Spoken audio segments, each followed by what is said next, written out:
There is a kind of exhaustion that sleep alone cannot fix. It's the tiredness that lives behind your eyes after a long day of thinking too much, worrying too far into the future, replaying moments that are already gone. The body may lie down, but the mind keeps running. Thoughts stacking on top of thoughts like waves that never quite reach the shore. And slowly, without realizing it, the nervous system begins to live in a constant state of tension. The shoulders stay tight, the breathing becomes shallow, the mind keeps scanning for the next problem before the current one is even finished. Not because something is wrong with you, but because the world has quietly trained your mind to stay alert all the time. We were taught how to work hard, how to chase success, how to solve problems quickly. But almost no one ever taught us how to return to calm. So the mind keeps pushing forward, day after day, carrying invisible weight. Conversations that never happened, mistakes that cannot be changed, expectations that feel heavier with every passing year. And eventually the nervous system forgets what peace feels like. But there is a different way to live inside your own mind. The ancient Stoics understood something most people still overlook today. They believed that the mind becomes calm, not when life becomes easy, but when the mind learns to stand steady in the middle of difficulty. They knew that stress often comes from one simple habit, believing every thought that appears in the mind. A memory arrives, and we relive it. A worry appears, and we chase it into tomorrow. A fear whispers, and suddenly the body reacts as if danger is real. But the Stoics practiced something different. They stepped back. They watched their thoughts the way someone watches clouds moving across a quiet sky, not fighting them, not obeying them, simply observing them until they passed. And slowly, the nervous system would begin to settle again. Tonight, this is the practice you are about to experience. Not motivation, not pressure, not more thinking, just calm. For the next 4 hours, this space becomes a quiet place for the mind to rest, a place where thoughts can slow down, where tension can soften, where the nervous system can remember how to breathe again. There is nothing you need to solve right now, nothing you need to prove, nothing you need to carry for the next few hours. Just listen. Just breathe, and allow the mind to slowly return to the place it was always meant to live. Steady, clear, and calm. And once the mind begins to slow down, something subtle starts to shift beneath the surface. The noise that once felt constant begins to loosen its grip. The thoughts that once raced through the mind start to spread out and lose their urgency. This is often the first moment a person realizes how much tension they had been carrying without even noticing it. Most people move through their days absorbing emotional shocks without understanding what those moments do to the nervous system. A harsh word from someone, a sudden disappointment, a mistake that refuses to leave the mind, a conflict that arrives without warning and changes the emotional atmosphere of the entire day. These moments rarely stay in the moment where they happened. They follow the mind long after the event has ended. The heart beats a little faster. The muscles stay tight. The breath becomes shallow. Hours later, the body still behaves as if the moment is happening again. The Stoics paid very close attention to this pattern. Long before modern psychology began studying stress and emotional regulation, they noticed that the mind has a strange habit. It clings to disturbances far longer than the event itself deserves. A single uncomfortable moment can quietly expand until it fills the entire day. Not because the event was truly catastrophic, but because the mind keeps returning to it again and again. Stoic philosophy offered a response that is simple but powerful. Instead of feeding the emotional reaction, they practiced something called returning the mind to neutral. Neutral does not mean becoming cold or empty of feeling. It means bringing the mind back to balance after it has been disturbed. When an emotional shock first appears, the reaction in the body is immediate. The heart speeds up, the breath tightens, the mind begins constructing explanations and judgments. This happens before reason even has time to speak. The Stoics understood that this first reaction is natural and almost impossible to prevent. The body reacts before the mind can step in. Even the most disciplined thinker will feel the first wave of emotion. What matters is what happens next. The Stoics trained themselves to pause. That pause, even if it lasts only a few seconds, changes everything. Inside that pause, the mind gains the ability to step back from the emotional storm instead of being swept away by it. In that moment, the mind begins to separate the event from the story it is about to create. Seneca wrote about this distinction many times. He explained that the first emotional movement belongs to the body, but the second movement belongs to the mind. The second movement is where freedom lives. When the mind returns to neutral, it stops adding fuel to the emotional fire. Think about how quickly the mind tends to exaggerate what happens during difficult moments. A small criticism suddenly feels like a personal attack. A simple mistake begins to look like a disaster. A misunderstanding grows into the belief that someone meant harm. The nervous system responds not only to what happened, but also to the interpretation the mind begins building around it. Returning to neutral interrupts that chain reaction. The Stoics practiced this by quietly examining the event. They asked simple questions that forced the mind to slow down. What exactly happened? Which part of this situation is actually under my control? Which part of this reaction is coming from my own interpretation rather than from the event itself? These questions create distance between the mind and the emotional surge. That distance allows clarity to enter the situation. Once the mind begins to see the event more clearly, the nervous system naturally begins to calm down. The breathing deepens again. The shoulders begin to relax. The body slowly realizes that the danger it was preparing for is no longer present. Modern neuroscience now supports what the Stoics discovered through observation centuries ago. When a person pauses and observes their thoughts rather than reacting immediately, the brain begins shifting away from the stress response. The nervous system moves out of survival mode and back toward a calmer, balanced state. In other words, the simple act of observing a thought can begin calming the body. Of course, this ability does not appear instantly. The mind has spent years building the habit of replaying emotional shocks. At first, the same memory may return repeatedly throughout the day. The mind may replay the conversation, analyze every word, and search for alternative outcomes that could have happened. This is where the Stoic practice becomes important. Each time the mind returns to the event, the response remains the same. Notice the thought, acknowledge the emotion, then gently guide the mind back toward neutrality. Not by forcing the thought away, and not by pretending the event never happened, but by remembering that the moment itself is already finished. One of the quiet insights of Stoic philosophy is that most emotional suffering comes from the mind's decision to continue reliving events that have already ended. The original moment may have lasted only seconds, but the mind stretches it across hours or even days through constant repetition. Returning to neutral breaks that cycle. It is similar to stepping off a spinning wheel.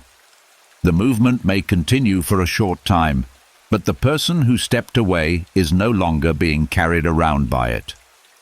With practice, something remarkable begins to happen. Emotional shocks lose their ability to dominate the entire day. The mind becomes quicker at recovering its balance. The nervous system learns that it does not need to remain on high alert after every disturbance. This does not turn a person into someone who feels nothing. In fact, the opposite begins to happen. When the mind is no longer overwhelmed by constant emotional turbulence, it becomes clearer and more present. Decisions become calmer, conversations become less reactive. Difficult situations become easier to navigate because the mind is not immediately pulled into chaos. Returning the mind to neutral does not mean life will stop presenting challenges. Unexpected moments will always appear. People will still say things that sting. Plans will still change. Disappointments will still arrive. The Stoic practice simply teaches the mind something powerful. It reminds the mind that it always has a place it can return to, a place where balance replaces agitation, a place where clarity replaces confusion, a place where the nervous system can finally stop fighting battles that have already ended.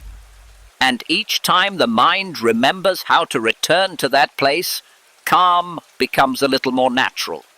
And as the mind slowly learns how to return to that quiet place of balance, another realization begins to surface.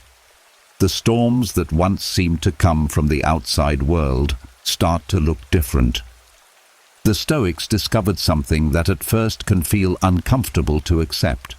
Most emotional turbulence is not created by events themselves, but by the way the mind interprets those events.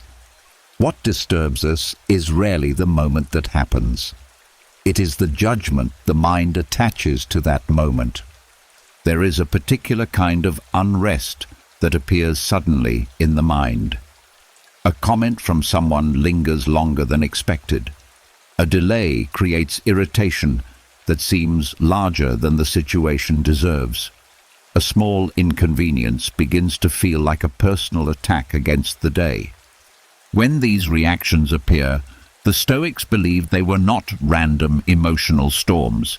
They saw them as signals that the mind had quietly made a mistaken judgment about reality. To them, emotional turbulence was not simply something to endure. It was information. It was the mind revealing that somewhere inside its interpretation of events, something had become distorted. The Stoic philosopher Epictetus explained this idea with remarkable clarity. He taught that people are not disturbed by things that happen to them, but by the opinions they form about those things. The event itself enters the mind as a simple fact. What follows is the mind's interpretation, and that interpretation determines whether the nervous system becomes calm or agitated. Consider how quickly the mind turns neutral situations into threats. A delayed response from someone suddenly becomes evidence that something is wrong. A mistake at work begins to feel like proof of personal failure. A disagreement becomes a sign of disrespect. None of these conclusions are guaranteed to be true, yet the nervous system reacts as if they are absolute facts. The Stoics trained themselves to observe these reactions carefully. Whenever the mind began to feel disturbed, they did not immediately assume that the world had become hostile. Instead, they turned their attention inward and asked a different question. What judgment has my mind just made about this event? This shift in perspective changes everything. Instead of fighting the external situation, the mind begins examining the interpretation it created. Often the disturbance fades the moment the mind recognizes that its conclusion may not be accurate.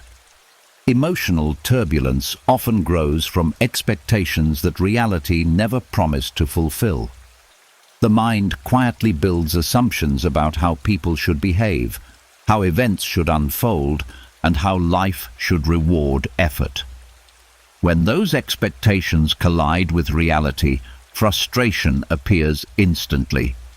The Stoics understood that these expectations were often the hidden source of emotional storms. Marcus Aurelius wrote about this often in his private reflections. He reminded himself that people would sometimes act selfishly, that plans would sometimes fail, and that the world would rarely behave according to personal preferences. By preparing the mind for these possibilities, he removed the shock that usually triggers emotional turbulence. This does not mean expecting the worst from life. It means understanding that reality operates according to its own patterns, not according to personal desires. When the mind releases rigid expectations, the nervous system becomes far more stable. Another reason emotional turbulence signals misjudgment is that the mind frequently exaggerates the importance of events. A minor inconvenience becomes the center of attention for the entire day. A passing remark echoes in memory for hours. The mind inflates the meaning of the moment until it appears larger than it truly is.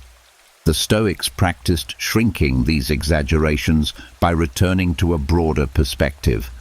They would ask themselves how significant the event would appear weeks or months later. They reminded themselves that most disturbances lose their importance quickly once time begins to move forward. This broader view helps the nervous system return to balance because the mind stops treating every moment as a defining crisis. When events are placed in their proper scale, the emotional reaction naturally softens. Another misjudgment the Stoics frequently corrected was the belief that discomfort must be avoided at all costs. Many emotional storms arise simply because the mind resists unpleasant feelings. When something uncomfortable appears, the mind fights it, complains about it, and attempts to escape it immediately. This resistance creates additional stress that magnifies the original discomfort. Stoic thinkers practiced accepting discomfort as a normal part of life. They understood that difficult emotions often pass more quickly when they are allowed to exist without resistance. Instead of reacting with frustration, they treated these feelings as temporary signals that would fade with time. Modern psychology now confirms this ancient insight. When people resist or suppress emotions, the nervous system often becomes more agitated. When emotions are observed calmly without judgment, they tend to lose intensity much faster. For the Stoics, every emotional disturbance became an opportunity to refine the mind's perception. Each moment of frustration revealed a belief that might need adjustment. Each wave of anxiety revealed an expectation that might not be realistic. By paying attention to these signals, the mind gradually becomes more accurate in the way it interprets reality. As these misjudgments decrease, emotional turbulence begins to fade. The nervous system no longer reacts with the same intensity because the mind is no longer feeding it distorted interpretations. This practice transforms emotional disturbances into teachers rather than enemies. Instead of fearing these moments, the Stoic learns to observe them with curiosity. Each disturbance becomes a small reminder that the mind is still learning how to see the world more clearly. Over time, something quiet but powerful begins to change. The mind becomes less reactive and more reflective. Situations that once created immediate agitation now pass through the mind with greater stability. The nervous system spends less time in states of alarm and more time in states of calm observation. And as that clarity grows, another Stoic insight slowly becomes visible. When the mind learns to question its own judgments, emotional storms lose much of their power. What once felt overwhelming becomes something the mind can examine calmly. The turbulence that once ruled the day becomes nothing more than a signal guiding the mind back toward clearer understanding. And when the mind begins to question its own judgments, another quiet discovery appears. Many of the storms that exhaust the nervous system are not only created by thoughts, but also by the pace at which life is lived. The modern world moves with constant urgency. Messages arrive instantly, decisions are expected quickly, and the mind is pushed from one task to another without pause. In that environment, the nervous system rarely has time to return to balance. This is where another Stoic practice becomes quietly powerful. The Stoics trained themselves through voluntary slowness. A strange kind of tension appears in the body when everything feels rushed. The breath becomes shallow, the mind jumps ahead to the next responsibility, and attention begins to fragment. Even when there is no real danger, the nervous system behaves as if it must remain on high alert. Over time, this constant acceleration becomes normal, and many people forget what it feels like to move through life calmly. The Stoics understood that the body and mind mirror each other. When the mind moves too quickly, the body follows. When the body slows down, the mind often follows as well. Voluntary slowness was their way of teaching the nervous system that it did not need to remain in a permanent state of urgency. This practice begins with something simple, slowing down actions that are usually rushed. Walking becomes slightly slower and more deliberate. Eating becomes something that receives full attention instead of something done while thinking about the next task. Even speaking becomes calmer, with pauses between sentences instead of hurried explanations. At first, this can feel uncomfortable because the mind has been trained to move quickly. Slowness may feel unproductive or inefficient, but the Stoics saw slowness differently. They believed that speed often clouds judgment, while calm attention improves it. Seneca once warned that the mind that rushes through life loses its ability to truly see what is happening. When actions are performed too quickly, the mind begins reacting automatically instead of choosing responses deliberately. Voluntary slowness interrupts this pattern. As movements become slower and more intentional, the nervous system begins receiving a different message. The body senses that there is no immediate threat requiring rapid reaction. The breath deepens naturally. The muscles release unnecessary tension. The mind stops racing ahead of the present moment. Modern neuroscience explains why this happens. The nervous system contains built-in mechanisms that respond to physical signals. When the body slows its movements and breathing, the brain receives signals that the environment is safe. This gradually shifts the nervous system out of its stress response and back into a calmer state. The Stoics practiced this not only during quiet moments, but also during difficult situations. When something upsetting happened, they resisted the urge to react immediately. Instead, they slowed down their response. They allowed the moment to breathe before speaking or acting. This pause often changed the entire outcome of a situation. When the nervous system remains calm, the mind is able to see more options. Words are chosen more carefully. Reactions become measured instead of explosive. Voluntary slowness also helps the mind break free from another common source of stress: anticipation. Much of the nervous system's tension comes from constantly trying to reach the future before it arrives. The mind begins worrying about the next problem, the next responsibility, or the next conversation before the current moment has finished. When the body deliberately slows down, attention returns to the present moment almost automatically. The mind can no longer race too far ahead because the body is moving at a steady, controlled pace. This practice also reveals something surprising. Many tasks that feel stressful when rushed become far easier when approached calmly. The nervous system performs better when it is not overwhelmed by urgency. Focus improves, mistakes decrease, and energy is preserved for longer periods of time.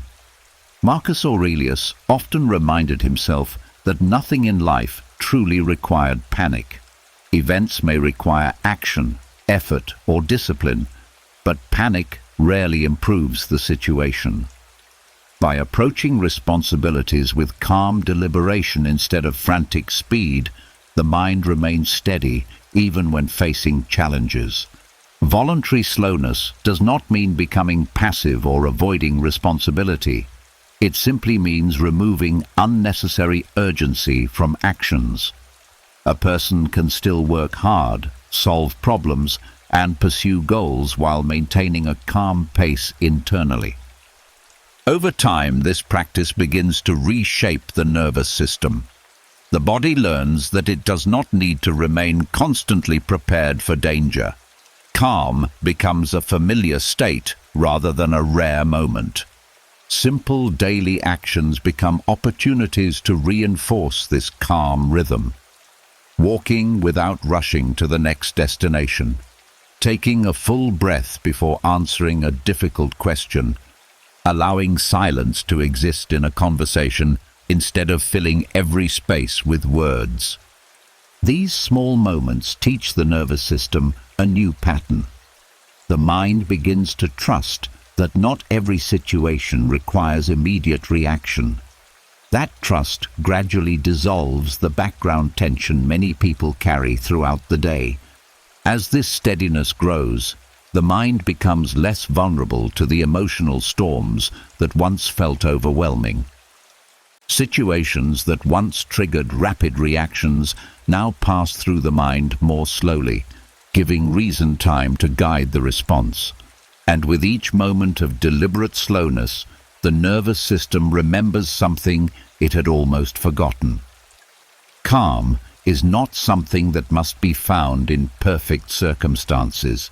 It is something that can be practiced, breath by breath, movement by movement, until the mind learns how to carry it everywhere. And as the nervous system slowly learns this rhythm of calm through deliberate slowness, another layer of Stoic wisdom begins to reveal itself. The Stoics understood something that many people only realize after years of emotional exhaustion. Most emotional storms do not arrive all at once. They begin quietly, almost invisibly, with the smallest spark of reaction. A slight irritation appears. A comment feels sharper than expected. A thought begins forming in the mind about what someone meant or what might happen next. At that moment, the emotional wave has not yet grown strong. It is still small enough to be redirected. The Stoics trained themselves to notice that first spark. They believed that emotional escalation is not a sudden explosion, but a process that builds step by step. The first reaction is usually brief and manageable. But if the mind begins feeding it with additional thoughts, interpretations, and assumptions, the feeling grows stronger until it takes control of the entire nervous system. Interrupting emotional escalation means recognizing that first moment before the reaction gains momentum. The Stoics paid close attention to the early signals that appeared inside the body. A tightening of the jaw, a slight tension in the chest, a quickening of the breath. These physical changes were not treated as enemies. They were treated as warnings that the mind was about to move into a reactive state. Instead of ignoring these signals, they used them as invitations to pause. That pause is far more powerful than it seems. It breaks the automatic chain that normally carries the mind from a small irritation to a full emotional storm. Without that pause, the mind tends to add layers of interpretation. A simple remark becomes an insult. A delay becomes disrespect. A disagreement becomes hostility. Once the mind starts building those stories, the nervous system responds as if the imagined threat is real. The Stoic response was simple but disciplined.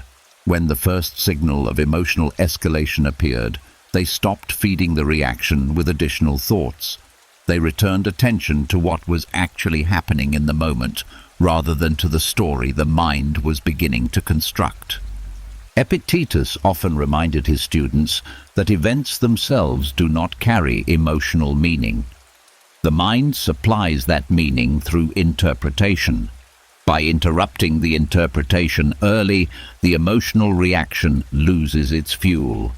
One of the ways the Stoics practiced this was by silently reframing the situation. Instead of saying to themselves, "This should not be happening," they would replace that judgment with a calmer observation. Something unexpected has happened. This is simply another event in the day. This shift may appear small, but its effect on the nervous system is profound. The mind stops treating the situation as a personal attack and begins seeing it as part of the normal movement of life. Another powerful method involved delaying response. Many emotional escalations occur because people feel an immediate urge to react. Words are spoken quickly, decisions are made hastily, and the mind acts before clarity has returned. The Stoics trained themselves to delay that impulse. They allowed the emotional wave to pass before responding. Often the intensity of the feeling would fade within minutes, once it was no longer being fueled by new thoughts. Modern psychology now describes a similar process. Emotional reactions often follow predictable cycles. If the reaction is not continuously fed with attention and interpretation, the intensity naturally decreases over time. The Stoics discovered this long before these processes were studied scientifically. Interrupting escalation also required humility. The mind tends to assume that its first interpretation of an event must be correct. The Stoics questioned this habit. They reminded themselves that the mind can misunderstand situations easily, especially when emotions are involved. By holding their judgments lightly, they gave themselves the freedom to reconsider what was happening. This prevented the mind from locking itself into a reaction that might later prove unnecessary. Another important aspect of this practice was recognizing that not every thought deserves attention. The mind produces countless impressions throughout the day. Some of them are accurate observations. Others are distorted by fear, insecurity, or past experiences. The Stoics learned to treat these impressions carefully. When a thought appeared that triggered irritation or anxiety, they examined it before accepting it as truth. If the thought exaggerated the situation or assumed harmful intentions without evidence, they refused to follow it further. This simple refusal prevents the emotional chain from growing stronger. Over time, this practice becomes almost automatic. The mind becomes skilled at recognizing the early stages of emotional escalation. Instead of reacting immediately, it observes the situation with calm curiosity. This calm observation weakens the power of emotional impulses. Without rapid reaction, the nervous system remains steady. The body does not move fully into the stress response, and the mind retains its clarity. Marcus Aurelius often reflected on how much suffering people create by reacting too quickly. He reminded himself that the mind always has the ability to step back and reconsider its interpretation of events. This ability to pause creates a space where wisdom can enter. Interrupting emotional escalation is not about suppressing feelings. The Stoics did not deny emotions or pretend they did not exist. Instead, they prevented emotions from expanding beyond what the situation required. By stopping the reaction early, the mind avoids the spiral that often turns small disturbances into long-lasting stress. Over time, This discipline transforms the way the nervous system experiences daily life. Situations that once triggered immediate tension begin to pass more smoothly. Conversations remain calmer. Conflicts become easier to navigate because the mind no longer reacts with automatic intensity. The nervous system learns that not every spark must become a fire. And when the mind develops this quiet ability to interrupt emotional escalation, it begins to carry a deeper sense of stability. Even in moments of challenge, the mind remains capable of stepping back, observing clearly, and choosing a response instead of being controlled by reaction. And when the mind becomes skilled at interrupting emotional escalation, another quiet insight begins to unfold. Many emotional reactions are not created by events themselves, but by something hidden beneath them. Expectations. The invisible assumptions the mind carries about how life should behave, how people should act, and how circumstances should unfold. The Stoics spent a great deal of time examining this hidden source of tension. They noticed that the nervous system becomes restless whenever reality moves in a direction that the mind did not anticipate. A plan changes unexpectedly. Someone behaves differently than expected. An effort does not produce the outcome the mind had already imagined. In these moments, the emotional reaction is not simply about the event. It is about the distance between expectation and reality. This distance creates friction inside the mind. When expectations are strong, every deviation feels like resistance. The mind quietly insists that things should unfold in a certain way. When they do not, irritation appears almost instantly. The nervous system tightens as if something unfair has occurred. Yet the Stoics realize that much of this tension comes from the expectation itself, rather than from the event that followed. Reducing expectations does not mean abandoning hope or refusing to plan. It means releasing the belief that life must unfold exactly according to personal preference. The Stoics believed that the mind becomes calmer when it approaches events with openness instead of rigid prediction. Marcus Aurelius practiced this regularly. At the beginning of each day, he reminded himself that he might encounter impatience, misunderstanding, or difficulty. By acknowledging these possibilities in advance, he removed the shock that usually triggers emotional turbulence. When something challenging occurred, it no longer felt like a violation of how the day should have gone. The nervous system responds very differently when expectations are softened. Instead of reacting with frustration, the mind observes what is happening and adapts more easily. The body remains relaxed because it no longer treats every unexpected event as a disruption. This principle also changes the way people relate to others. Many emotional disturbances arise from expectations about how others should behave. The mind assumes that people should always act fairly, speak kindly, or understand intentions immediately. When these expectations are not met, disappointment grows quickly. The Stoics approached this differently. They reminded themselves that every person acts according to their own understanding, experiences, and limitations. Instead of expecting perfect behavior, they accepted that people will sometimes make mistakes or misunderstand situations. This acceptance reduces the emotional charge that often appears during conflict. Epictetus taught that peace begins when the mind stops demanding that the world behave according to its preferences. When expectations are rigid, the mind constantly measures reality against an imagined standard. When expectations are flexible, reality can unfold without constant resistance. Reducing expectations also helps the nervous system remain stable during uncertainty. Much of the mind's anxiety comes from trying to predict outcomes before they occur. The mind begins constructing possible futures, and then reacts emotionally to those imagined scenarios. If the predicted outcome appears negative, the nervous system prepares for a problem that may never happen. The Stoics practiced releasing this habit of prediction.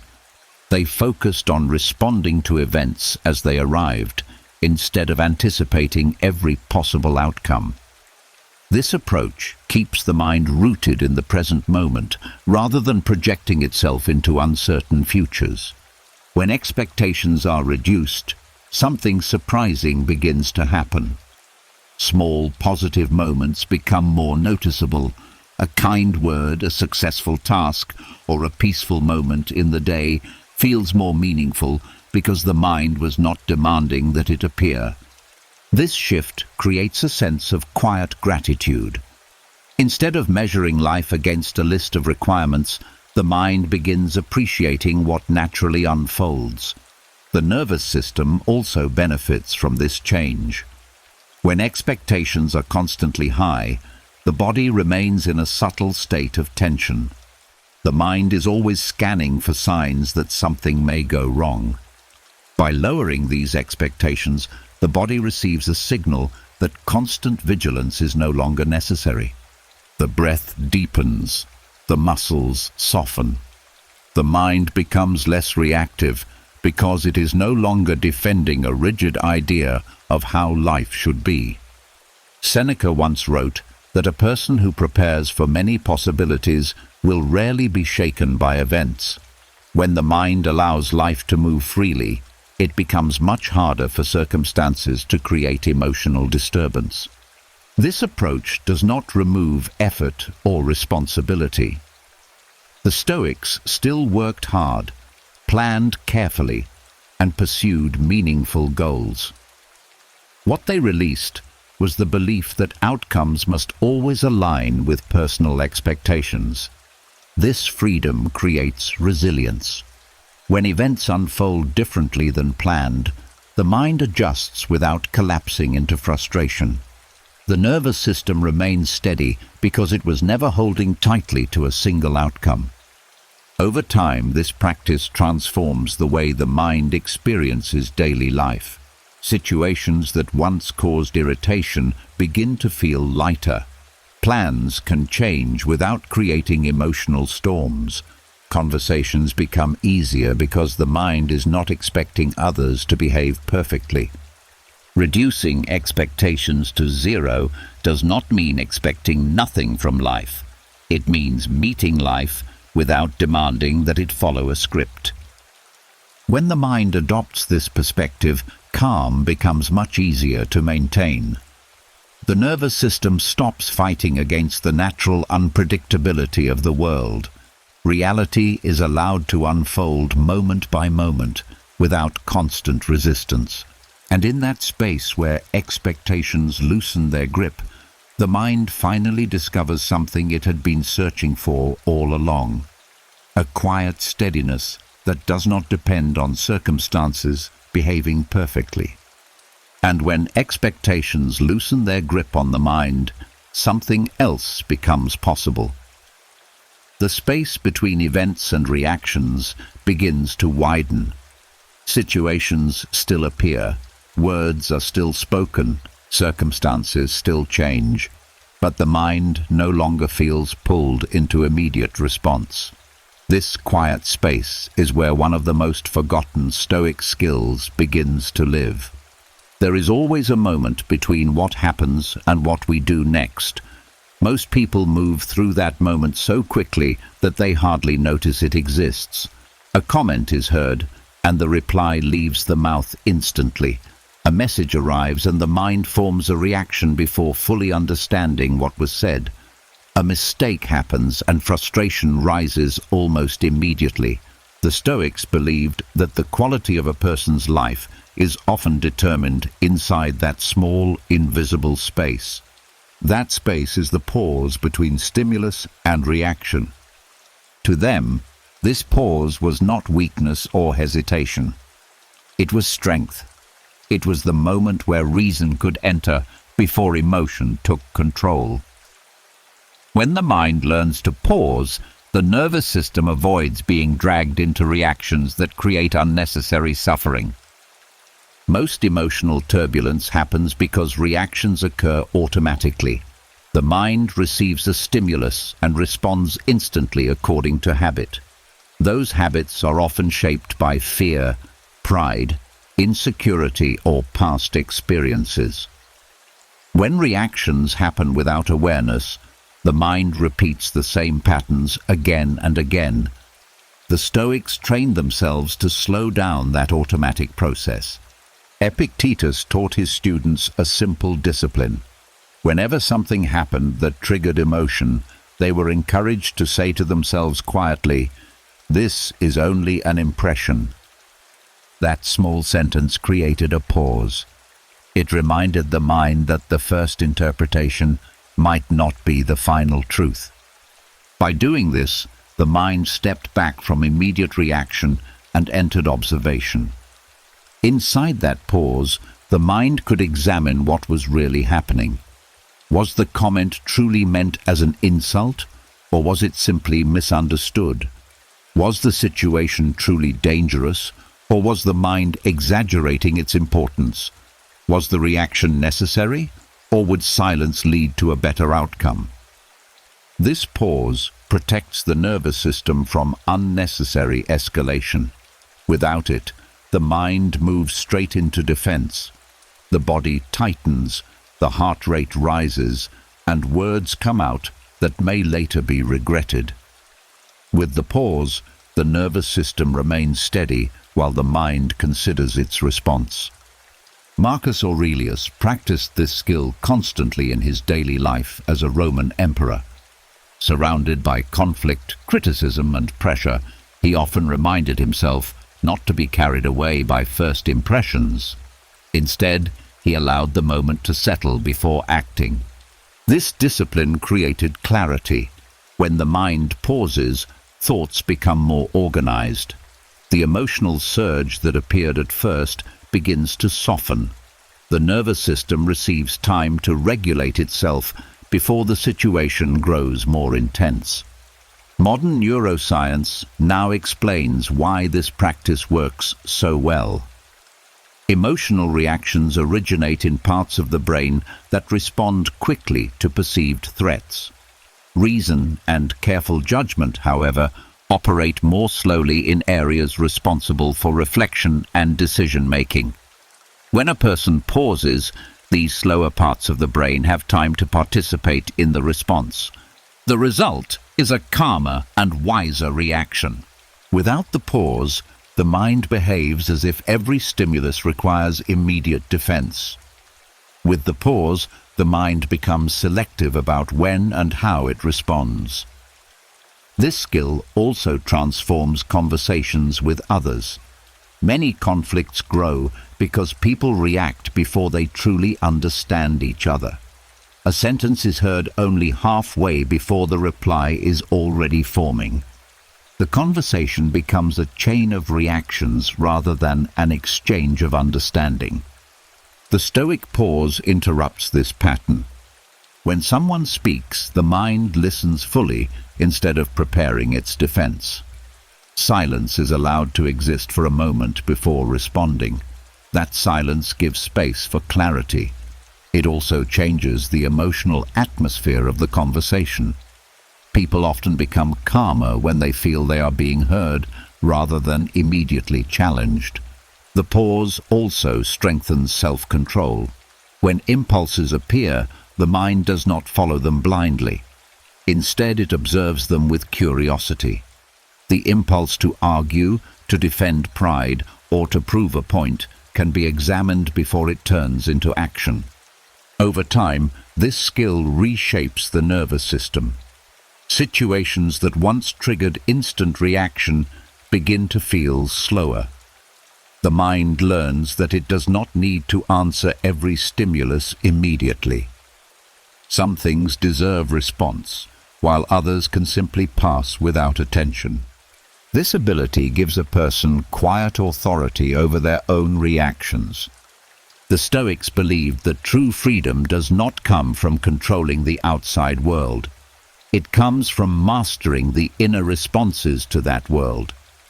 The pause between stimulus and reaction is where that mastery begins.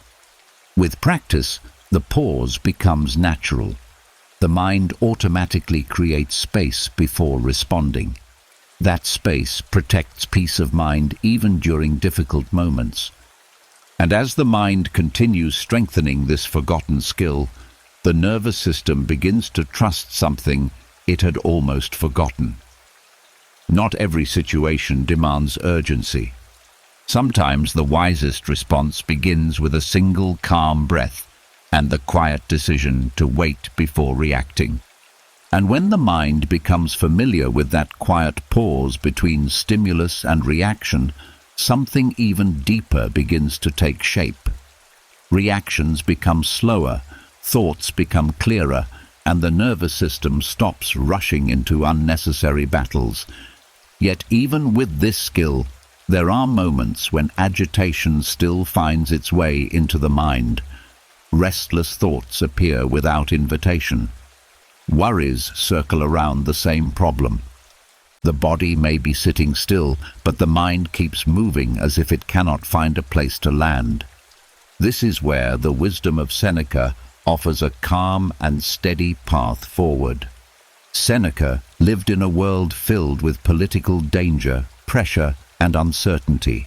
As a Roman statesman and advisor to emperors, his life rarely offered peaceful circumstances.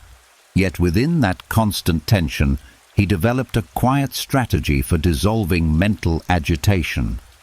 His method did not rely on escaping the world or eliminating difficulty. Instead, it focused on changing the relationship the mind had with its own thoughts. Seneca believed that agitation grows when the mind runs ahead of the present moment.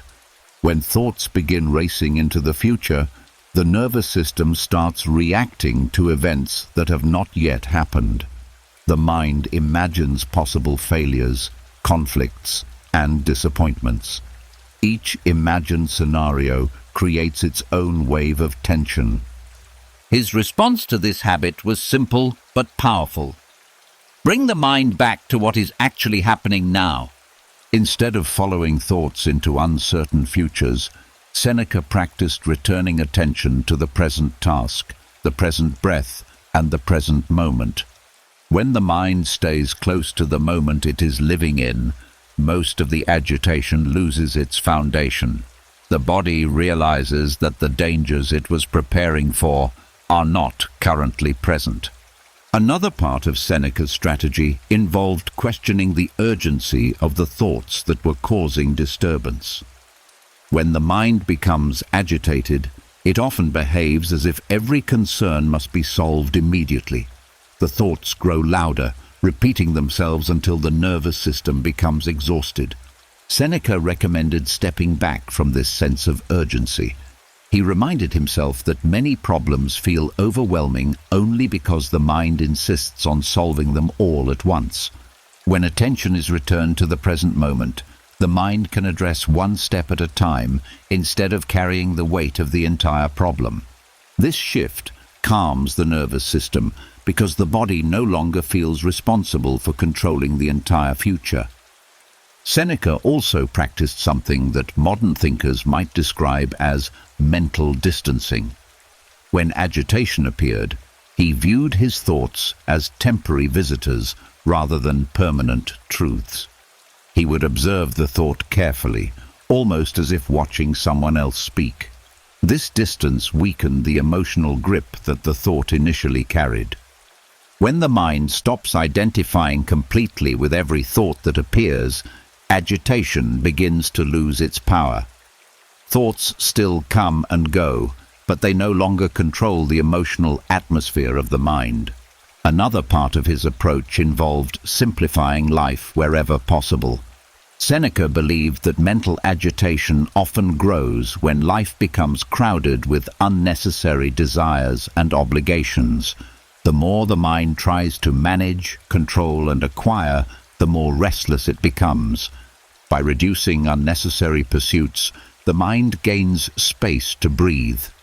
Fewer expectations mean fewer disappointments.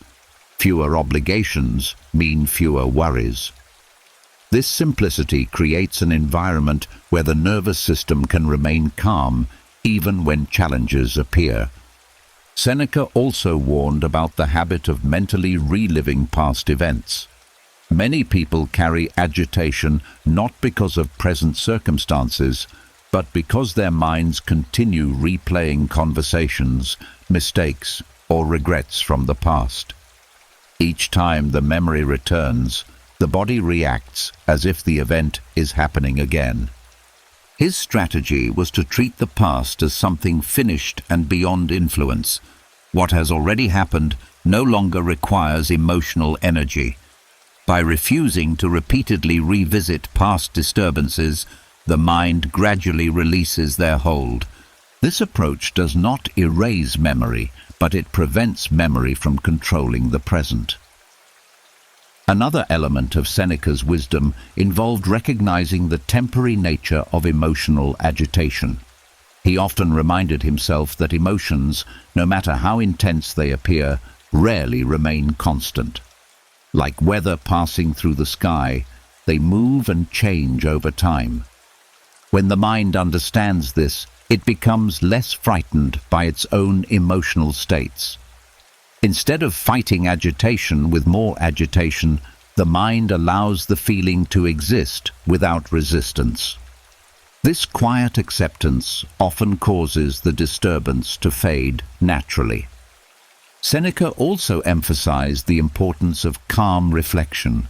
At the end of the day, he would review his thoughts and actions with honesty, but without harsh judgment. This practice allowed him to understand the patterns that created agitation during the day. By observing these patterns, the mind becomes more prepared for the future.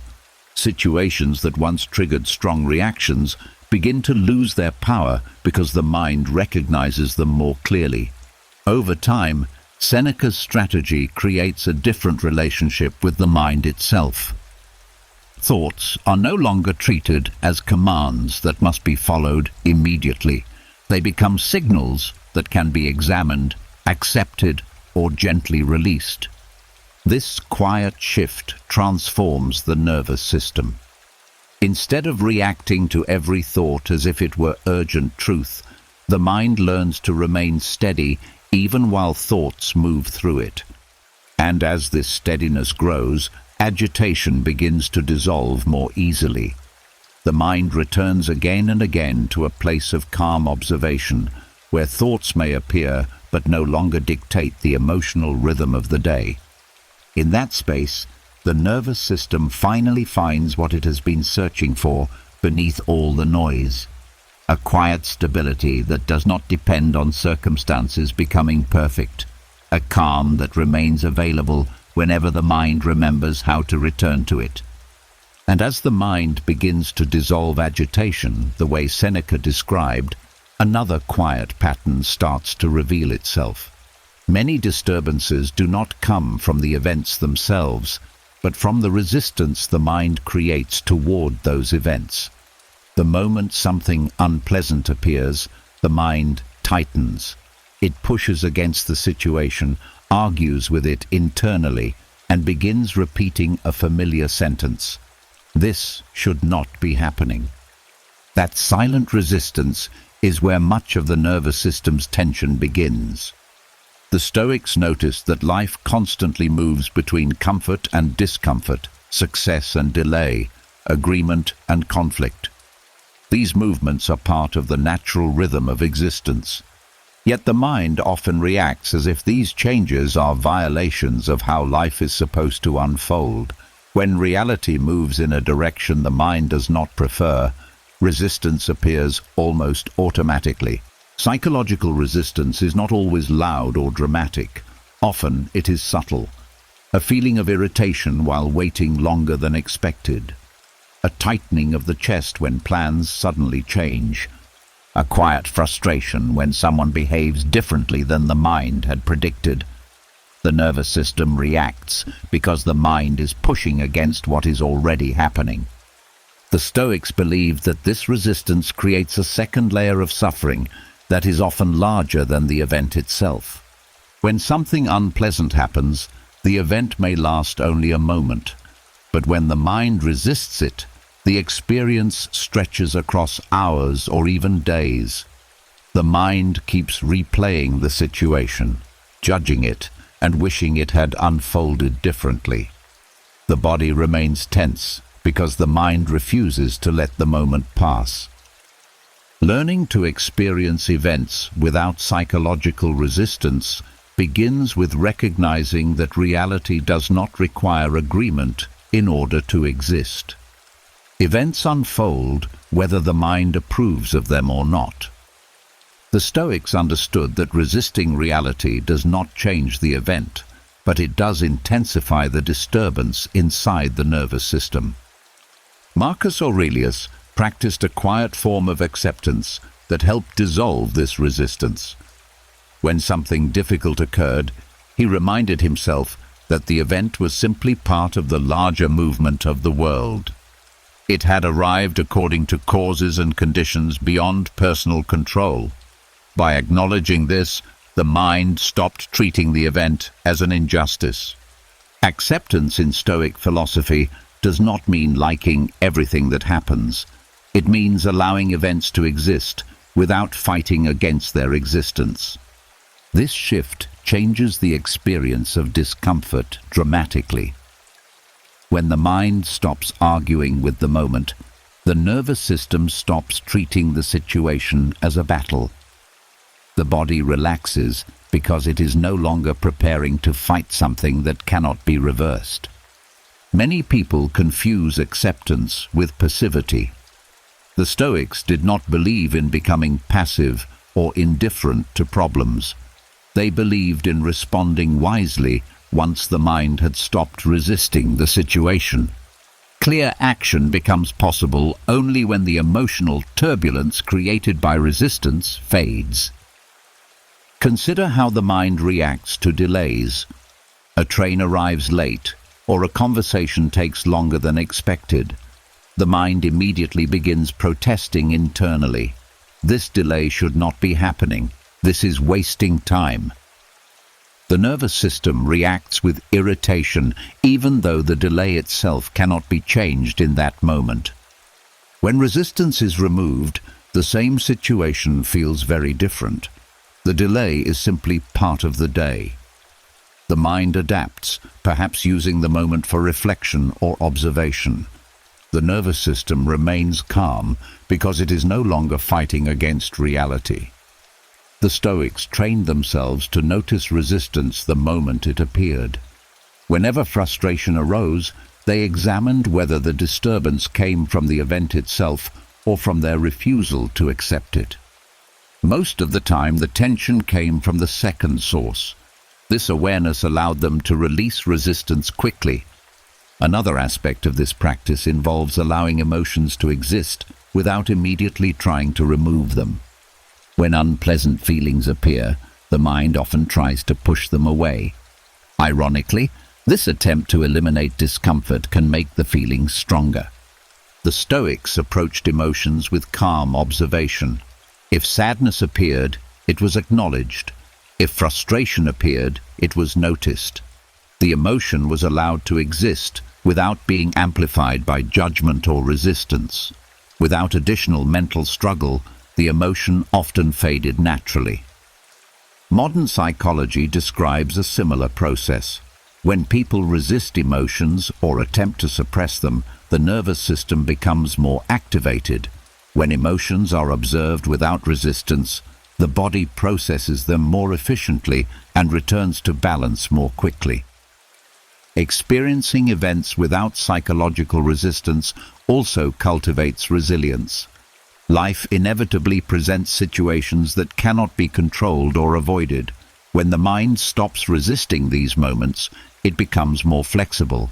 Instead of breaking under pressure, it adapts and continues forward. Over time, the nervous system learns that discomfort does not always require struggle. Many experiences can simply be allowed to pass through the mind, like changing weather. The sky does not resist the clouds that move across it. It allows them to appear and disappear without losing its calm presence. The Stoics believed that the mind could develop a similar stability. When resistance fades, life becomes easier to navigate. Challenges still exist, but they do not carry the same emotional weight. The mind responds with clarity instead of agitation. The nervous system remains balanced because it is no longer fighting battles that reality has already settled. And with practice, this quiet acceptance becomes natural. The mind learns that peace does not require perfect circumstances. It simply requires the willingness to experience each moment without turning it into a conflict. And once the mind begins to stop resisting what is already happening, another hidden source of exhaustion becomes easier to notice. It is not always the present moment that drains the nervous system. Very often the mind is tired because it is carrying problems that have not even arrived yet. The Stoics had a name for this habit. They called it borrowing trouble. Borrowed trouble is the tendency of the mind to live inside imagined difficulties before they ever occur. A future conversation begins, replaying in the mind hours or days before it happens. A possible mistake becomes a long chain of imagined consequences. A small uncertainty grows into a collection of scenarios that may never become real. The nervous system reacts to these imagined situations as if they are already unfolding. The body does not clearly distinguish between a real threat and a vividly imagined one. When the mind starts constructing problems in the future, the body prepares itself for danger. The heart rate changes, muscles tighten, attention becomes narrow and alert. All of this happens even though the event exists only in thought. The Stoics recognized how damaging this habit can become over time. Seneca wrote extensively about this form of suffering. He observed that people often make themselves miserable not because of what is happening now, but because they anticipate what might happen tomorrow. They experience the same fear many times by imagining the future repeatedly. In this way, the mind multiplies its own suffering. Borrowed trouble is exhausting because it keeps the nervous system in a state of constant preparation.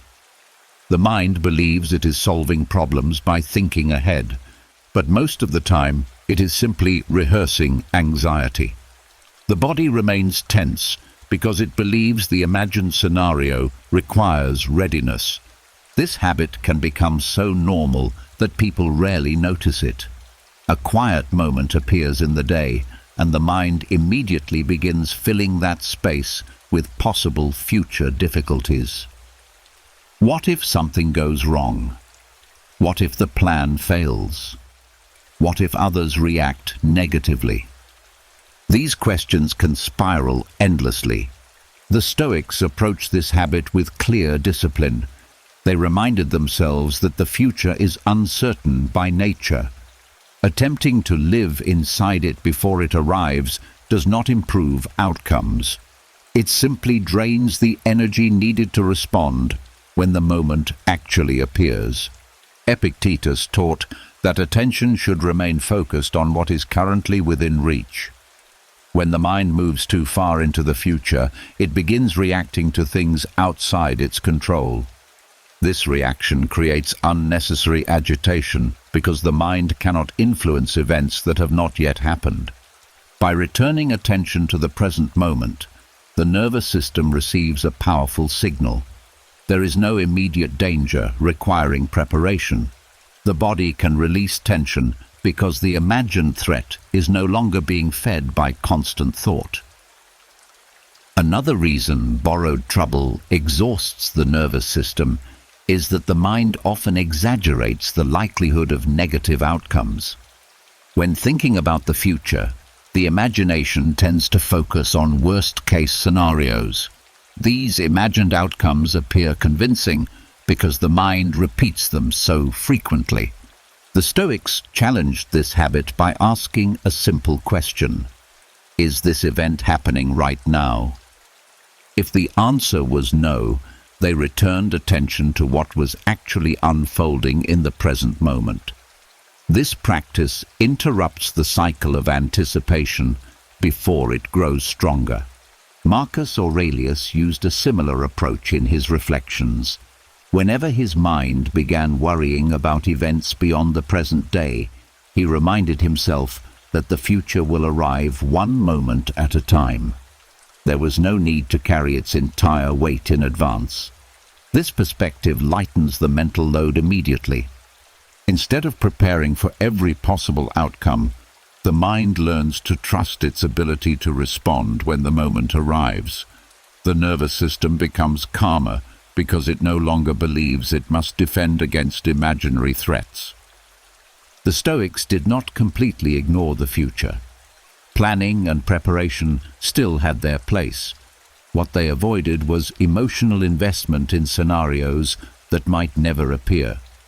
Practical preparation can be done calmly. Anxiety, however, is created when the mind emotionally lives inside those scenarios. When the mind releases borrowed trouble, something remarkable begins to happen. Energy returns to the present moment. The nervous system stops carrying the weight of multiple possible futures.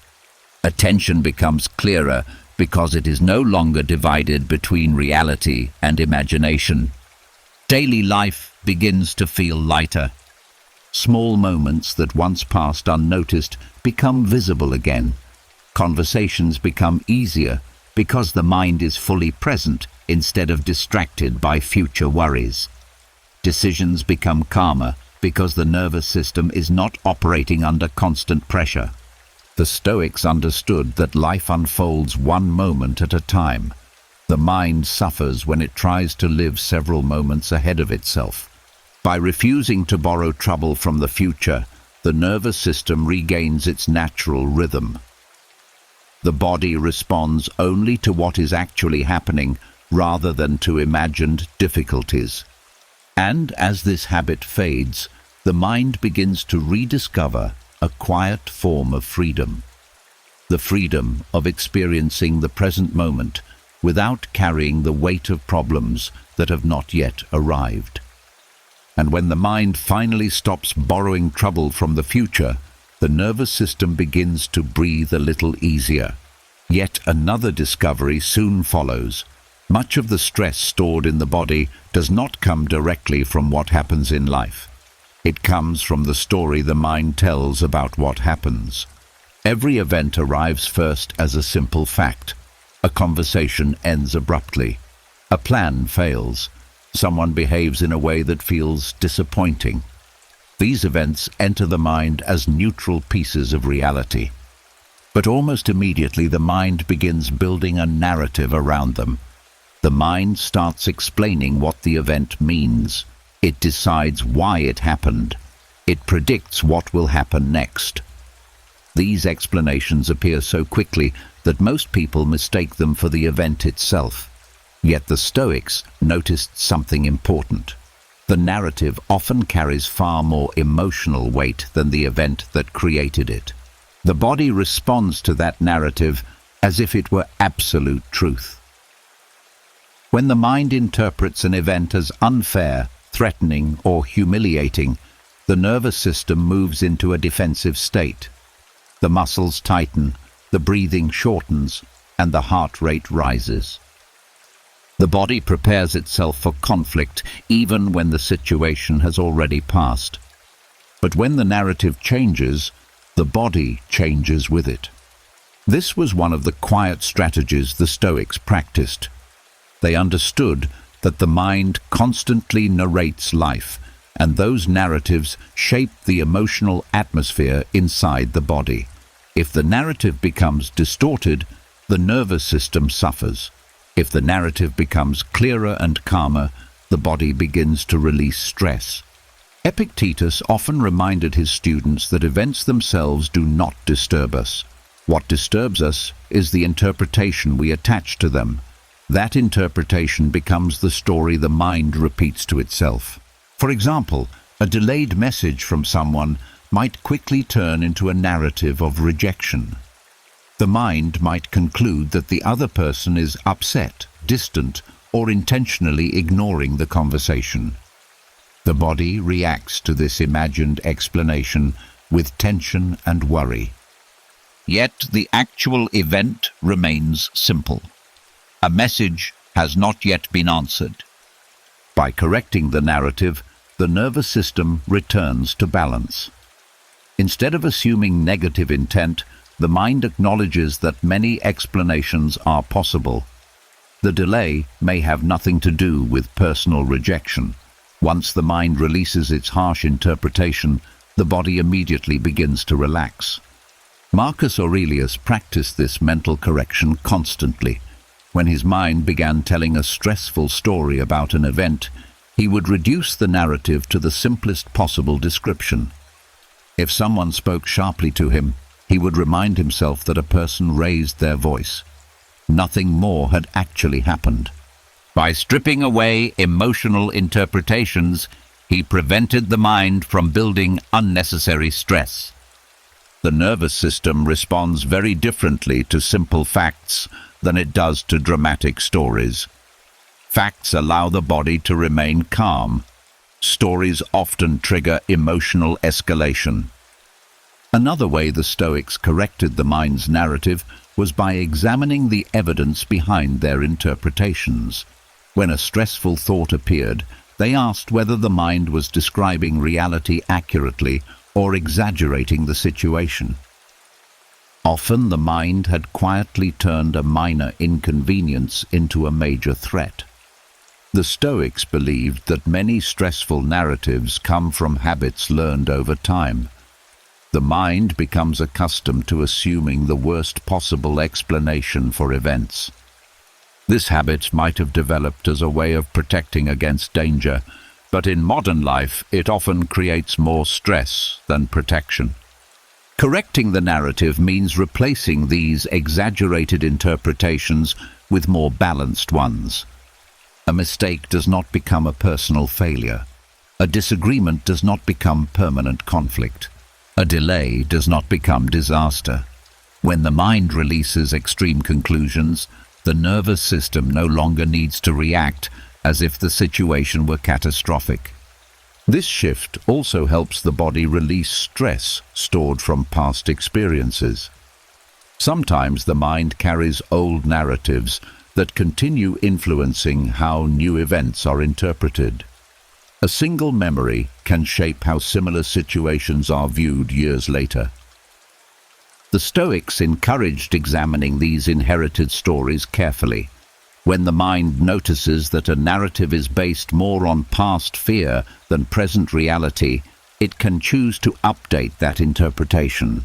As these narratives become clearer and calmer, the nervous system begins responding differently to everyday events. Situations that once created tension pass through the mind without triggering the same physical reaction.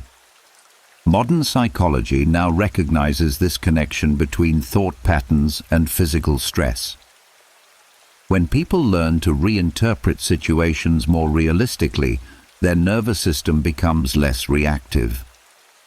The body no longer prepares for threats that exist mainly in interpretation.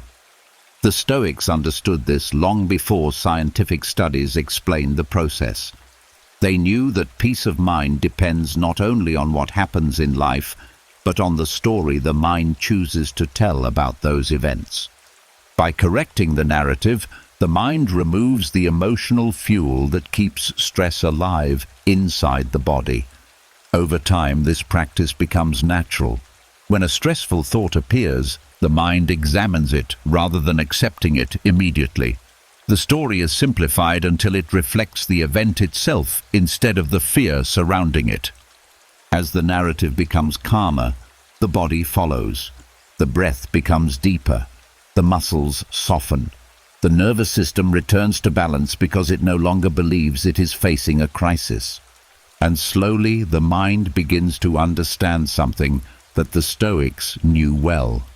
The body often suffers, not because life is unbearable, but because the story inside the mind has been telling it that it is. And once the mind begins correcting the stories, it tells about events, another quiet ability starts to emerge. The mind realizes that not every thought deserves attention. For most people, every thought that appears immediately becomes something to follow, analyze, or react to. The moment a thought enters the mind, it pulls attention with it. Before long, the mind is deep inside a chain of thinking that may have started from a single passing idea. This habit is one of the reasons the nervous system becomes so easily exhausted. Thoughts move through the mind constantly. Some of them are useful, some are reflections of memory. Others are fragments of fear, doubt, or imagination. The problem begins when the mind treats every one of these thoughts as something important that must be examined. The Stoics developed a discipline that helped prevent this constant mental engagement.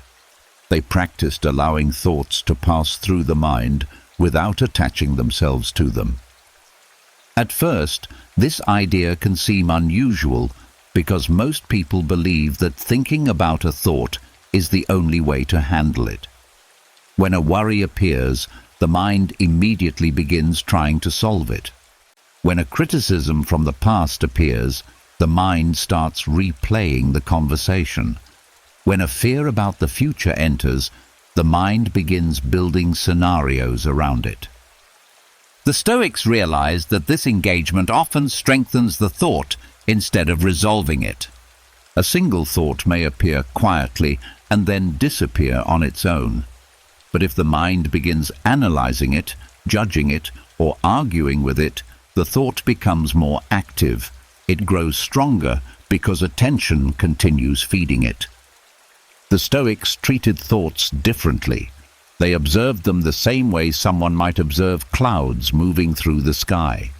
The clouds are noticed, but they are not followed. They arrive, change shape, and then move on. Epictetus described thoughts as impressions that visit the mind.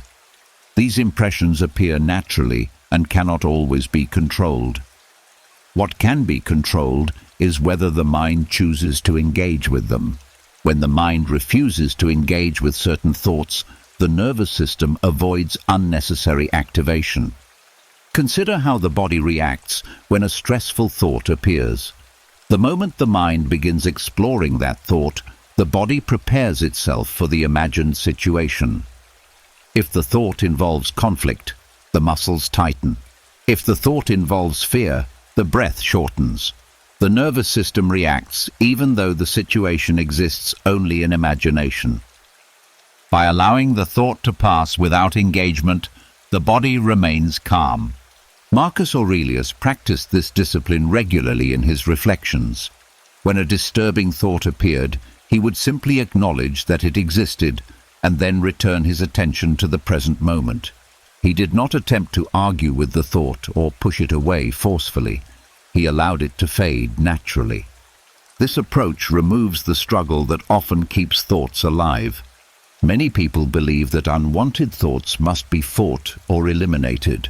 Ironically, this effort can make the thoughts stronger. When the mind fights a thought, it keeps attention focused on it. The nervous system remains alert because the mind continues treating the thought as important. The Stoics replaced this struggle with quiet observation. When a thought appeared that did not deserve attention, they allowed it to move through the mind without resistance and without attachment. The thought was neither accepted as truth nor rejected with force. It was simply allowed to exist briefly and then disappear. Over time, this practice trains the mind to become less reactive to its own thinking. The nervous system benefits greatly from this change. Without constant engagement with every thought, the mind becomes quieter. The body spends less time reacting to imagined scenarios.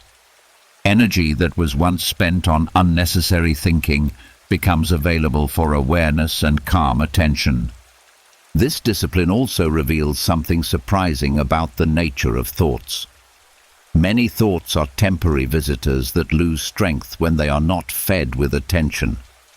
They appear quickly, and then fade away if the mind does not begin exploring them. By observing this pattern, the mind gains confidence in its ability to remain steady even while thoughts move through it. This skill becomes especially valuable during moments of stress. When the mind begins producing a stream of anxious or critical thoughts, the Stoic discipline prevents the person from becoming trapped inside them. Instead of being pulled into the spiral, the mind watches the thoughts pass by without entering the current. The nervous system remains stable because it is not responding to every internal signal. Over time, the mind becomes more selective about where it places attention. Useful thoughts receive careful consideration. Unnecessary ones are allowed to fade naturally. This quiet discipline creates mental space.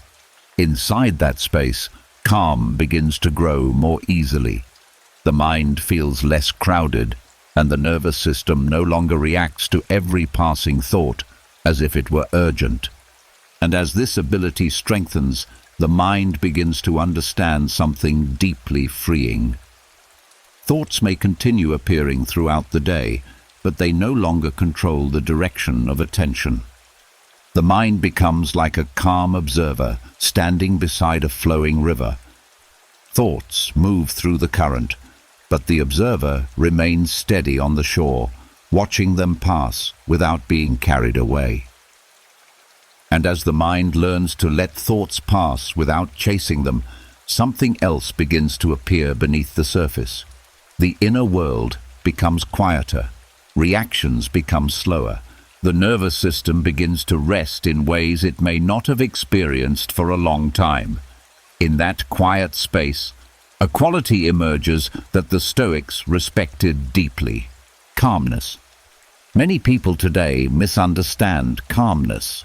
It is often mistaken for passivity, weakness, or emotional distance.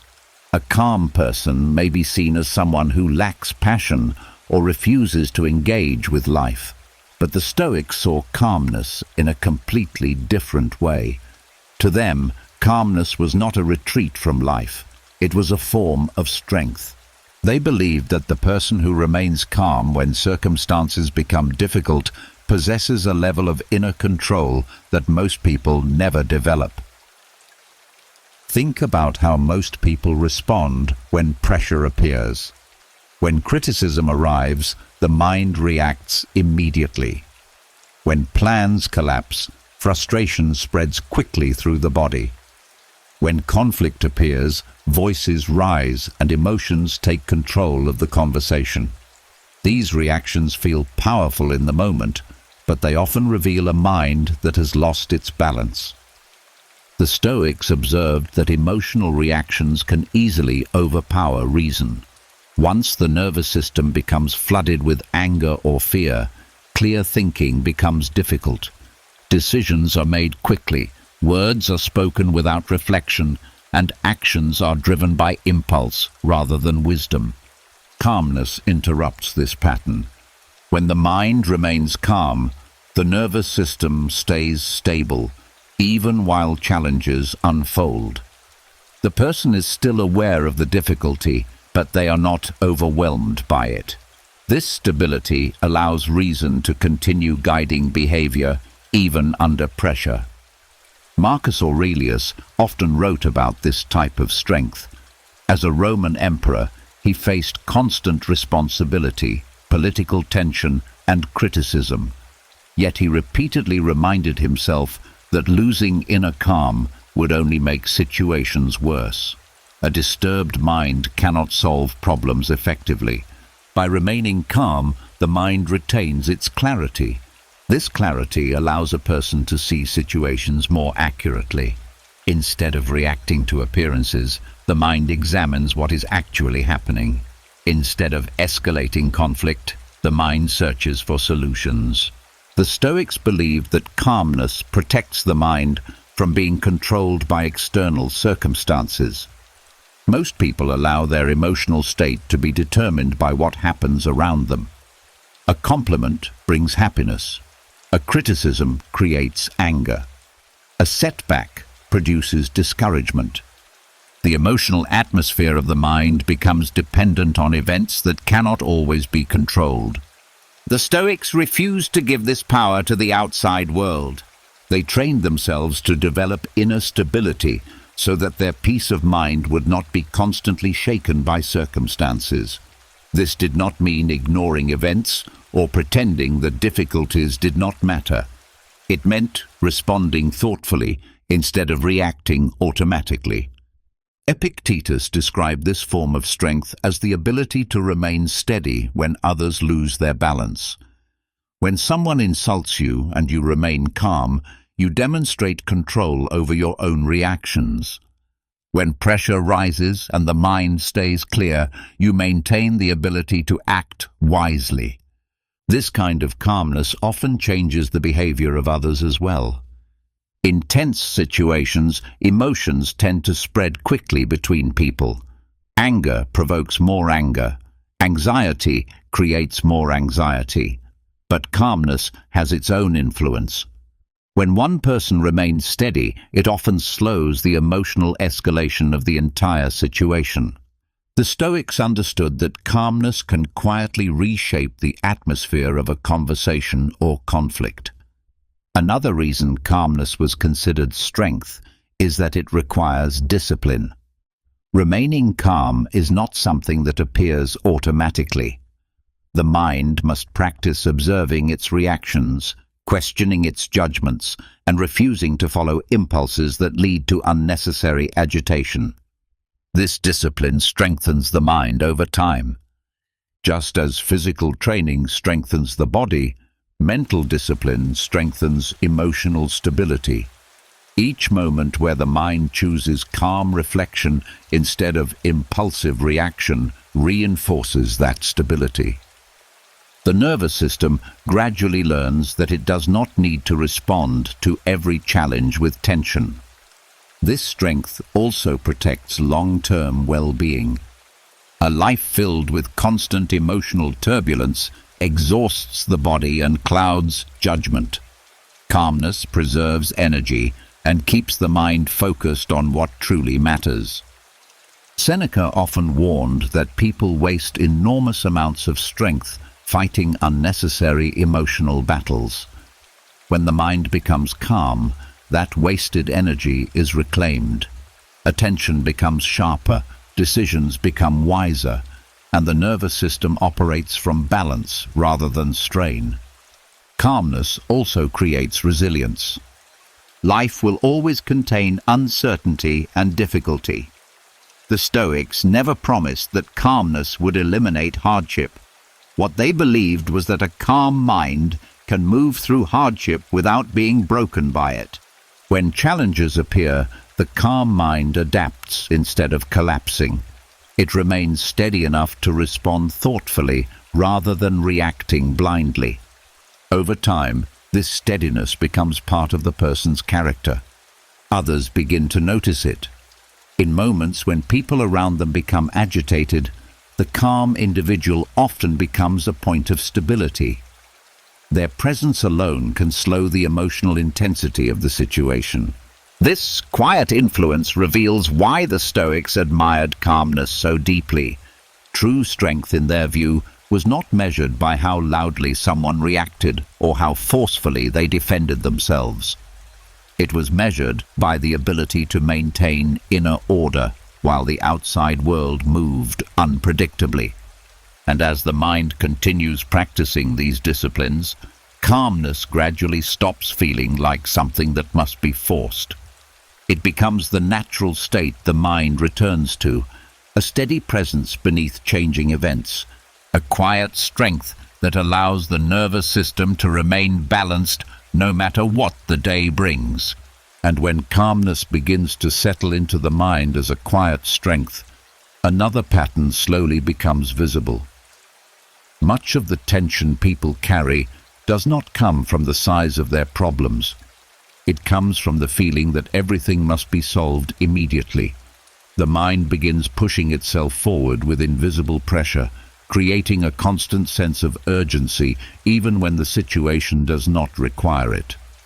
This inner urgency often goes unnoticed because it has become so common in modern life.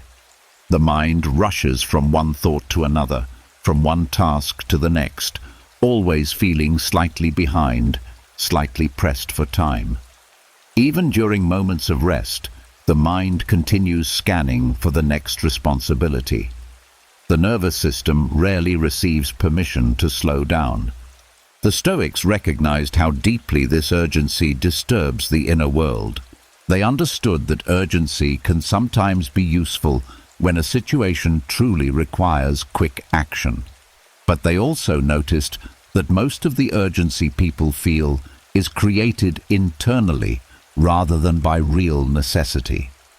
The mind convinces itself that every task is critical, every delay is dangerous, and every moment must be used as efficiently as possible. This belief keeps the nervous system in a constant state of pressure. The Stoic technique of softening inner urgency begins with recognizing that the mind often exaggerates the importance of speed. Many tasks can be done carefully rather than quickly. Many decisions benefit from patience rather than immediate reaction. Yet the mind still insists on rushing, as if calm attention would somehow cause failure. Marcus Aurelius often reminded himself that life unfolds according to a natural pace that cannot be forced. When the mind pushes too hard against that pace, it creates unnecessary friction. By aligning with the rhythm of the moment instead of fighting it, the mind regains its balance. Softening inner urgency does not mean abandoning responsibility. The Stoics were not passive or indifferent to their duties. What they rejected was the internal pressure that transforms simple tasks into sources of stress. The nervous system reacts strongly to urgency because urgency signals danger. When the mind believes something must happen immediately, the body prepares for action. The breath becomes faster, the muscles tighten, and attention narrows. This response is helpful when real danger appears, but when urgency becomes constant, the nervous system never has a chance to return to calm. The Stoics trained themselves to question this internal pressure. When the mind began rushing ahead, they asked whether the situation truly required urgency or whether the mind had simply created that feeling out of habit. Many times, the urgency dissolved once the situation was examined more carefully. This simple questioning softens the tension that urgency creates. Another part of this technique involves slowing the pace of thought. When the mind feels urgent, thoughts tend to move quickly and chaotically. One concern leads immediately to another. Plans expand into complicated scenarios. The nervous system becomes overwhelmed because the mind is trying to process too much at once. The Stoics responded by returning attention to a single step. Instead of trying to solve everything immediately, they focused on the next action that could be taken calmly. This approach reduces pressure because the mind no longer feels responsible for controlling the entire situation at once. Epictetus encouraged his students to approach life in manageable pieces. The mind becomes agitated when it tries to grasp the whole future at the same time. When attention is directed toward the present task, urgency loses much of its force. The nervous system relaxes because the situation no longer feels overwhelming. Softening inner urgency also changes the way time is experienced. Many people live as if time is constantly running out. The mind behaves like a traveler rushing through a journey without ever looking around. Even enjoyable moments are pushed aside by the thought of what must happen next. The Stoics saw time differently. They believed that each moment contains everything necessary for wise action. There is no need to force the moment to move faster than it naturally unfolds. By accepting the pace of life as it arrives, the mind becomes more attentive and less pressured. Seneca wrote about this in his reflections on how people waste time. He observed that many individuals rush through life as if they are being chased, yet they never stop to ask what they are actually chasing. This endless pursuit of speed leaves the mind restless and dissatisfied. When urgency softens, the nervous system regains a sense of safety. The body no longer prepares for constant emergency. Breathing becomes deeper. Attention becomes clearer. Actions become more deliberate instead of hurried. This change also improves judgment. Decisions made under pressure are often guided by fear or impatience. When the mind slows down, it can examine situations more carefully and choose responses that are more thoughtful. Over time, the mind begins to trust that not every moment requires acceleration.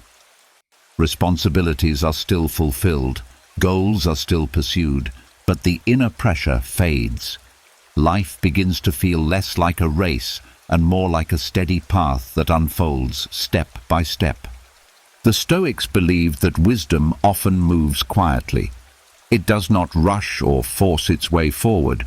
It observes carefully, acts deliberately, and allows events to develop in their natural order. As this perspective grows stronger, the nervous system gradually releases the habit of constant urgency. The mind no longer pushes against time. It moves with it. And in that steady rhythm, a deeper form of calm becomes possible, one that does not depend on slowing the world around you, but on softening the pressure that once lived inside. And as the pressure of inner urgency begins to soften, the mind starts discovering something else that the Stoics understood very well. Life does not suddenly become quiet just because the mind has learned a few disciplines. The world remains unpredictable. People still argue, plans still fall apart. Noise, pressure, and confusion continue to appear in daily life. Chaos is part of the human experience. The Stoics never believed that peace came from escaping this chaos. They lived in busy cities, held demanding responsibilities, and faced political struggles, criticism, and uncertainty.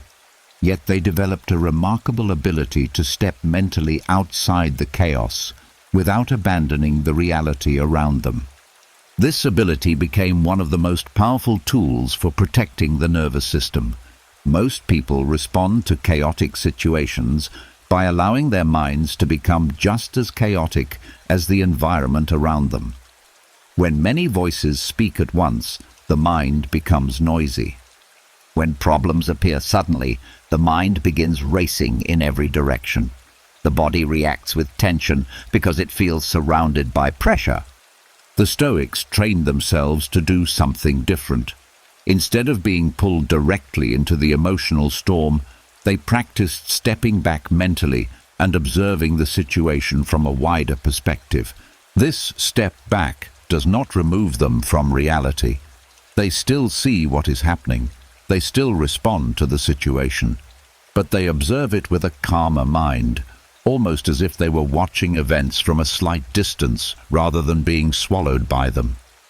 Marcus Aurelius used this technique frequently while ruling the Roman Empire. In the middle of political tension and constant decision-making, he reminded himself to view events from above, as if looking at life from a higher vantage point. From that perspective, the noise of daily conflict began to look smaller and more temporary. When the mind adopts this wider view, the nervous system relaxes because the situation no longer feels overwhelming. Chaos often appears larger than it truly is when the mind is standing directly inside it. Every problem feels urgent. Every disagreement feels important. Every disruption demands immediate attention. But when the mind steps back and sees the larger picture, the intensity begins to fade. The Stoics called this practice enlarging the perspective. They would remind themselves that the events of a single day are only small movements within the much larger flow of life. A frustrating conversation that seems enormous in the moment may appear insignificant when viewed within the context of months or years. This shift in perspective helps the nervous system release the pressure created by chaos.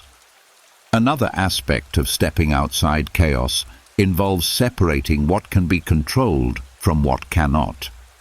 When many problems appear at once, the mind often tries to manage everything simultaneously. This creates exhaustion because much of the situation lies beyond personal influence. The Stoics responded by narrowing their attention to the small area that remained within their control. Instead of fighting the entire storm, they focused on their own thoughts, choices, and actions. The chaos outside could continue moving, but the mind remained anchored to what it could actually guide. This simple distinction stabilizes the nervous system. When the mind stops attempting to control everything, it stops exhausting itself. Epictetus often reminded his students that peace becomes possible when attention is directed toward what belongs to us and released from what does not. By doing this, the mind steps outside the chaos of events that cannot be shaped by effort. Another Stoic method involved slowing the mind's reaction to confusion. In chaotic situations, people often rush to conclusions. They try to understand everything immediately, even when the situation is still unfolding.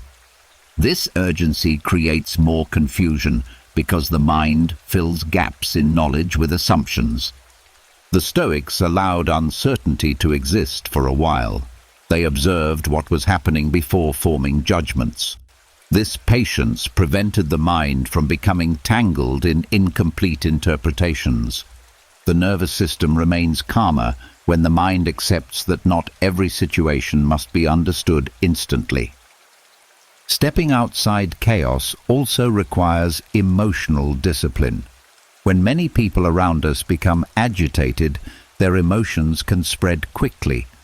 Anger invites more anger. Fear invites more fear. Without awareness, the mind absorbs the emotional atmosphere of the environment. The Stoics protected themselves from this influence by remembering that emotions from others do not have to become their own. They could acknowledge the intensity of the situation without allowing it to invade their inner stability. This boundary prevented the nervous system from mirroring every emotional wave around them. Over time, this practice creates remarkable resilience. Situations that once felt overwhelming begin to feel manageable. The mind learns that chaos outside does not require chaos inside. The Stoics believed that the mind can remain steady even while standing in the middle of a turbulent world. This steadiness does not come from withdrawing from reality or pretending that difficulties do not exist. It comes from observing events clearly, maintaining perspective, and directing energy only toward what can truly be influenced. As this ability grows, the nervous system becomes less reactive to external noise. The world may still move quickly, problems may still appear unexpectedly, yet the mind carries a quiet distance that allows it to see clearly without being consumed. And in that quiet space between the mind and the chaos around it, calm remains possible. Not because the world has become peaceful, but because the mind has learned how to remain steady within it. And when the mind learns how to step outside chaos without running away from life, another quiet cause of inner tension begins to reveal itself. It is not always the events around us that exhaust the nervous system. Very often the pressure comes from something inside the mind that rarely gets questioned. Desire. Desire is one of the most powerful forces in human life.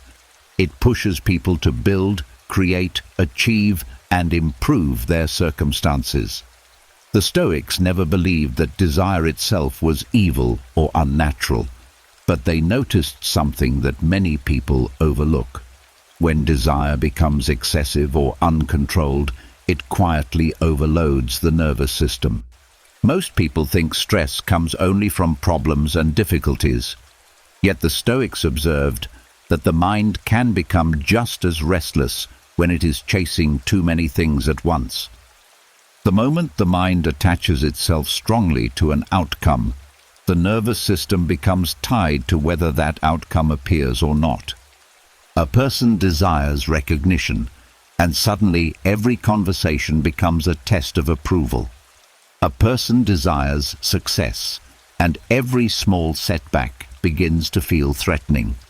A person desires comfort, and every inconvenience becomes irritating. The more tightly the mind clings to its desires, the more fragile its emotional balance becomes. The Stoics saw this clearly in the lives of people who constantly pursued more wealth, more praise, more influence, more control over circumstances. Each desire created a new dependency. The mind became responsible for securing outcomes that could never be fully guaranteed. This constant pursuit slowly drains the nervous system. Seneca often wrote about this hidden burden. He observed that people who chase endless desires rarely experience calm because the mind is always leaning toward the next thing it wants. Even when one desire is satisfied, another quickly takes its place. The mind moves forward again, chasing the next imagined source of satisfaction. This endless movement creates quiet exhaustion. The nervous system remains alert because the mind believes its peace depends on reaching something that still lies ahead. Until that desire is fulfilled, the body carries a subtle tension. The Stoics responded by changing the relationship between desire and inner stability. Instead of attaching their peace to specific outcomes, they practiced loosening the grip of desire. They allowed themselves to pursue goals and improvements, but they refused to make their emotional well-being dependent on achieving them. This shift changes the nervous system immediately. When the mind is no longer clinging tightly to results, the body relaxes. Effort can still exist, but the tension surrounding that effort fades. Marcus Aurelius often reminded himself that many desires are created by the imagination rather than by genuine necessity. The mind begins to believe that certain achievements, possessions, or approvals are required for happiness.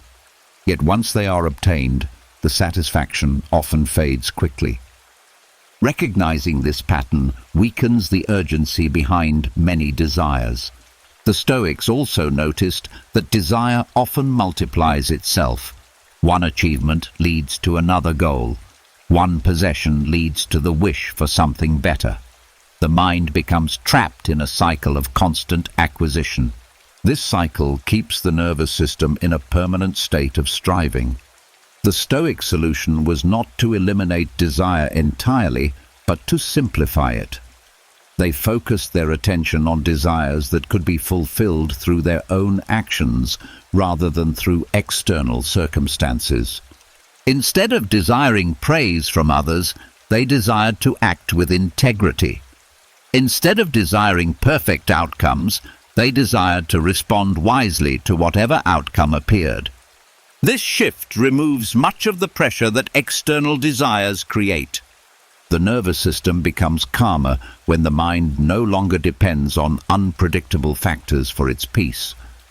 Effort is still directed toward meaningful goals, but the emotional stability of the person remains steady regardless of the result. Another hidden effect of desire is the way it pulls attention away from the present moment.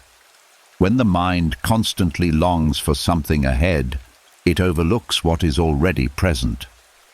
The mind becomes restless because it is always reaching forward. The Stoics practiced returning attention to the present moment as a way of balancing desire.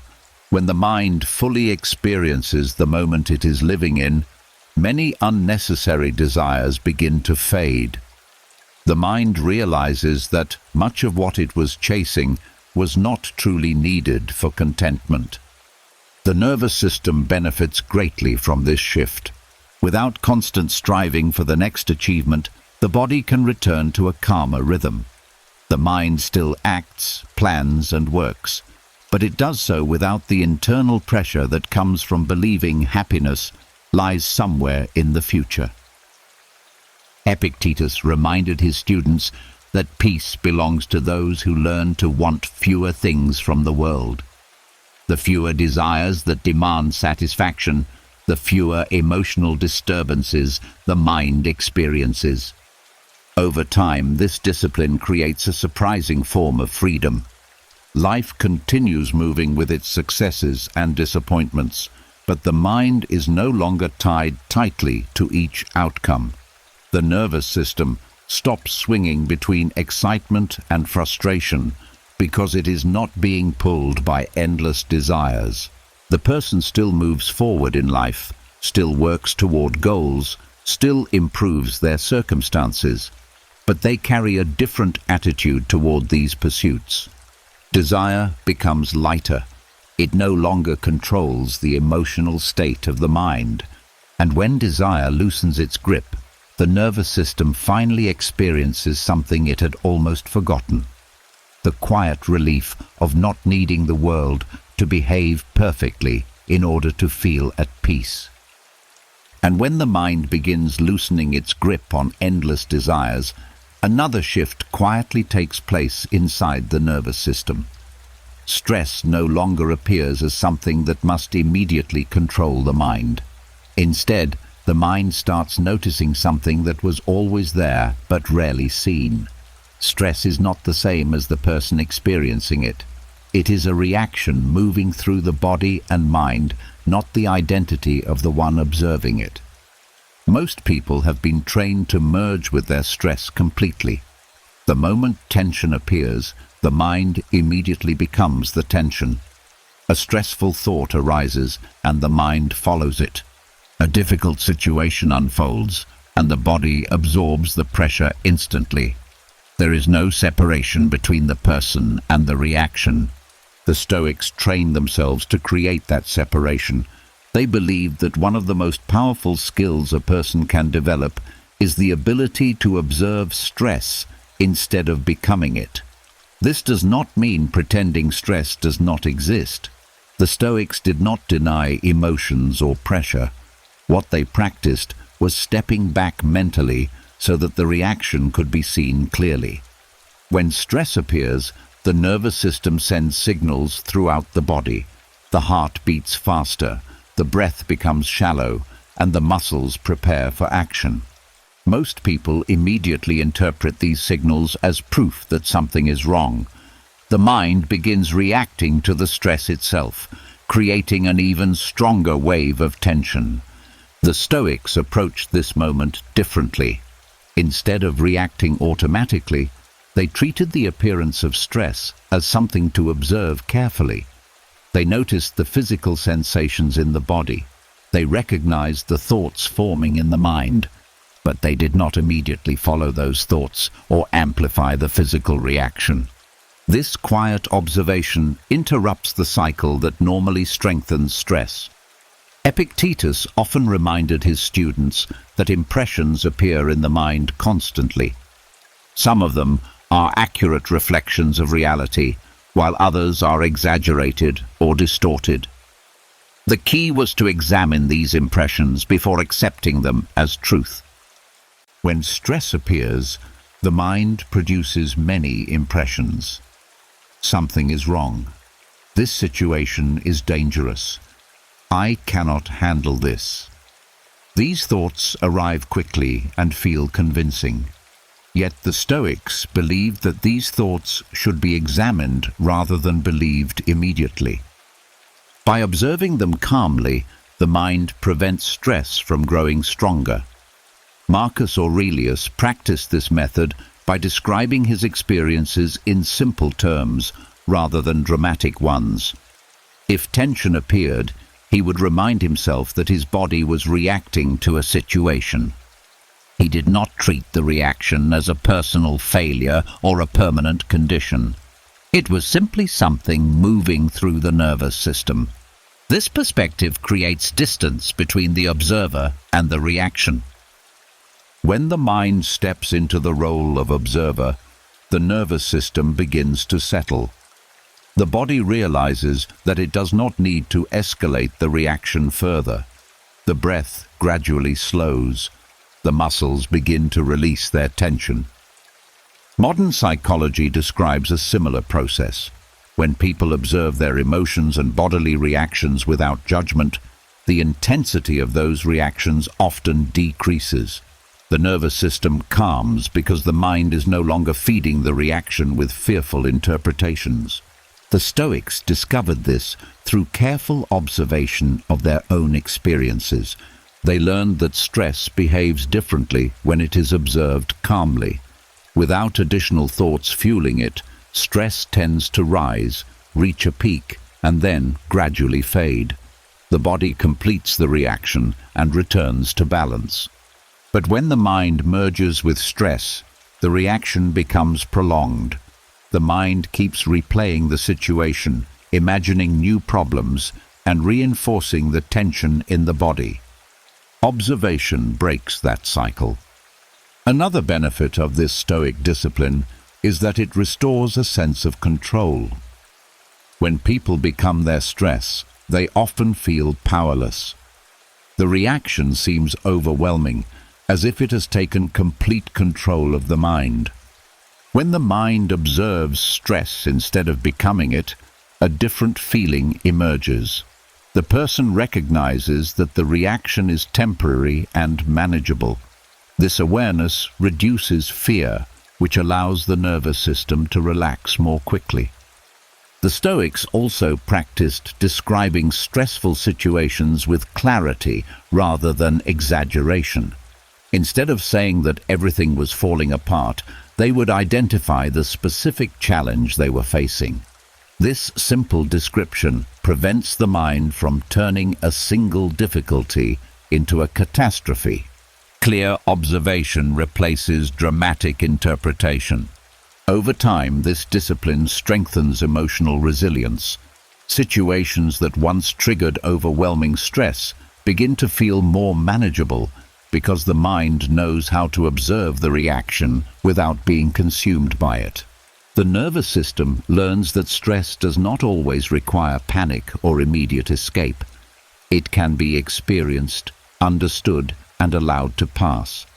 This approach does not remove difficulty from life. Challenges still appear, and stressful moments still arise. What changes is the relationship between the mind and those reactions.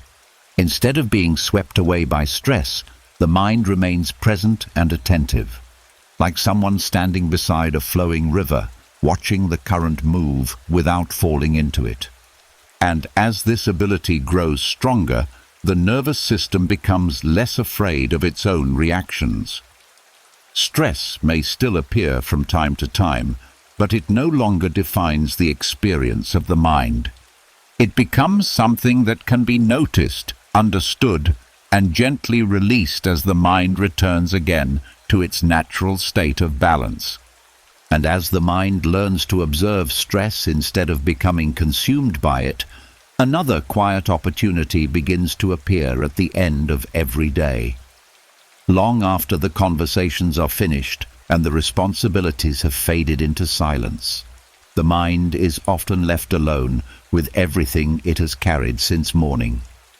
Unfinished thoughts linger. Small frustrations replay themselves. Words spoken hours earlier echo again, as if they are still happening. Most people fall asleep while still carrying the emotional weight of the entire day. The Stoics believed this habit slowly exhausts the nervous system. When the mind moves from one day to the next without releasing what has already happened, emotional residue begins to accumulate. Each day adds a little more tension, a little more unfinished reflection, until the mind feels permanently crowded. To prevent this quiet build-up, the Stoics practiced a ritual of emotional reset at the end of the day. This ritual was not complicated. It did not require special tools or long periods of meditation. It simply involved taking a few moments before sleep to review the day calmly and honestly. The purpose was not to judge or criticize oneself harshly, but to clear the mind so that the nervous system could return to rest. Seneca described this practice in his writings. Each evening, after the day's work was finished, he would quietly examine his actions, thoughts, and responses. He asked himself simple questions about how the day unfolded. Where did I respond wisely? Where did I react too quickly? What could I do differently tomorrow? This reflection helped him understand his behavior without carrying unnecessary guilt or agitation. When the mind reviews the day calmly, emotional experiences begin to settle. Situations that once felt overwhelming often appear smaller when seen from the quiet distance of evening reflection. The nervous system relaxes because the mind stops replaying events unconsciously. Instead of lying awake with restless thoughts, the Stoic approach encourages facing the day directly before it ends. This process has an important psychological effect. When thoughts remain unexamined, they tend to return repeatedly during the night or the following day. The mind keeps searching for closure that never arrives. By reviewing the day consciously, the mind completes its internal processing. The nervous system recognizes that the experience has been acknowledged and can now be released. Another benefit of this ritual is that it separates learning from emotional burden. Many people replay their mistakes with self-criticism. The mind becomes trapped in regret, which keeps the nervous system tense even after the event has passed. The Stoics approached mistakes differently. They treated them as opportunities to learn rather than reasons to punish themselves. By observing errors calmly, the mind extracts the lesson without carrying the emotional weight. This shift allows the nervous system to release tension more easily. Marcus Aurelius used a similar form of reflection through his nightly writings. In his private notes, he examined the events of the day and reminded himself of the principles he wished to live by. This quiet practice helped him align his actions with his values while letting go of the emotional disturbances that occurred during the day. The goal was not perfection. The goal was awareness. Through this nightly reset, the mind becomes lighter. Thoughts that once repeated endlessly lose their grip because they have already been acknowledged. The nervous system receives a signal that the day is complete. The Stoics also believed that evening reflection strengthens emotional discipline over time. By observing patterns in behavior, the mind begins recognizing situations that trigger unnecessary reactions. The next time a similar situation appears, the mind is more prepared to respond calmly. In this way, the ritual does not only release the past day, it quietly prepares the mind for the next one. Another important part of this practice is forgiveness. Holding resentment or self-blame overnight keeps the nervous system active. The Stoics understood that emotional balance requires releasing these burdens before sleep. When the mind forgives others and itself for the imperfections of the day, the body relaxes more deeply. Sleep becomes restorative rather than restless. Modern science now confirms something the Stoics practiced centuries ago. Reflection before sleep helps regulate the nervous system and improve emotional processing. The mind organizes experiences more effectively when it has taken time to acknowledge them consciously. But the Stoic ritual goes beyond mental organization. It restores a sense of inner order. Instead of drifting into sleep with scattered thoughts and unresolved emotions, the mind enters the night with clarity. The day has been seen, understood, and released. This simple habit gradually transforms the relationship with daily life. Each day becomes a complete cycle with a beginning, a middle, and a deliberate closing. Emotional residue no longer accumulates because it is gently cleared away every evening. The nervous system benefits from this rhythm. Just as the body rests during sleep, the mind learns to rest from the emotional movement of the day. And as this ritual becomes part of life, the end of each day begins to feel less like exhaustion and more like quiet closure. The mind releases what it carried, the body softens its tension, and the nervous system prepares itself to begin again with clarity when morning returns. And once the mind begins practicing that quiet emotional reset at the end of each day, another pattern slowly becomes easier to notice. Even after reflection, even after releasing the events of the day, there is still one habit that often tries to pull the mind back into tension. Overthinking. Many people believe overthinking is a sign of intelligence or responsibility. The mind keeps analyzing situations, replaying conversations, predicting possible outcomes, and searching for perfect answers. At first it feels like the mind is trying to protect itself by being careful, but the Stoics noticed something important about this habit. Overthinking is not careful thinking. It is imagination being used in the wrong direction. The Stoics believed imagination was one of the mind's greatest abilities. It allows a person to plan, to create, to reflect, and to prepare wisely for the future. But when imagination is not guided properly, it becomes a tool that generates unnecessary stress. Instead of helping the mind see clearly, it fills the mind with endless possibilities that may never happen.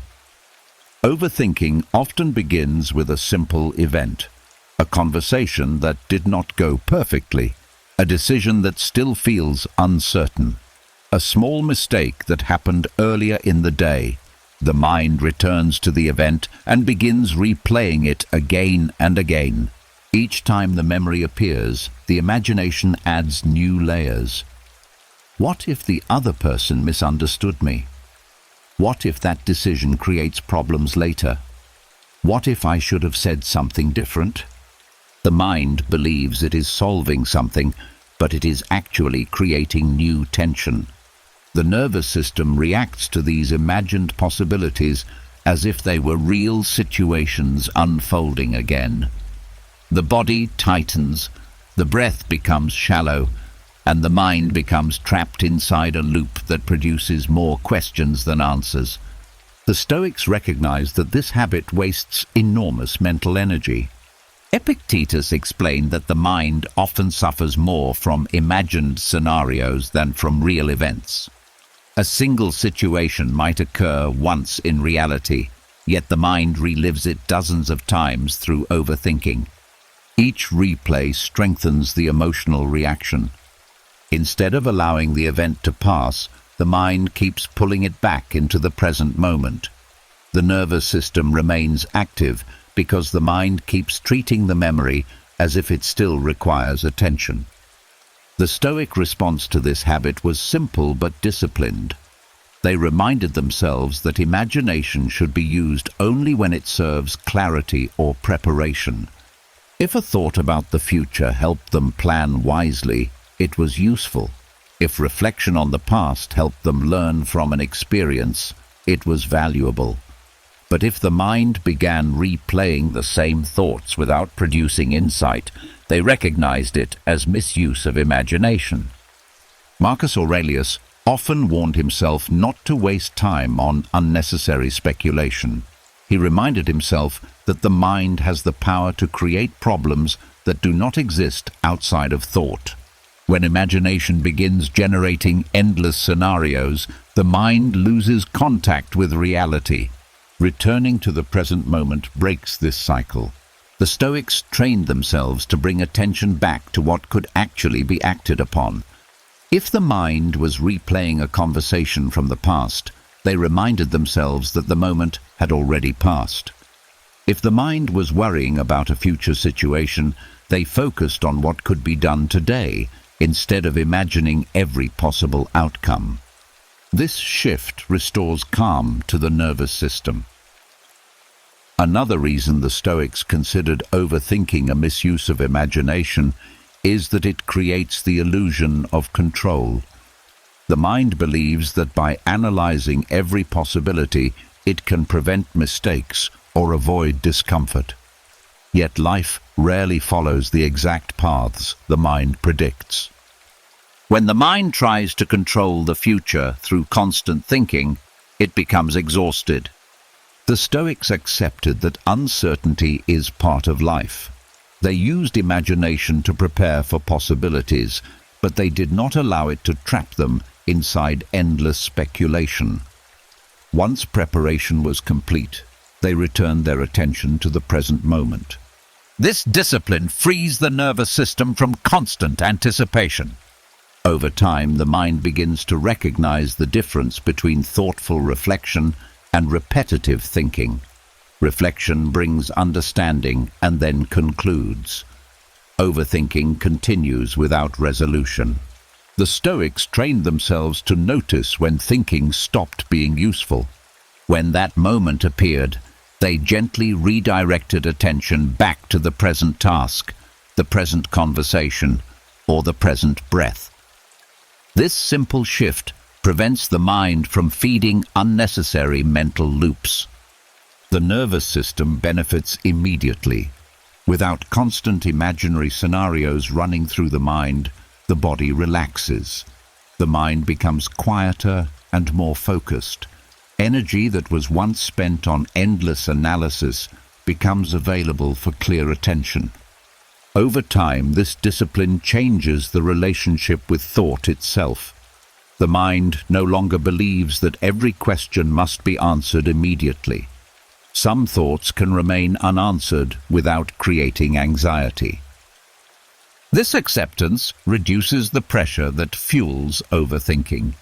The Stoics believed that imagination should serve wisdom rather than disturb peace. When guided properly, it helps the mind prepare for life's challenges. When left unchecked, it creates problems that exist only in thought. By recognizing this difference, the mind learns to use imagination carefully, and as overthinking gradually loses its grip, the nervous system begins to experience something rare in a restless world. The quiet relief of a mind that no longer chases every thought it creates. And when the mind begins freeing itself from the endless loops of overthinking, another quiet realization starts to surface. Many events in life feel heavier than they truly are. A single moment can linger in the mind for hours, sometimes days, as if it carries far more significance than the moment itself ever contained. The Stoics paid very close attention to this tendency. They noticed that the mind has a habit of increasing the emotional weight of events. A small inconvenience becomes a personal setback. A brief disagreement becomes a lasting conflict. A mistake becomes a sign of failure. The event itself may be small, but the mind wraps it in layers of meaning until it feels enormous. This is how the nervous system becomes overwhelmed. When the mind treats every difficulty as something heavy and serious, the body reacts accordingly. The muscles tighten, the breath becomes shallow, and attention becomes narrow. The nervous system prepares for a struggle even when the situation does not truly require it. The Stoics developed a strategy to reduce this emotional weight. Instead of immediately attaching meaning to events, they trained themselves to describe situations in their simplest and most factual form. By removing dramatic interpretations, they prevented the mind from turning ordinary moments into emotional burdens. Marcus Aurelius practiced this technique regularly. When something unpleasant happened, he would strip the situation down to the basic facts. If someone insulted him, he reminded himself that a sound had been produced by another person's voice. If something broke or failed, he reminded himself that objects sometimes wear out or stop working. By reducing the description of the event, the mind stopped inflating its emotional significance. This practice does not deny that events can be unpleasant. The Stoics simply refuse to multiply the discomfort by adding exaggerated narratives. When the mind stops enlarging the situation, the nervous system remains far more stable. Another part of this strategy involves recognizing how temporary most events truly are. The mind often behaves as if the current problem will remain important forever. Yet many moments that once felt overwhelming eventually fade into memory without leaving lasting impact. The Stoics reminded themselves that most disturbances lose their importance with time. By viewing events through the lens of time, the emotional weight begins to shrink. Seneca often encouraged people to imagine how they would see their present problem weeks or months later. In many cases, the situation would appear far smaller than it seemed in the moment. This wider perspective helps the nervous system release the urgency that often accompanies emotional reactions. The Stoics also practiced comparing events with the larger movement of life. A small frustration during the day might feel enormous when viewed alone, but when the mind remembers the vast scale of time and the countless events that shape a lifetime, the disturbance begins to look smaller. Marcus Aurelius sometimes reflected on how many generations had lived before him and how many would live after. From that broader view, even the most irritating moments of the day lost their ability to dominate the mind. This perspective softens emotional intensity. The nervous system calms when the mind stops treating every situation as if it carries enormous importance. Another way the Stoics reduced emotional weight was by focusing on the present moment rather than expanding the event into future consequences. When something goes wrong, the mind often begins predicting how it might affect tomorrow, next week, or even years ahead. These imagined consequences quickly multiply the emotional pressure. The Stoics interrupted this pattern by returning attention to the present step. What is happening right now? What action can be taken calmly in this moment? By limiting the focus to what can actually be addressed, the mind avoids creating unnecessary stress about distant possibilities. This approach prevents the nervous system from becoming overloaded. Reducing emotional weight also changes how the mind responds to mistakes. Many people carry the burden of small errors long after they have occurred. The mind repeatedly revisits the moment, adding new layers of criticism and regret. The Stoics believed mistakes should be acknowledged, corrected if possible, and then released. Holding on to them serves no useful purpose once the lesson has been learned. By letting the event remain in its proper place in time, the mind frees itself from carrying unnecessary emotional weight. Over time, this strategy transforms how situations are experienced. Events still occur, both pleasant and unpleasant, but they no longer dominate the mind with the same intensity. The nervous system learns that not every difficulty deserves a large emotional response. Some events are simply moments passing through the day. As this understanding deepens, the mind becomes more stable. Situations that once felt overwhelming begin to appear manageable. The emotional atmosphere inside the mind becomes lighter because events are no longer being inflated by interpretation. The Stoics believed that peace of mind grows when the mind stops giving excessive importance to things that are naturally small. And as the mind continues practicing this discipline, something changes quietly but powerfully. Life begins to feel less heavy. The nervous system moves through the day with greater balance because the mind has learned to carry events lightly instead of turning them into burdens. And as the mind learns to reduce the emotional weight it gives to events, something subtle begins to change inside the nervous system. Situations that once felt overwhelming start to lose their intensity. Moments that once triggered long periods of agitation pass more quickly. Yet there is another Stoic practice that deepens this calm even further: inner detachment. Many people misunderstand the word detachment. It is often confused with indifference or emotional coldness, as if detaching from events means withdrawing from life or refusing to care. The Stoics meant something very different. Inner detachment was not about disconnecting from life. It was about maintaining a quiet space inside the mind that remains stable regardless of what happens outside. The Stoics believed that most emotional turbulence appears when the mind becomes too tightly attached to outcomes, opinions, or circumstances that cannot always be controlled. When the mind attaches itself strongly to an outcome, the nervous system becomes tied to whether that outcome succeeds or fails. If things go well, the mind feels relief.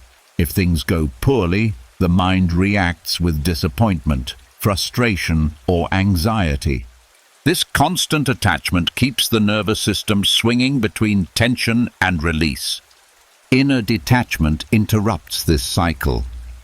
Instead of clinging to results, the Stoics trained themselves to focus on their own actions, intentions, and character.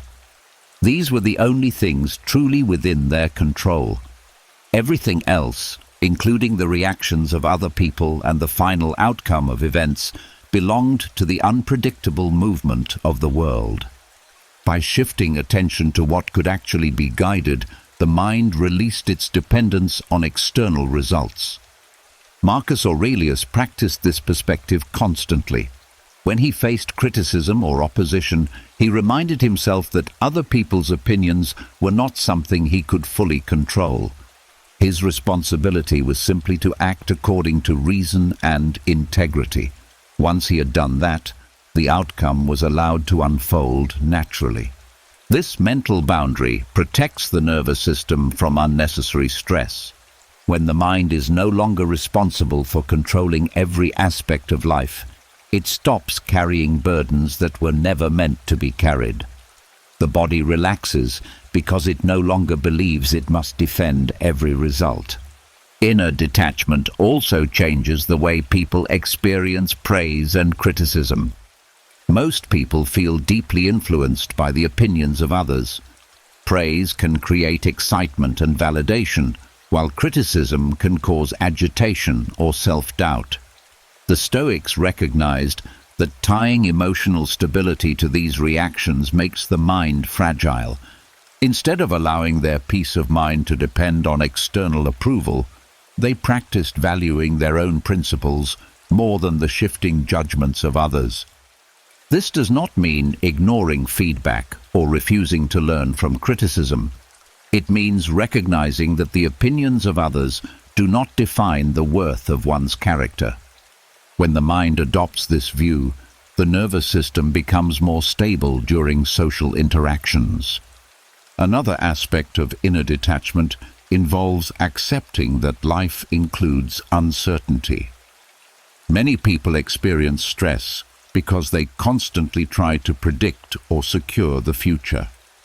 They attempt to guarantee success, avoid disappointment, and control every possible outcome.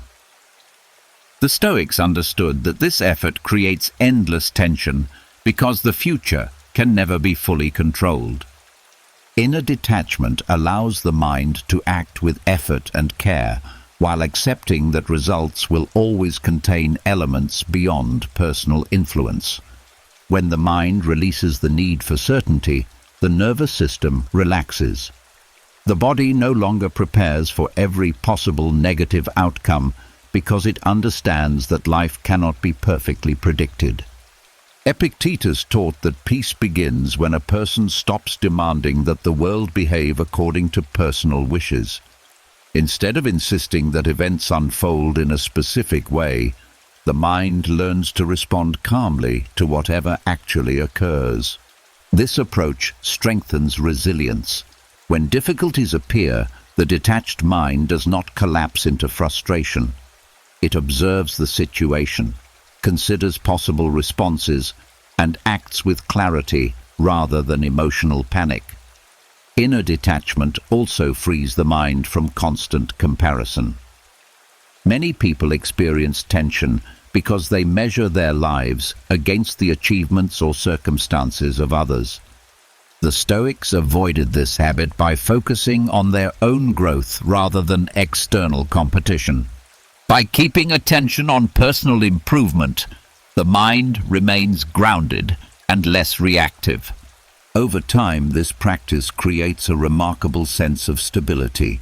Life continues presenting successes, setbacks, praise, criticism, and uncertainty. Yet the mind remains steady because it no longer depends on those events to maintain its peace. The nervous system benefits from this stability. Without constant emotional swings tied to outcomes, the body operates from a calmer baseline. Energy is preserved because the mind is no longer fighting to control every situation. Inner detachment does not remove passion or purpose from life. The Stoics still worked, created, and pursued meaningful goals. What changed was the way they carried those pursuits. They acted with commitment, but without clinging. This balance allowed them to move through life with clarity rather than tension. And as this discipline becomes part of the mind's natural rhythm, something powerful emerges. Calm is no longer something fragile that disappears whenever circumstances change. It becomes something steady. A quiet center within the mind that remains stable while the events of life continue to move around it. And as inner detachment begins creating that quiet center within the mind, another realization slowly becomes clear. Calmness is not something that appears randomly in certain personalities. It is not reserved only for people who live easy lives or face fewer difficulties. The Stoics believed something very different from this common assumption. Calmness is a skill. Just like strength in the body grows through repeated training, calmness in the mind develops through practice. The Stoics understood that emotional stability is not a fixed trait that some people are born with and others lack. It is a mental discipline that becomes stronger every time the mind chooses clarity instead of reaction. Most people experience calmness only occasionally. When life is smooth and nothing unexpected happens, the mind feels relaxed. But the moment pressure appears, that calm disappears quickly. The Stoics noticed that this kind of calm is fragile because it depends entirely on external conditions.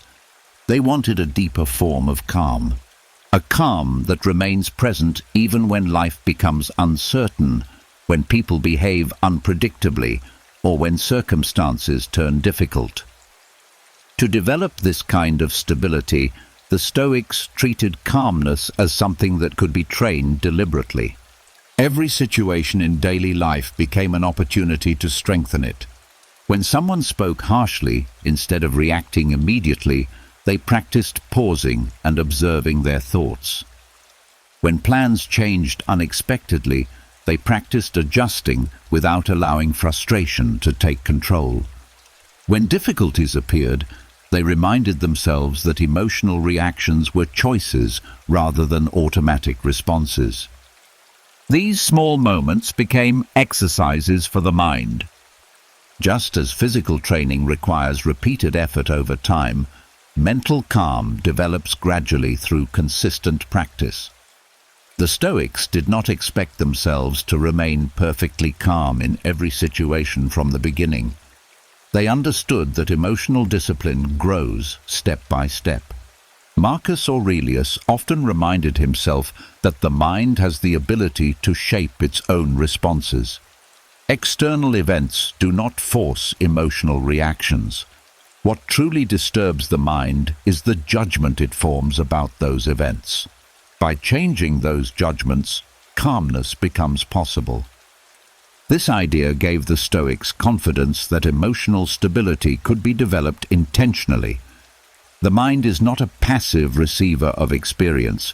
it is an active interpreter of events. When the interpretation changes, the emotional response changes as well. This understanding places calmness within reach of anyone willing to train their mind. The Stoics also recognized that calmness grows stronger through exposure to discomfort. Many people try to avoid difficult situations because they fear the emotional stress they might bring. Yet, avoiding challenges prevents the mind from developing resilience. The Stoics approached difficulty as an opportunity for training. When obstacles appeared, they saw them as exercises for strengthening patience, clarity, and self-control. Instead of viewing challenges as interruptions to peace, they treated them as the very conditions where calmness could be practiced. Over time, this attitude transforms the relationship with difficulty. Situations that once triggered strong emotional reactions begin to feel less threatening because the mind has practiced navigating them before. The nervous system learns that discomfort does not always require panic or resistance. Another important aspect of this training involves awareness. Calmness cannot be developed if the mind never notices its own reactions. The Stoics paid close attention to their thoughts and emotions throughout the day. When irritation appeared, they noticed it. When impatience arose, they recognized it. This awareness allowed them to intervene before the reaction grew stronger. Without awareness, reactions unfold automatically. With awareness, the mind gains the opportunity to respond differently. Epictetus often reminded his students that emotional disturbances begin with impressions entering the mind. The moment those impressions appear is the moment when training becomes possible.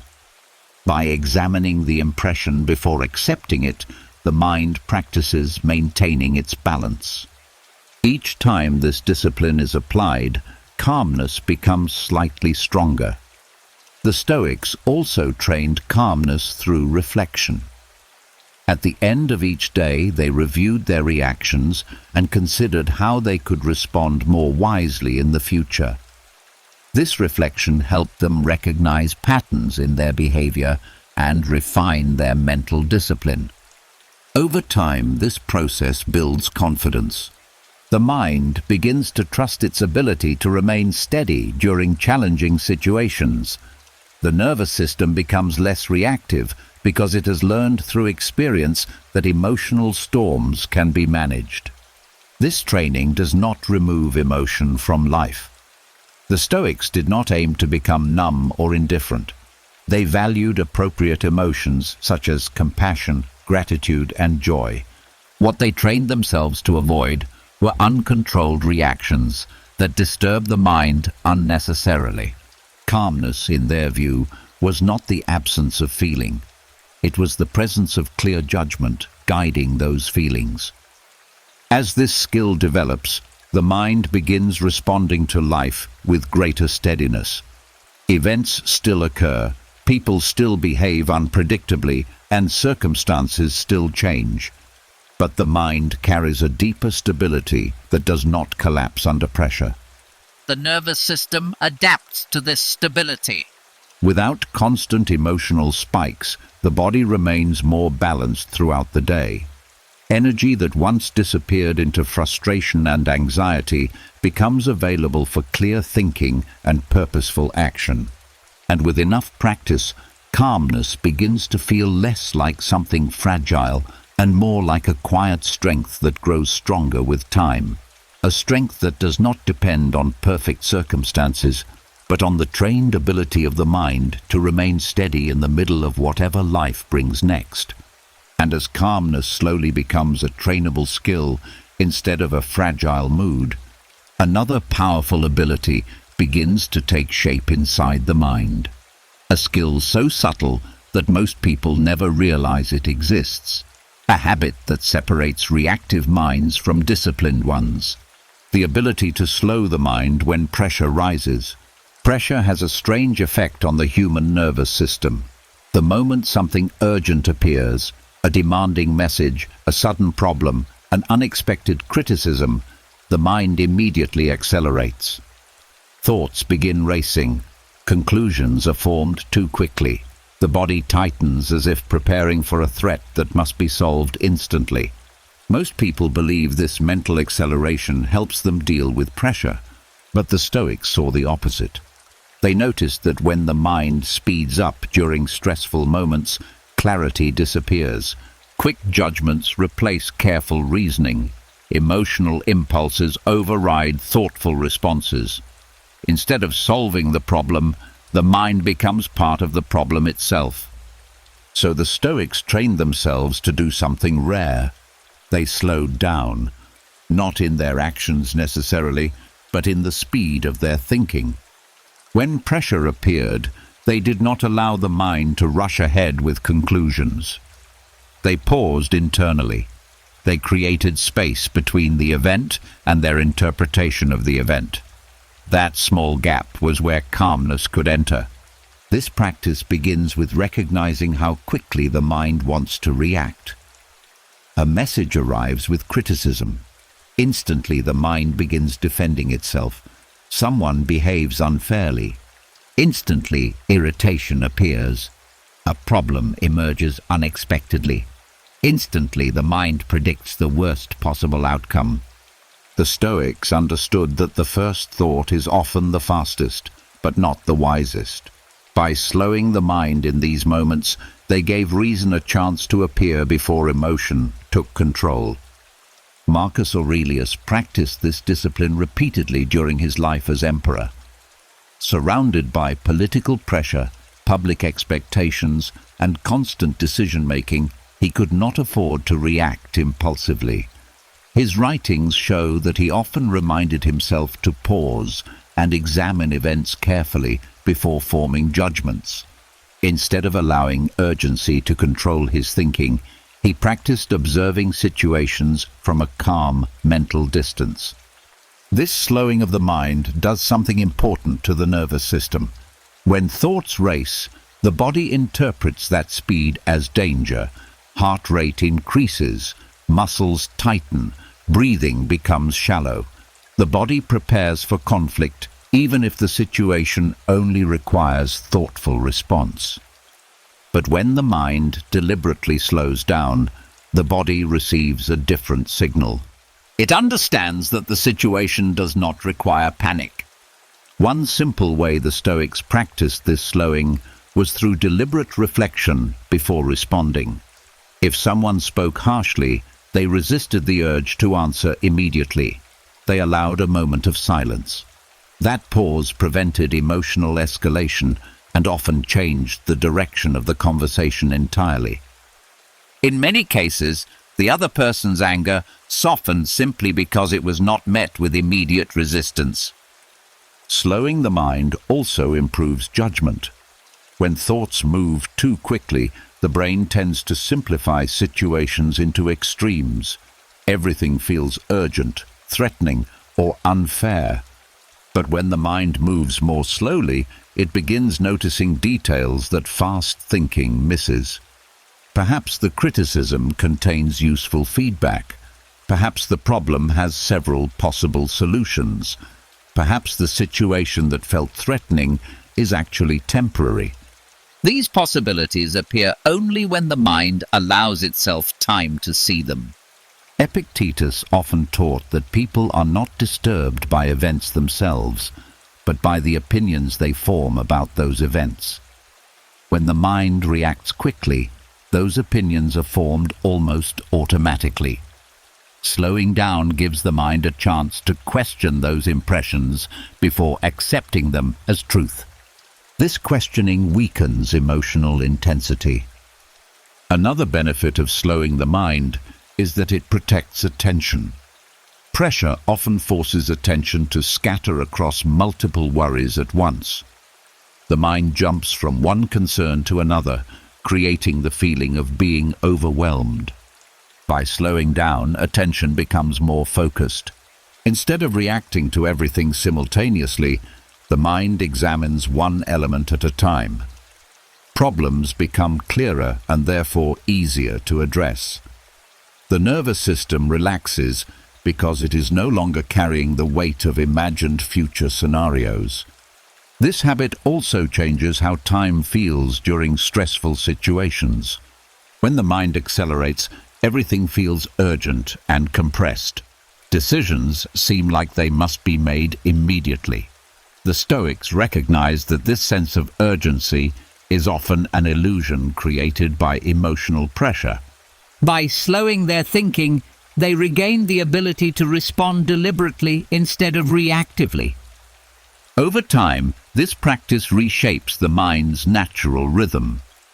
Pressure no longer forces immediate emotional reactions. Instead, the mind instinctively creates space before responding. That space becomes a form of quiet power. In that space, thoughts settle, emotions soften, judgment becomes clearer. The nervous system benefits deeply from this discipline. Instead of entering constant cycles of tension and release, it begins operating from a more stable baseline. Stressful moments still occur, but they no longer dominate the entire inner world.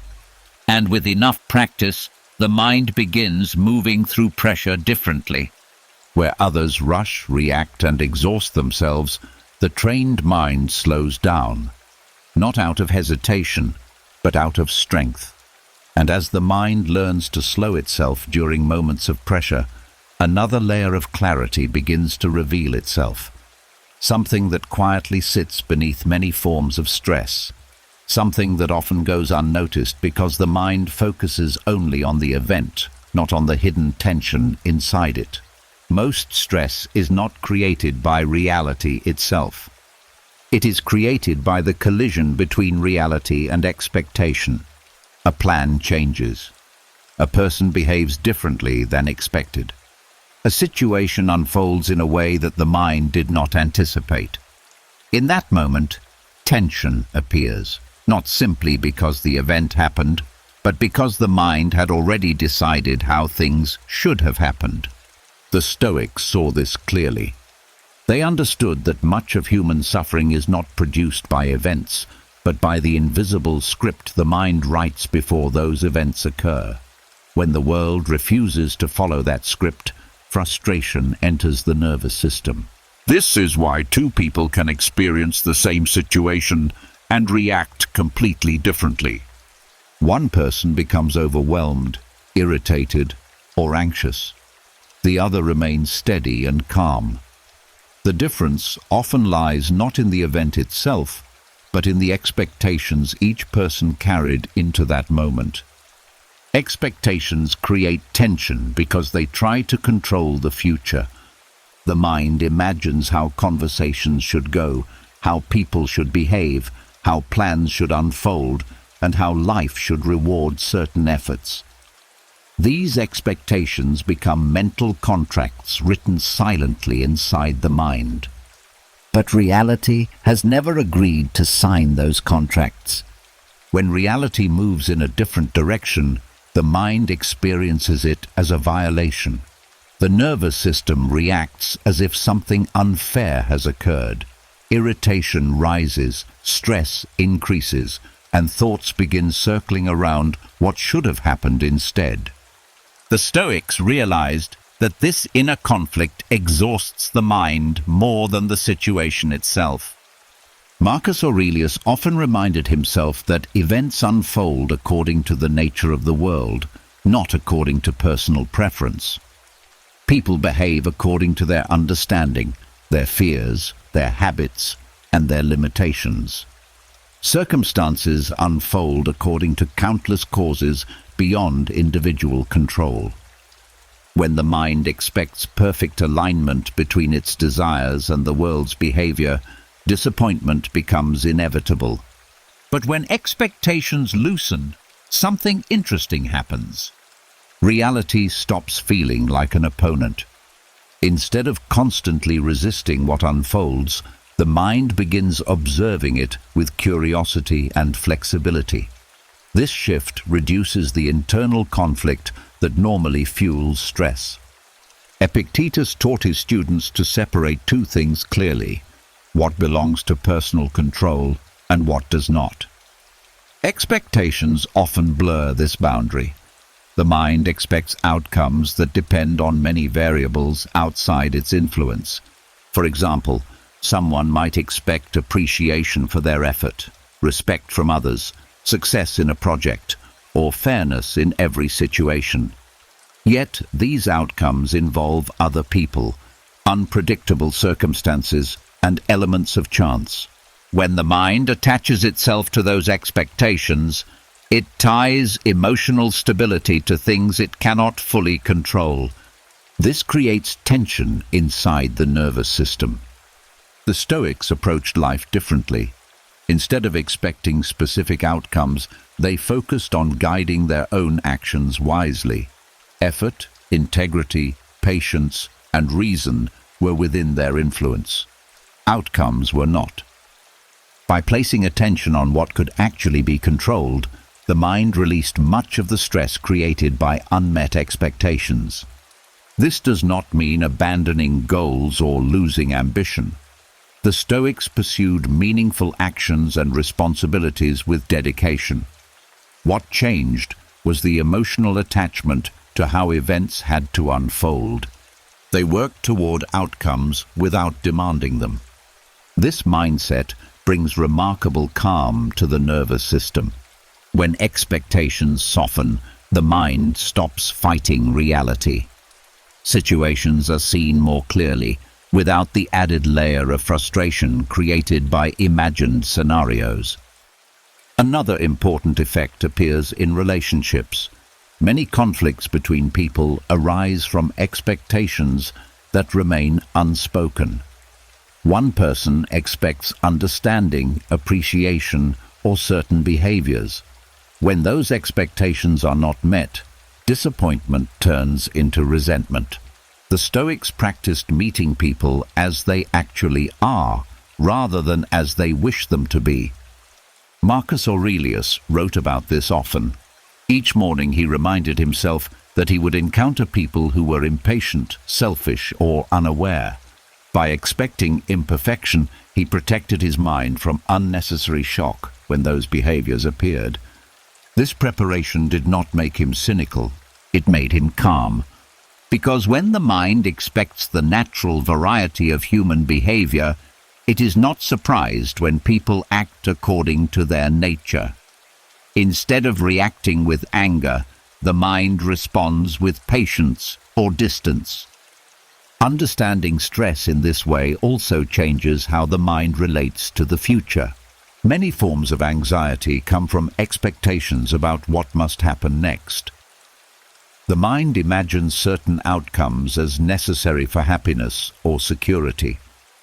When uncertainty threatens those imagined futures, tension increases.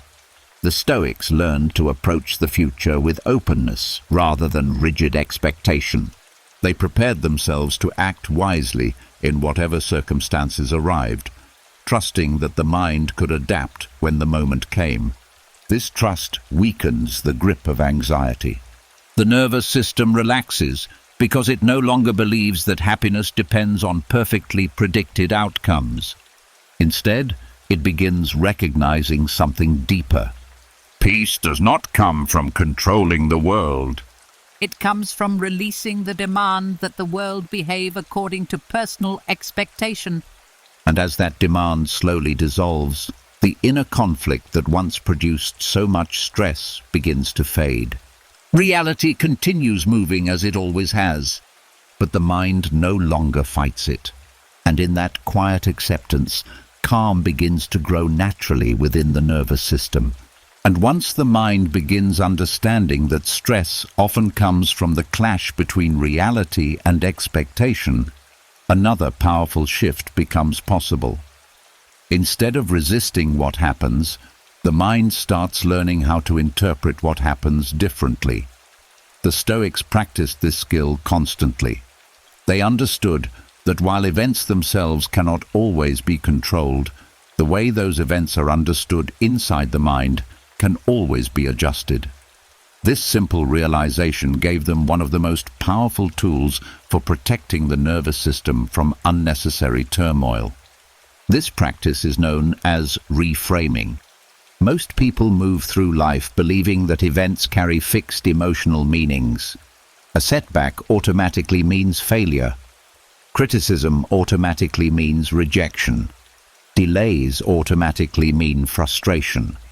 The mind accepts these interpretations so quickly that they feel like facts. But the Stoics recognized that these meanings are not built into the events themselves. They are created by the mind's interpretation. Once this becomes clear, the mind gains freedom.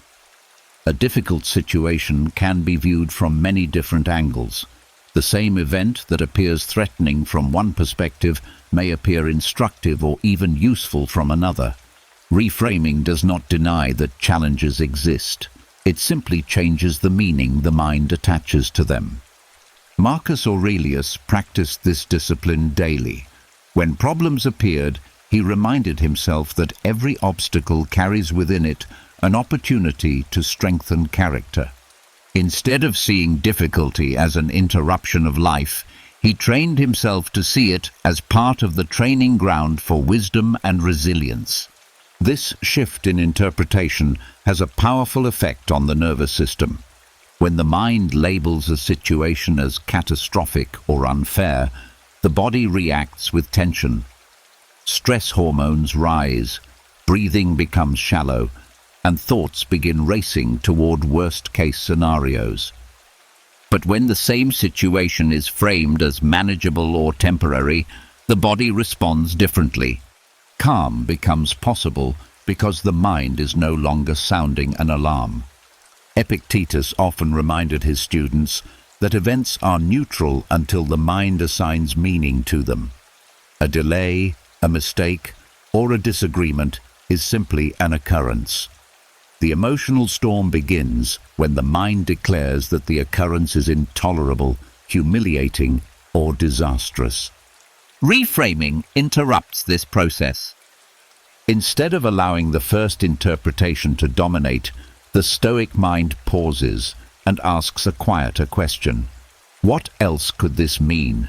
Is this truly harmful, or is it simply inconvenient? Is this setback permanent, or is it part of a longer path that has not yet revealed its full direction? These questions weaken the emotional intensity surrounding the event. Many situations that initially appear threatening lose much of their power when examined more carefully. What once looked like failure may actually contain information that improves future decisions. What felt like rejection may simply reflect another person's limitations rather than one's own worth. This shift in perspective protects the nervous system from unnecessary agitation. Another aspect of Stoic reframing involves viewing challenges as training rather than punishment. The Stoics believed that life continuously presents opportunities to strengthen the mind's discipline. Difficult people become exercises in patience. Delays become exercises in flexibility. Uncertainty becomes an exercise in courage. By adopting this mindset, the mind stops asking why difficulties exist and begins asking how those difficulties can be used. This subtle shift changes the emotional atmosphere inside the mind. Instead of feeling like a victim of circumstances, the individual becomes a participant in the development of character. Stress transforms into challenge, and challenge activates focus rather than panic. Reframing also helps reduce the emotional weight attached to temporary setbacks. Many people treat short-term problems as if they define the entire future. A single mistake becomes a personal failure. One difficult day becomes evidence that life is falling apart. The Stoics refused to give events that kind of power. They trained themselves to see each situation as a small moment within a much larger life. When the mind zooms out in this way, the intensity of immediate problems begins to shrink.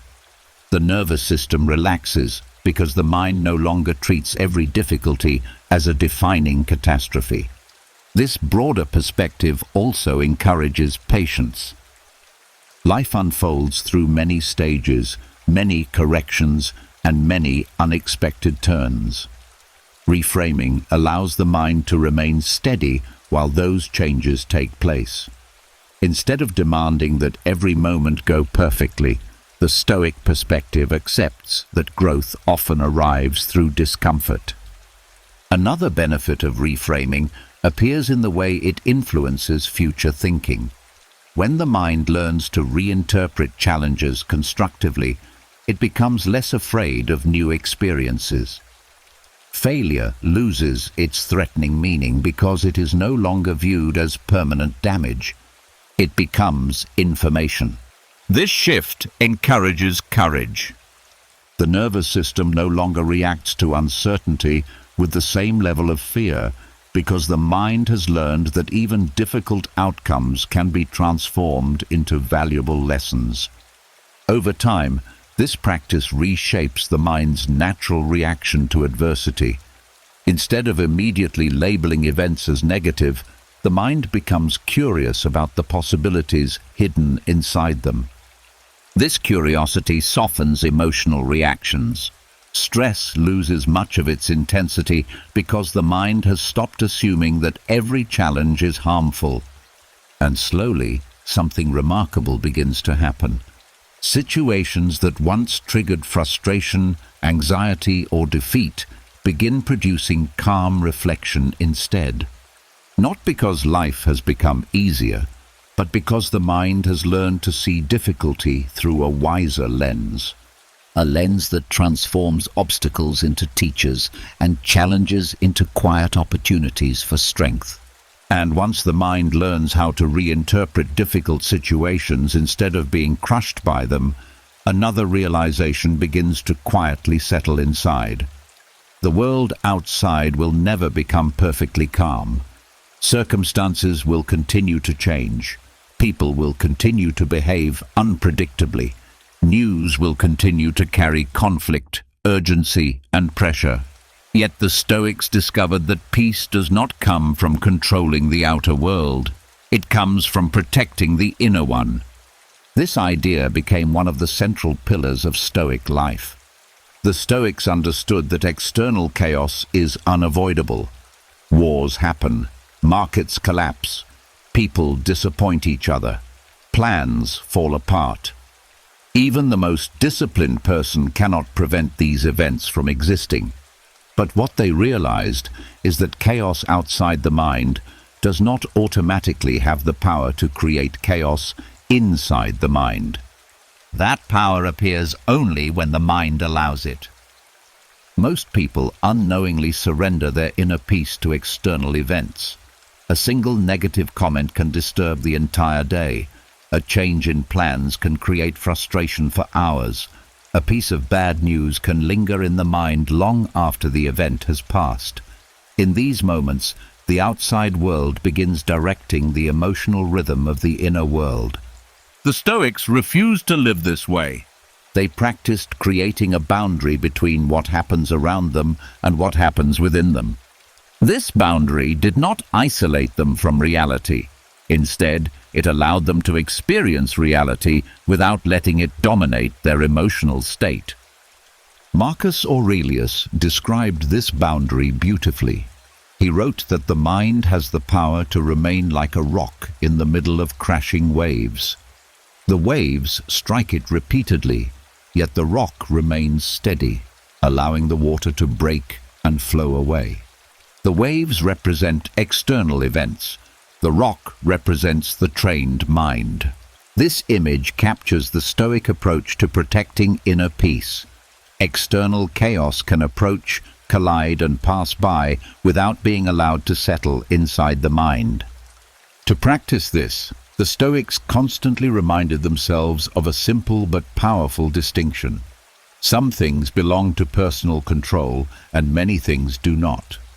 When the mind confuses these categories, stress grows quickly. People begin worrying about outcomes they cannot determine, and trying to control behaviors that belong to others. This confusion drains the nervous system. But when the mind returns to the Stoic distinction, peace begins to stabilize again. Personal actions, choices, and character belong within control. Other people's opinions, external events, and unpredictable outcomes do not. By focusing attention on the first category and releasing attachment to the second, the Stoics protected their inner stability. This discipline becomes especially important during chaotic situations. When conflict appears around them, most people instinctively absorb the emotional atmosphere of the environment. Anxiety spreads from one person to another. Anger multiplies through conversation. Stress becomes contagious. The Stoics trained themselves not to absorb this emotional contagion. They observed it, but they did not allow it to infect their own thinking. If someone spoke with anger, the Stoic response was calm observation rather than immediate reaction. If the environment became tense, the Stoic mind remained anchored in reason instead of joining the emotional storm. This restraint acts like a shield for the nervous system. Without it, the body constantly mirrors the agitation of the surrounding environment. Heart rate rises, muscles tighten, and attention becomes scattered. But when the mind refuses to absorb external chaos, the body remains far more balanced. Another Stoic method for protecting inner peace involved perspective. When external events felt overwhelming, the Stoics deliberately stepped back mentally and looked at the situation from a wider viewpoint. Marcus Aurelius often reminded himself how small each event appears when placed within the vast movement of time. A conflict that feels enormous in the moment becomes almost invisible when viewed against the larger span of life. This wider perspective softens emotional intensity. The nervous system relaxes because the mind stops interpreting every disturbance as a defining crisis. Many problems that appear urgent today will fade naturally with time. Recognizing this prevents the mind from becoming trapped in unnecessary agitation.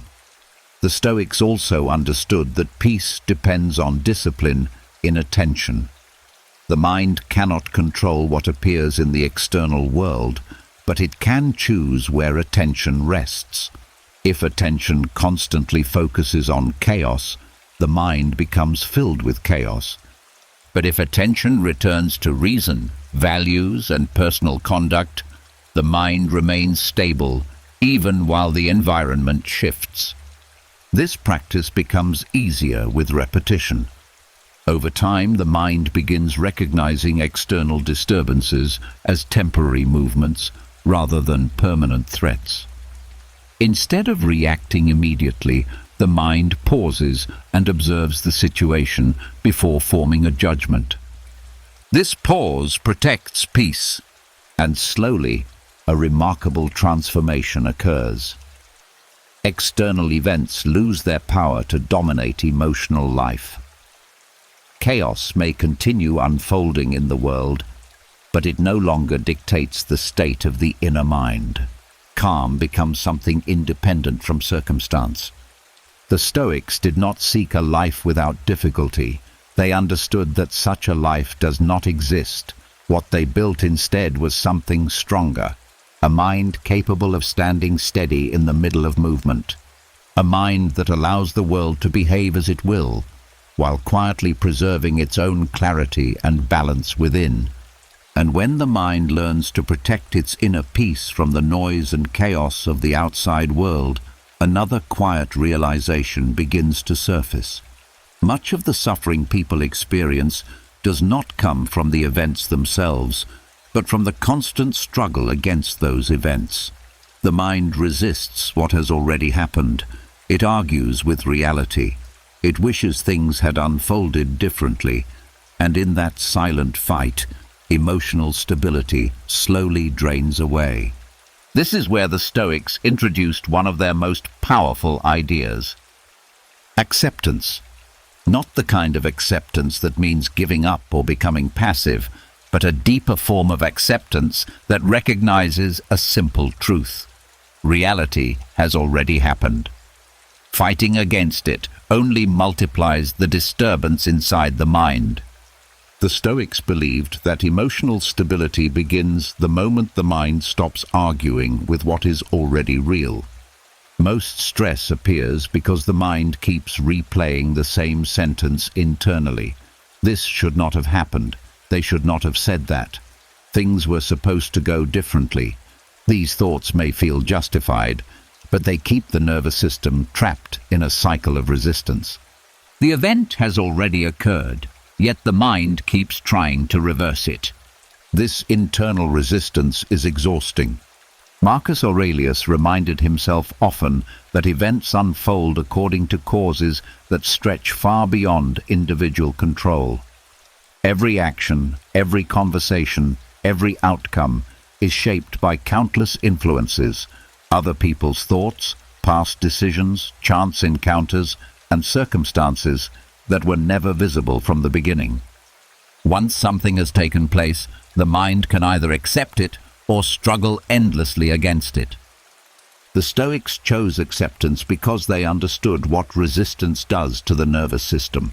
When the mind refuses to accept reality, it creates tension that lingers long after the event itself has passed.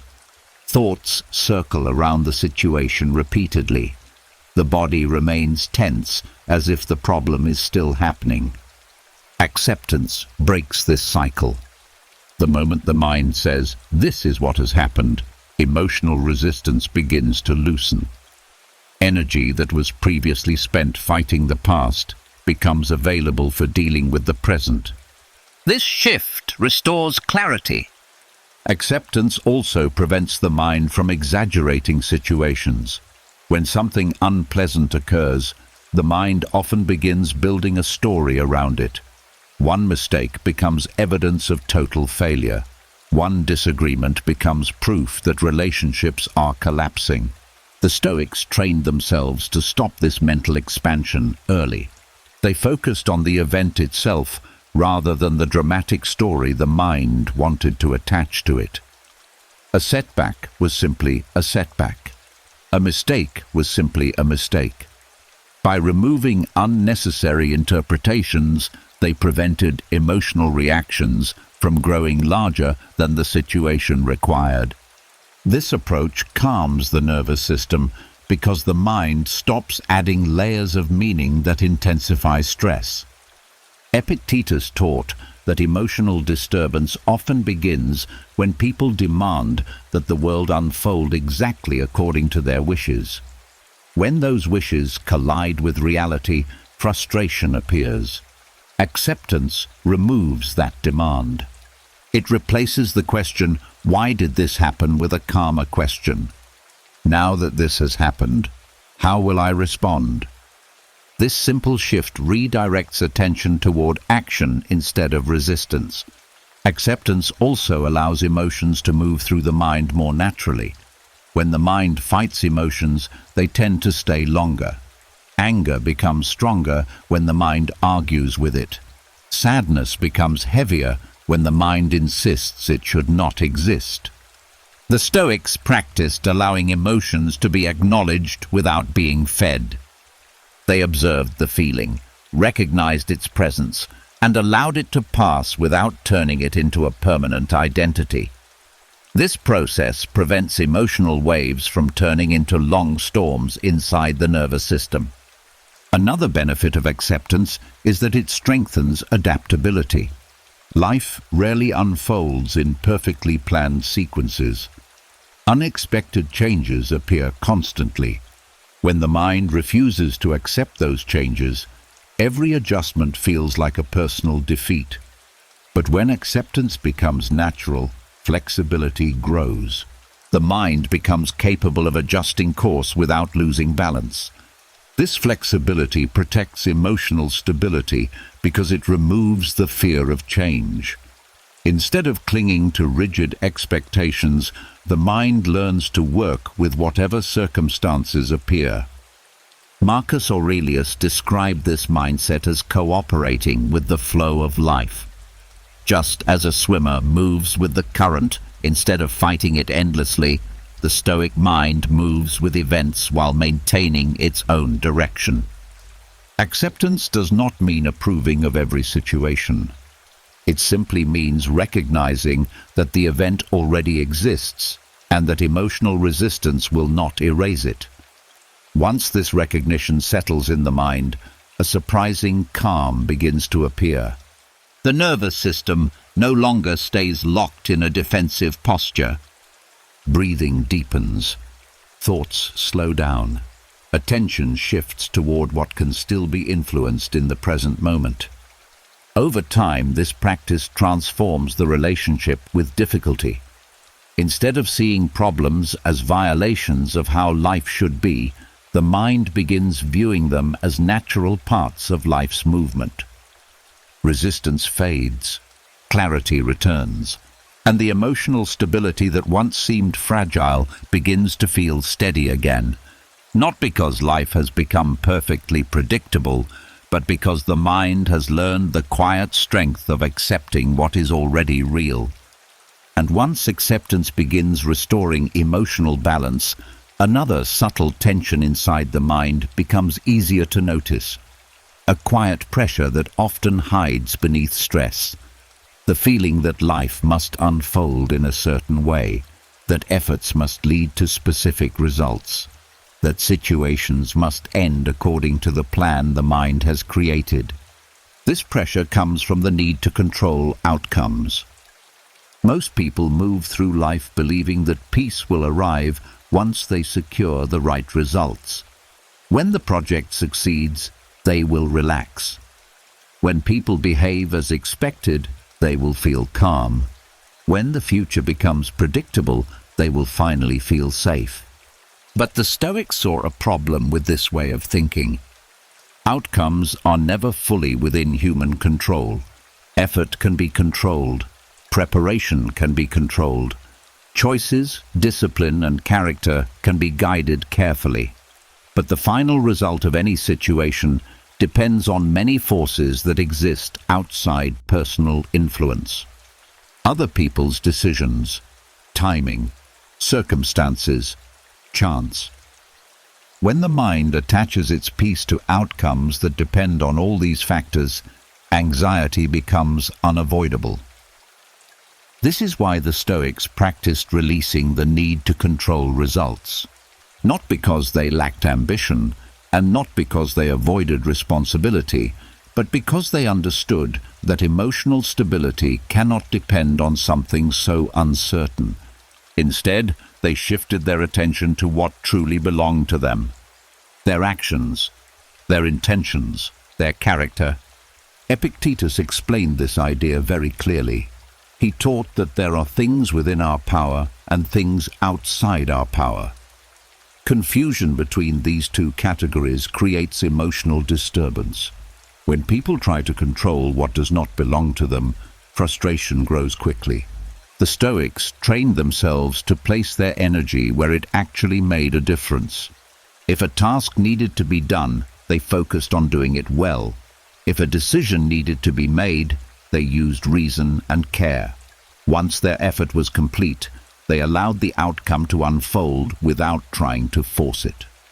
This mental release protects the nervous system from constant tension. When the mind believes it must guarantee results, every situation becomes heavy. The body remains alert as if the future depends entirely on personal effort. Sleep becomes restless. Thoughts circle around possible failures. But when the mind accepts that outcomes belong partly to the larger movement of life, the pressure softens.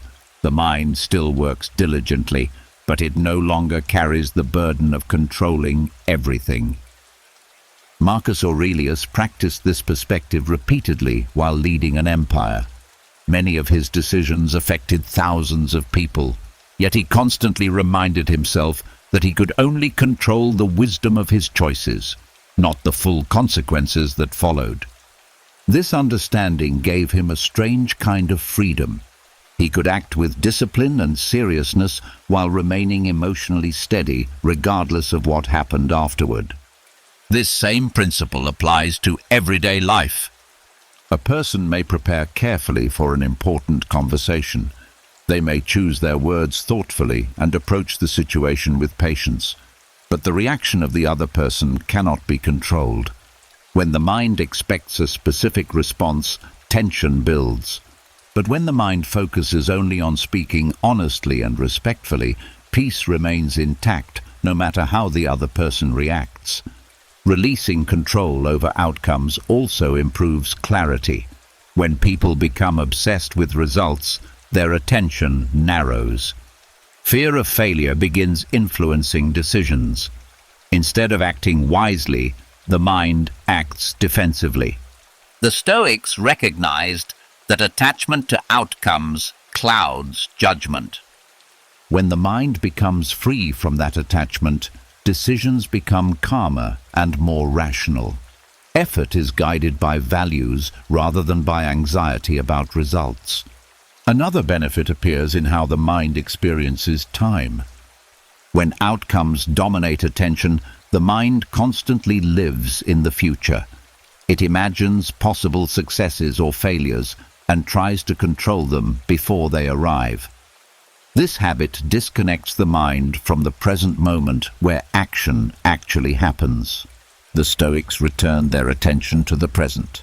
They focused on doing the current task with care, allowing the future to unfold naturally.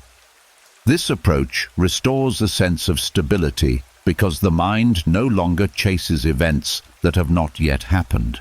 Over time, releasing the need to control outcomes creates deep emotional resilience. Success no longer produces excessive excitement, and failure no longer produces crushing disappointment. Both are seen as natural movements within life's larger flow. The nervous system benefits from this balance. Without constant emotional spikes tied to results, the body remains steadier. Energy is preserved. Attention becomes clearer. Life begins to feel less like a fragile sequence of victories and losses, and more like a path where each step simply invites the next. The Stoics did not abandon effort. They gave their full attention to action, but they understood something many people overlook. Peace does not come from controlling the future. It comes from mastering the part of life that belongs to the present moment and letting the rest move as it will.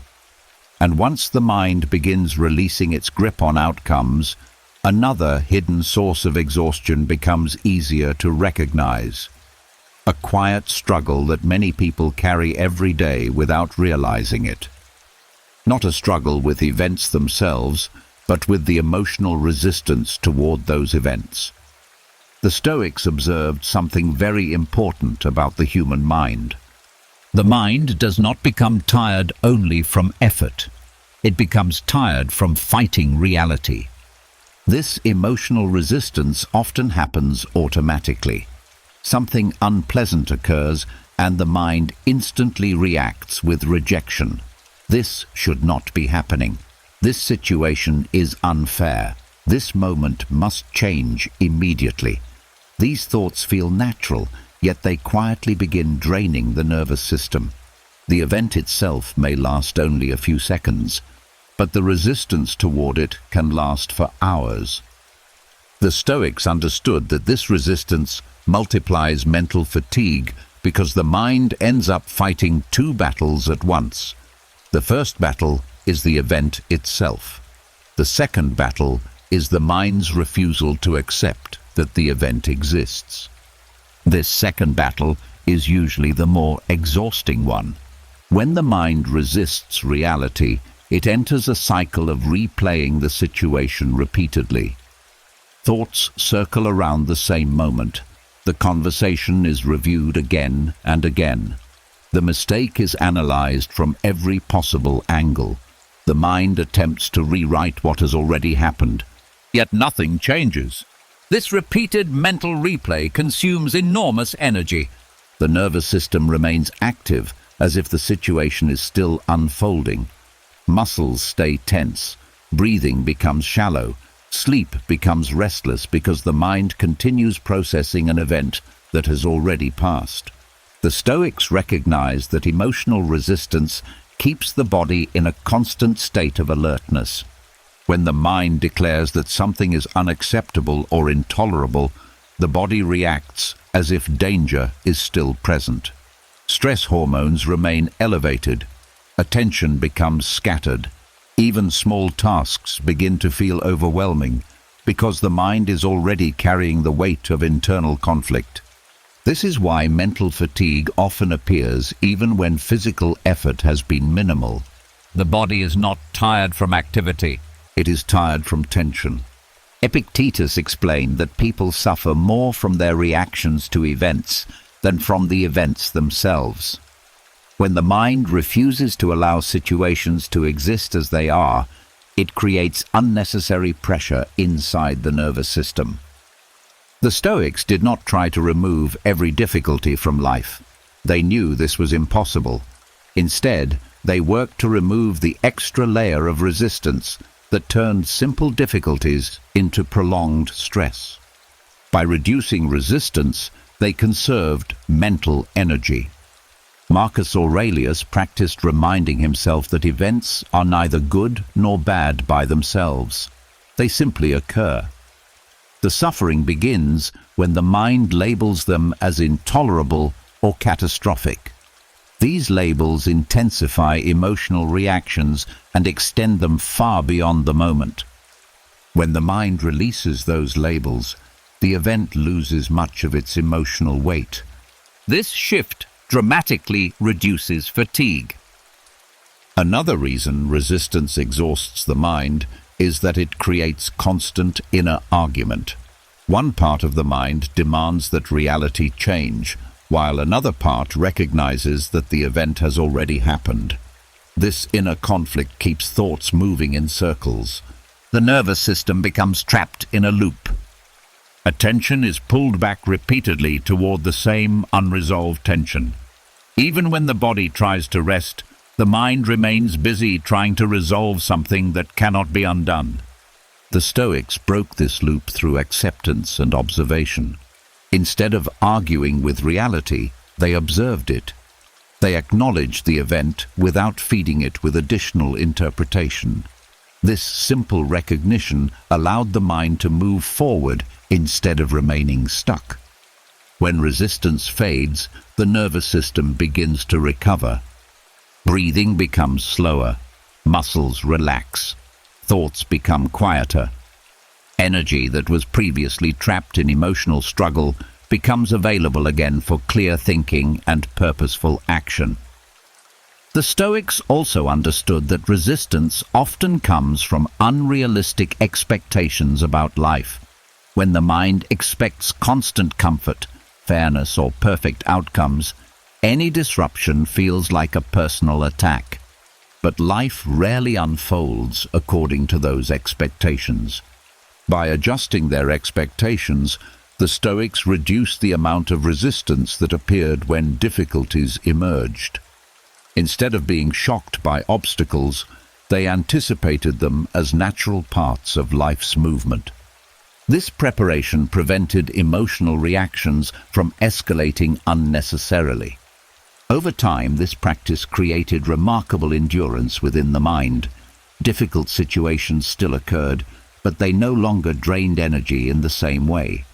The mind experienced the event, responded wisely, and then released it instead of replaying it endlessly. The nervous system learned that tension does not need to remain long after the moment has passed. This discipline transforms how fatigue is experienced. Life may still require effort, patience, and resilience, but the exhaustion caused by emotional resistance slowly disappears. The mind stops carrying yesterday's conflicts into today's thoughts. And in that quiet release, energy begins returning naturally.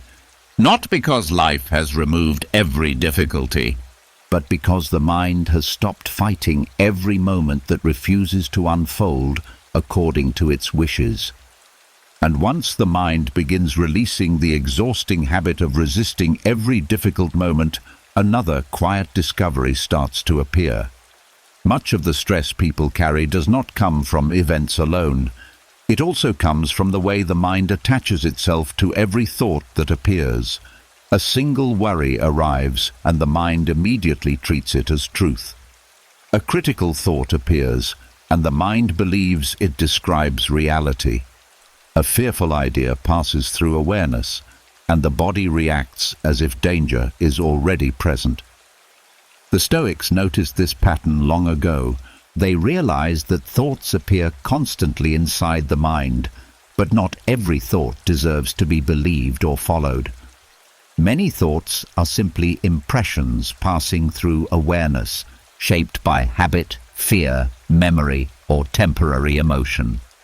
When the mind automatically identifies with them, it becomes trapped in their emotional consequences. This is why the Stoics practiced observing thoughts instead of immediately accepting them. The moment a thought appears, the untrained mind treats it like a command. If the thought says something is terrible, the body reacts with tension. If the thought predicts failure, anxiety appears. If the thought criticizes the self, shame begins growing quietly in the background. The Stoics recognized that this automatic obedience gives thoughts too much authority. Instead of identifying with every idea that arises, they trained themselves to step back mentally and observe the thought before agreeing with it. In that small pause, the mind gains a powerful form of freedom. Marcus Aurelius often reminded himself that the mind has the ability to examine impressions before accepting them. Just because a thought appears does not mean it is correct. It is simply a mental event passing through awareness. This shift changes the relationship with thinking itself. When people identify with every thought, the mind becomes crowded and chaotic. Thoughts multiply, argue with each other, and pull attention in different directions. The nervous system reacts to each one as if it represents a real situation. But when thoughts are observed instead of absorbed, the mind becomes quieter. Thoughts still appear, but they lose their ability to dominate the emotional state. A worry may arise, yet the mind notices it without immediately feeding it. A critical idea may pass through awareness, yet the mind recognizes it as only one possible interpretation. This observation weakens the emotional intensity attached to those thoughts. The Stoics often compared thoughts to visitors arriving at the door of the mind. Some visitors bring useful information, others bring confusion, fear, or exaggeration. The mind does not need to welcome every visitor inside. It can simply notice who has arrived and decide whether to engage. Epictetus explained that emotional disturbance begins when the mind accepts impressions too quickly. By examining those impressions first, the mind protects itself from unnecessary agitation. This examination creates space between thinking and reaction. That space allows reason to appear. Without this pause, the mind becomes a passenger, carried by whatever thought happens to appear next. With the pause, the mind becomes the observer of its own thinking rather than the prisoner of it. The nervous system benefits deeply from this discipline. When thoughts are automatically believed, the body constantly prepares for imagined threats. Stress hormones rise even when the danger exists only in the mind. Muscles tighten in response to thoughts about future problems that may never occur. Observing thoughts interrupts this cycle. The mind begins recognizing that not every thought represents reality. Some are simply echoes of past experiences. Others are temporary fears that fade once examined carefully. By noticing thoughts without attaching identity to them, the mind stops turning every idea into a personal truth. Another benefit of this practice is that it strengthens clarity. When the mind observes thoughts calmly, it becomes easier to distinguish between useful thinking and repetitive mental noise. Important reflections remain, while unnecessary rumination loses its grip. This creates mental order.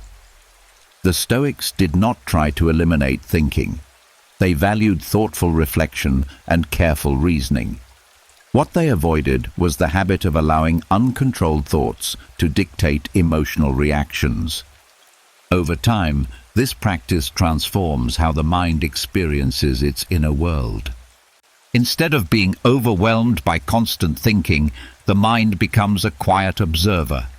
Thoughts still appear, but they move through awareness more like passing clouds rather than permanent storms. The nervous system gradually relaxes because it no longer treats every thought as an emergency. And in this calm observation, a deeper stability begins to grow. A stability where the mind no longer confuses its passing thoughts with its true self. A stability where awareness remains steady even as ideas, worries and memories move gently through the space of the mind.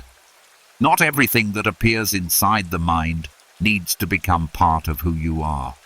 Sometimes it is enough to simply notice the thought and let it pass.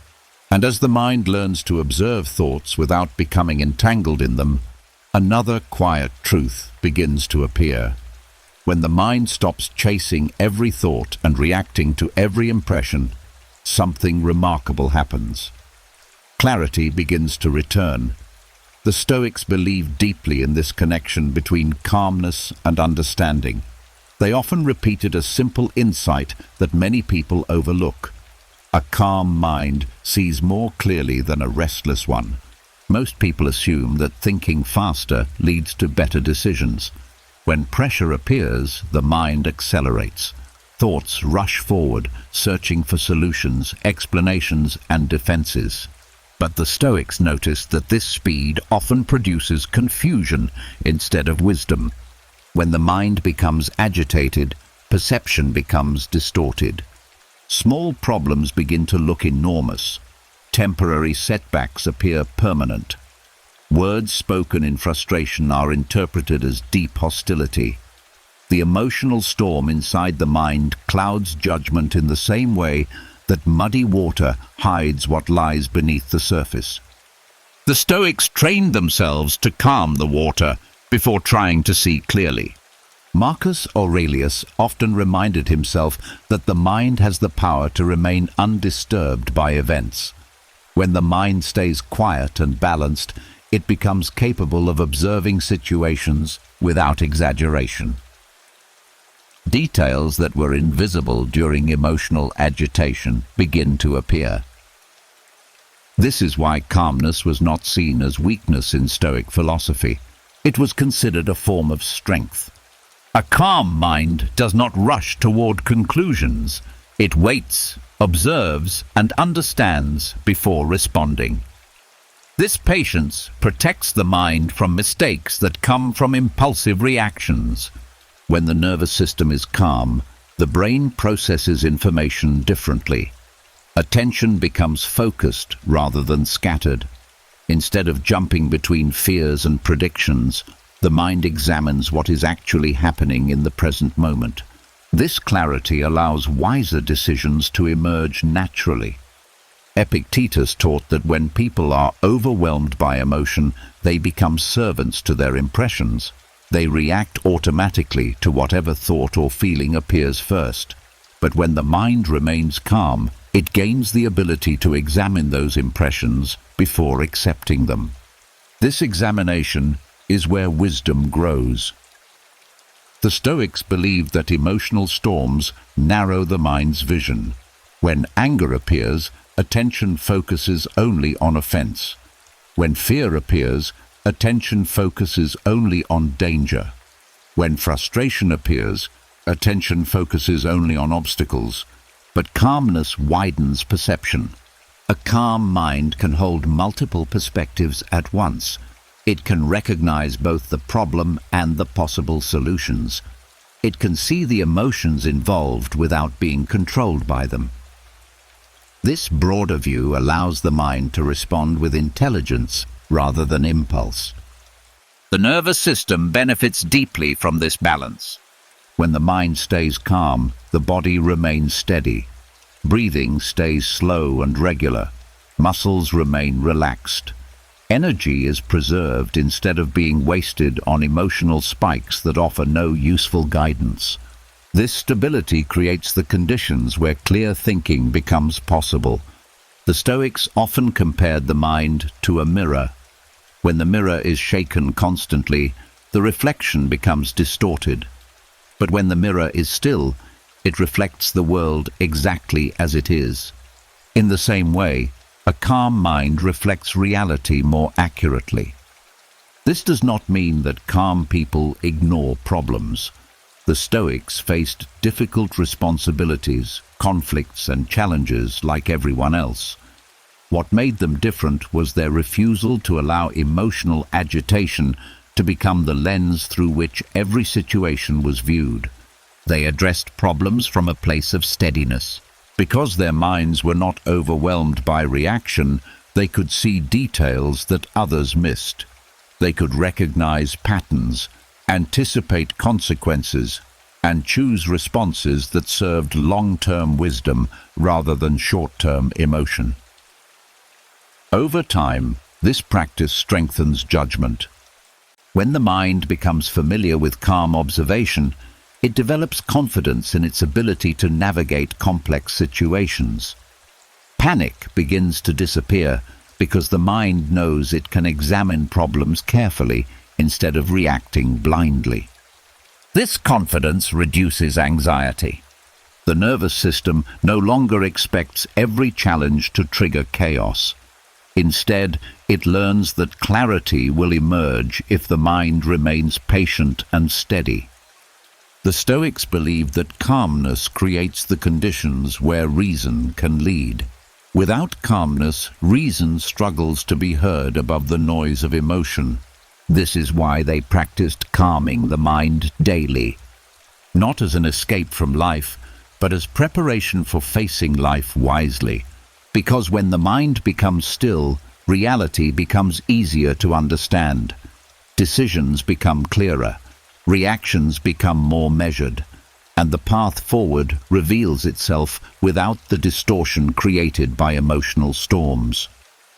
A calm mind does not simply feel better, it sees better. And in that quiet clarity, life becomes easier to navigate, one thoughtful step at a time.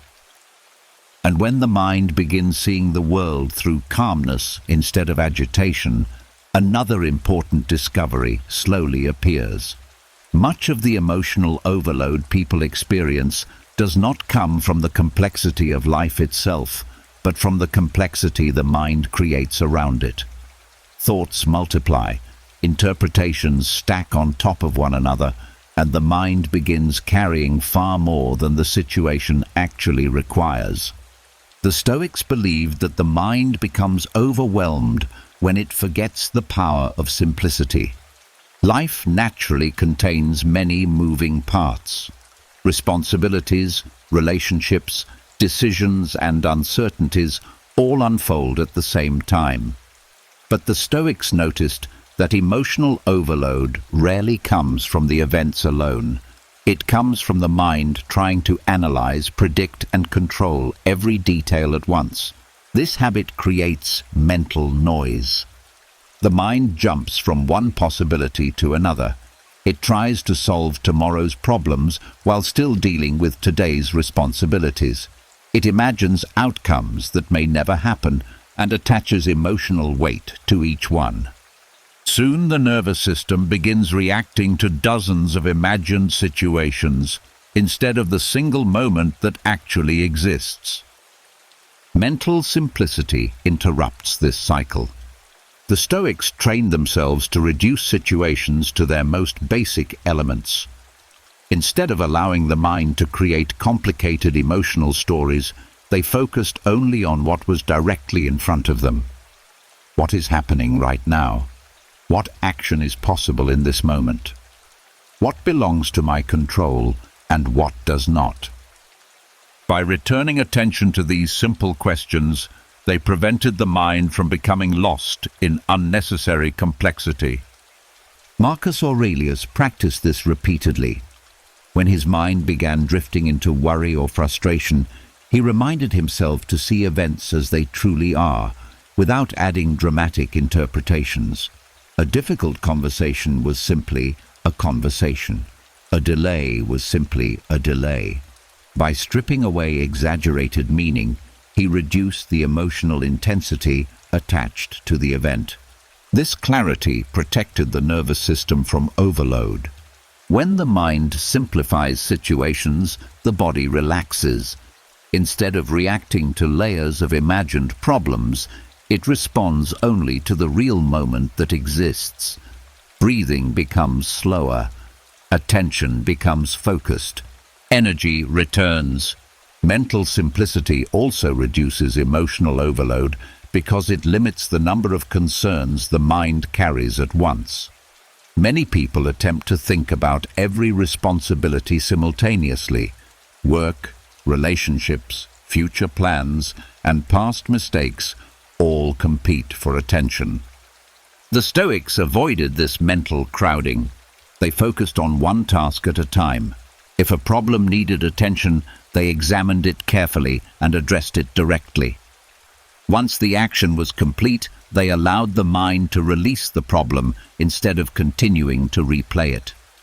This discipline kept the mind orderly. Epictetus often reminded his students that many anxieties come from trying to control things that belong to the future. By returning attention to the present task, the mind avoids becoming entangled in problems that have not yet appeared. Mental simplicity also involves reducing unnecessary desires. The Stoics observed that emotional overload often increases when the mind constantly chases more recognition, more comfort, more certainty, more approval from others. Each desire adds another layer of pressure to the nervous system. When those desires are simplified, the mind becomes lighter. Instead of needing everything to go perfectly, the Stoic mind focuses on living with integrity and clarity. This shift removes many invisible expectations that quietly create tension. Another important aspect of simplicity involves language inside the mind. People often describe situations with exaggerated words. A small mistake becomes a disaster. A temporary setback becomes a complete failure. These words intensify emotional reactions. The Stoics practiced describing events plainly. Without exaggeration, many situations lose the dramatic weight the mind initially gives them. This honest simplicity keeps emotional reactions proportional to the reality of the moment. Over time, mental simplicity creates a calmer rhythm in the mind. Thoughts become clearer. Decisions become easier. Instead of juggling dozens of imagined concerns, the mind deals with one reality at a time. The nervous system benefits deeply from this reduction in mental noise. Without constant internal pressure, the body returns to a more natural state of balance. Sleep improves. Attention becomes steadier. Emotional reactions lose their overwhelming intensity. The Stoics did not simplify life by removing responsibility. They simplified the way the mind carried those responsibilities. By focusing only on what truly mattered and releasing unnecessary mental clutter, they created space for calmness to grow naturally. And in that simplicity, something powerful emerges. A mind that no longer feels crowded by endless worries. A mind that moves through life with quiet clarity, responding to each moment as it comes, instead of carrying the weight of everything at once. And as the mind begins simplifying its thoughts and releasing unnecessary mental clutter, another hidden source of emotional disturbance becomes easier to recognize. Beneath many stressful moments, There is a voice that rises quickly and loudly inside the mind, a voice that speaks in urgency, exaggeration, and fear, a voice that predicts disaster before anything has fully unfolded. This is the inner voice of panic.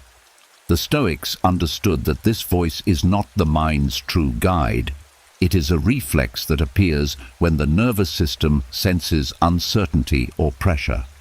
It speaks quickly, often before reason has had a chance to enter the situation. When people listen to it without questioning it, panic spreads through the body and clarity disappears. But the Stoics believed this voice could be quieted, not by suppressing it or pretending it does not exist, but by responding to it with calm observation and disciplined thought. The first step in quieting panic is recognizing how the voice speaks. It rarely presents calm possibilities. Instead, it jumps immediately to the most alarming interpretation of events. A small problem becomes a disaster. A delay becomes a sign that everything is collapsing. A disagreement becomes proof that relationships are falling apart. This exaggeration is the natural language of panic. The Stoics trained themselves to hear this voice without believing it automatically. When anxious thoughts appeared, they did not rush to obey them. Instead, they paused and examined the situation with reason. Epictetus often taught that the mind should not accept the first impression that appears. Impressions arrive quickly, especially during stressful moments, but the Stoic mind waits before agreeing with them. That short pause gives reason the opportunity to examine whether the thought reflects reality or only fear. This pause weakens panic immediately. When the mind does not respond instantly to alarming thoughts, the nervous system begins to slow down. Breathing deepens. The body stops preparing for danger that may not exist. The mind regains the ability to observe the situation more calmly. Another Stoic method for quieting panic involved returning attention to what can actually be controlled. Panic often grows when the mind focuses on possibilities that are outside personal influence. It imagines worst-case outcomes and tries to solve them all at once. This creates a sense of helplessness. The Stoics interrupted this process by asking a simple question: what action can I take right now? Instead of wrestling with uncertain futures, they directed their attention toward the next wise step available in the present moment. This shift restores stability. When the mind engages with a clear action, panic loses much of its momentum. The nervous system understands that the situation is being handled thoughtfully rather than feared blindly. Marcus Aurelius practiced speaking calmly to his own mind when agitation appeared. He reminded himself that events are rarely as overwhelming as the mind initially believes. By addressing his thoughts directly, he replaced the language of panic with the language of reason. This internal dialogue helped restore balance. The Stoics also understood that panic thrives on speed. When thoughts race, fear multiplies quickly. Slowing the rhythm of thinking becomes a powerful antidote. By deliberately slowing their responses, the Stoics prevented emotional escalation from gaining control. Even a brief moment of quiet reflection can interrupt a wave of panic. During that moment, the mind regains its ability to observe rather than react. The situation becomes clearer. Many threats that seemed overwhelming begin to appear smaller when examined carefully. Another important practice involved separating facts from interpretations. Panic often merges the two together. A single fact appears, and the mind builds an entire story around it. The Stoics trained themselves to identify what had actually happened and what the mind was merely imagining. This separation restores clarity. When the mind focuses only on the facts, emotional intensity decreases. The nervous system no longer reacts to imagined scenarios that have not occurred. Over time, this discipline strengthens emotional resilience. The voice of panic may still appear from time to time, but it no longer controls the direction of thought. The mind recognizes it as a temporary signal rather than an unquestionable authority. The body learns this lesson as well. Without constant panic responses, the nervous system becomes steadier. Stress no longer spreads through the body at the first sign of difficulty. Instead, calm observation becomes the mind's first response, and slowly the inner atmosphere changes. Where panic once spoke loudly and constantly, a quieter voice begins to guide the mind. A voice that speaks with patience instead of urgency. A voice that sees situations clearly instead of exaggerating them. The Stoics trusted this quieter voice because it comes from reason rather than fear. And when that voice becomes stronger than the voice of panic, the mind begins moving through life with a steadiness that cannot easily be shaken by sudden waves of uncertainty. And once the inner voice of panic begins to lose its grip, another quiet transformation becomes possible inside the mind. Many of the pressures people feel each day are fueled by a single habit that rarely gets questioned. The mind constantly believes that everything must happen quickly. Decisions must be made immediately. Problems must be solved at once. Conversations must be answered without delay. This sense of urgency quietly governs the nervous system. The Stoics noticed that urgency often creates more stress than the situation itself. When the mind believes something must be resolved immediately, tension spreads through the body. The breath shortens, the muscles tighten, and the mind begins racing from one thought to another. In this state, clear thinking becomes difficult. Instead of responding wisely, the mind reacts impulsively. The Stoics understood that urgency is often an illusion created by the mind's fear of uncertainty. The mind wants immediate closure. It wants every question answered and every problem settled. But life rarely moves according to that speed. Many situations unfold gradually, revealing their solutions over time. This is why the Stoics practiced replacing urgency with deliberate mental stillness. Mental stillness does not mean ignoring responsibilities or delaying important action. It means allowing the mind to remain calm even when circumstances appear demanding.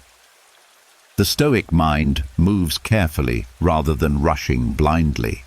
Marcus Aurelius reminded himself that the mind has the power to remain undisturbed even while surrounded by activity. Duties may require attention, conversations may demand responses, and decisions may need to be made. But the inner state of the mind does not have to mirror the rush of the outside world. The Stoics believed that stillness creates clarity. When the mind becomes still, thoughts slow down. The noise of emotional reactions fades, allowing reason to take its place. In that quiet space, solutions appear more naturally because the mind is no longer clouded by urgency. Epictetus often taught that people create unnecessary suffering by treating every moment as an emergency. When the mind sees urgency everywhere, it becomes exhausted quickly. The nervous system remains in a constant state of readiness, as if danger is always approaching. Mental stillness breaks this cycle. Instead of reacting instantly, the Stoic mind pauses. It observes the situation before deciding how to respond. This pause may last only a few seconds, yet it changes the entire emotional atmosphere of the moment. The body receives a signal that calm thinking is possible. Breathing becomes slower. Muscles relax slightly. The nervous system steps out of the fight or flight response and returns to a more balanced state. This calm state allows better judgment. Urgent thinking often exaggerates problems. It pushes the mind toward extreme interpretations and quick conclusions. Stillness, on the other hand, widens perspective. The mind begins to see the situation from different angles rather than focusing on the first reaction that appeared. The Stoics practiced this discipline repeatedly during daily life. When confronted with criticism, they resisted the urge to defend themselves immediately. When unexpected problems appeared, they avoided rushing into emotional conclusions. By slowing their responses, they created space for wisdom to guide their actions. Over time, this practice transforms how pressure is experienced.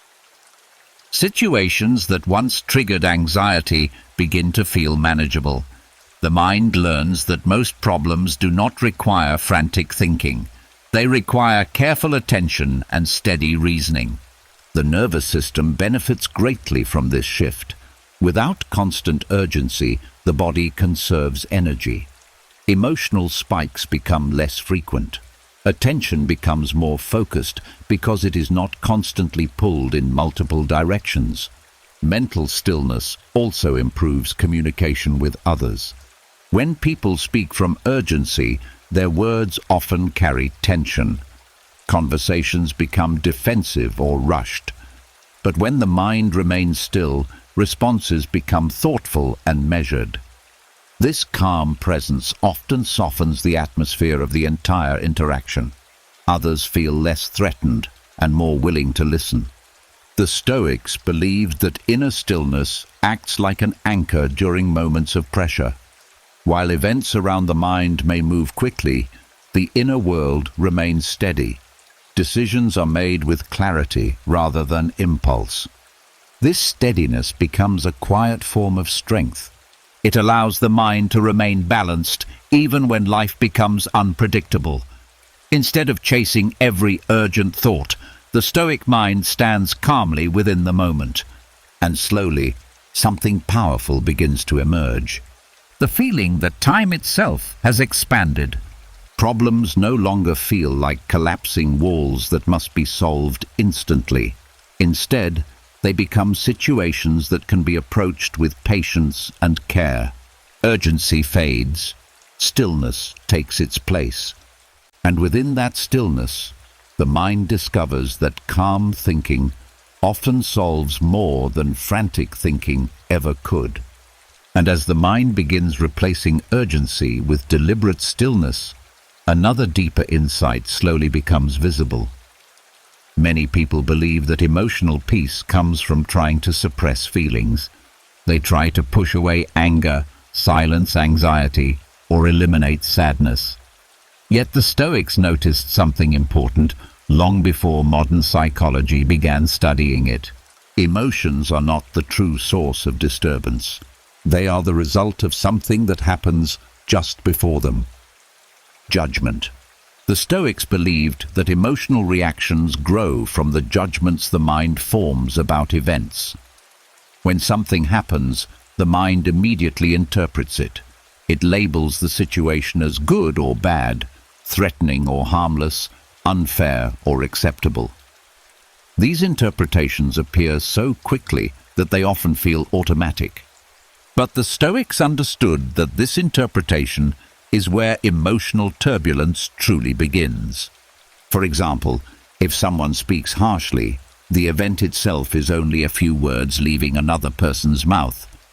Yet the mind quickly forms a judgment. This person is insulting me. This situation is intolerable. I am being disrespected. The moment those judgments appear, anger begins rising.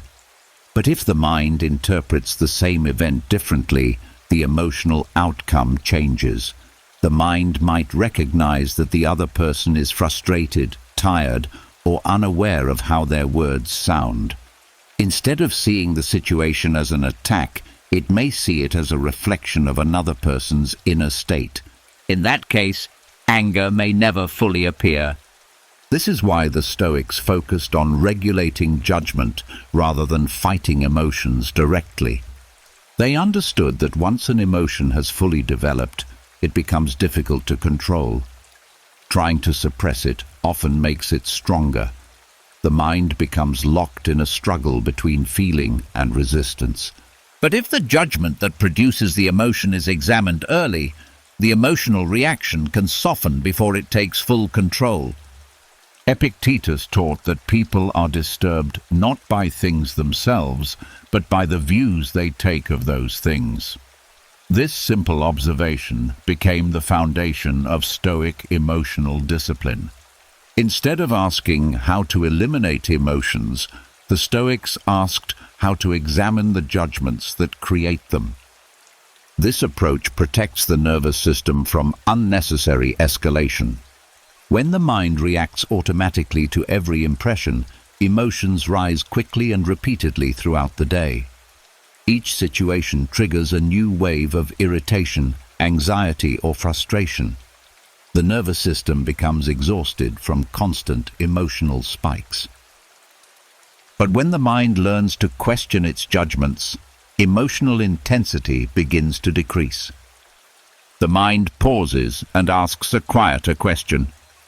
Is this situation truly harmful, or is the mind exaggerating it? Is this problem permanent, or is it temporary? Is this event worth losing my inner balance over? These questions create space between the event and the emotional response. Marcus Aurelius practiced this discipline constantly. When difficulties appeared, he reminded himself to strip away the dramatic labels the mind often attaches to situations. By describing events simply and honestly, he prevented his judgments from intensifying the experience unnecessarily. A delay became simply a delay. A criticism became simply another person's opinion. Without the emotional interpretation added by the mind, many situations lost their power to disturb. This practice does not remove emotion from life. The Stoics never tried to become numb or indifferent to everything around them. They valued emotions such as compassion, gratitude, and joy.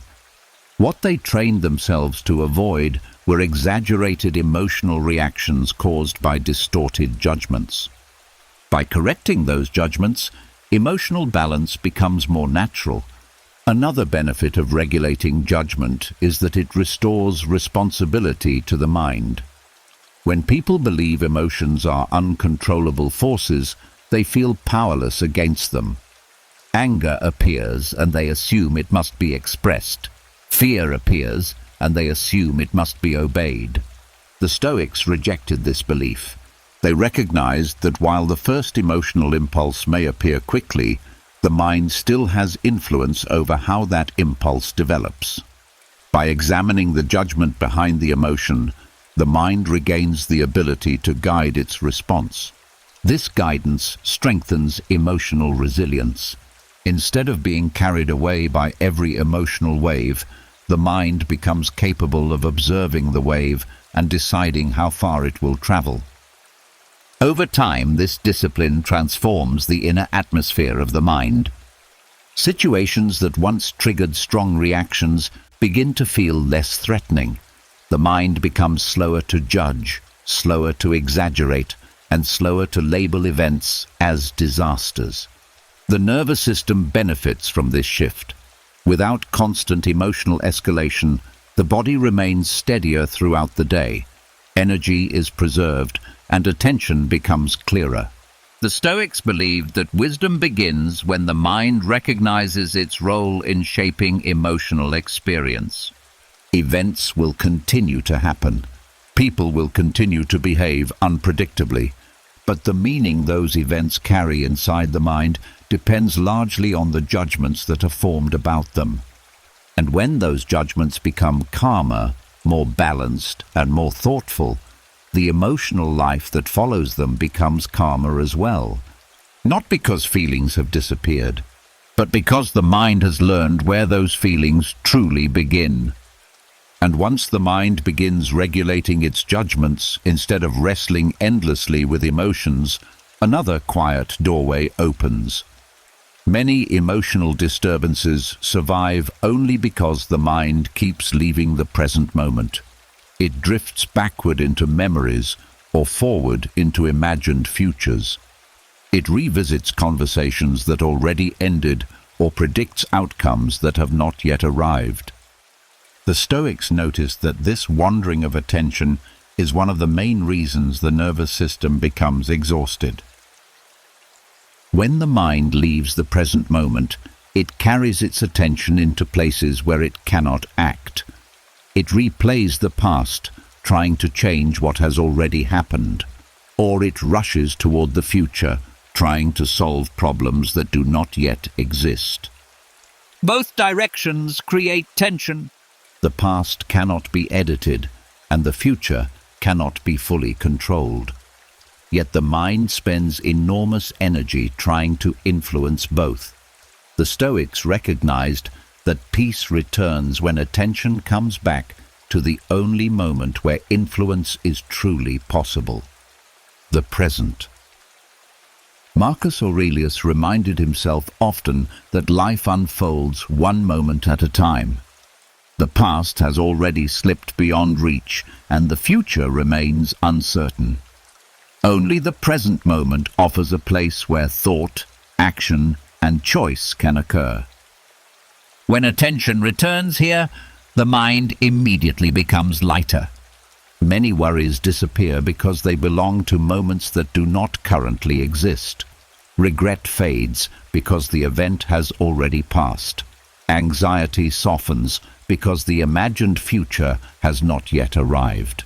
The nervous system begins calming simply because the mind stops trying to live in multiple timelines at once.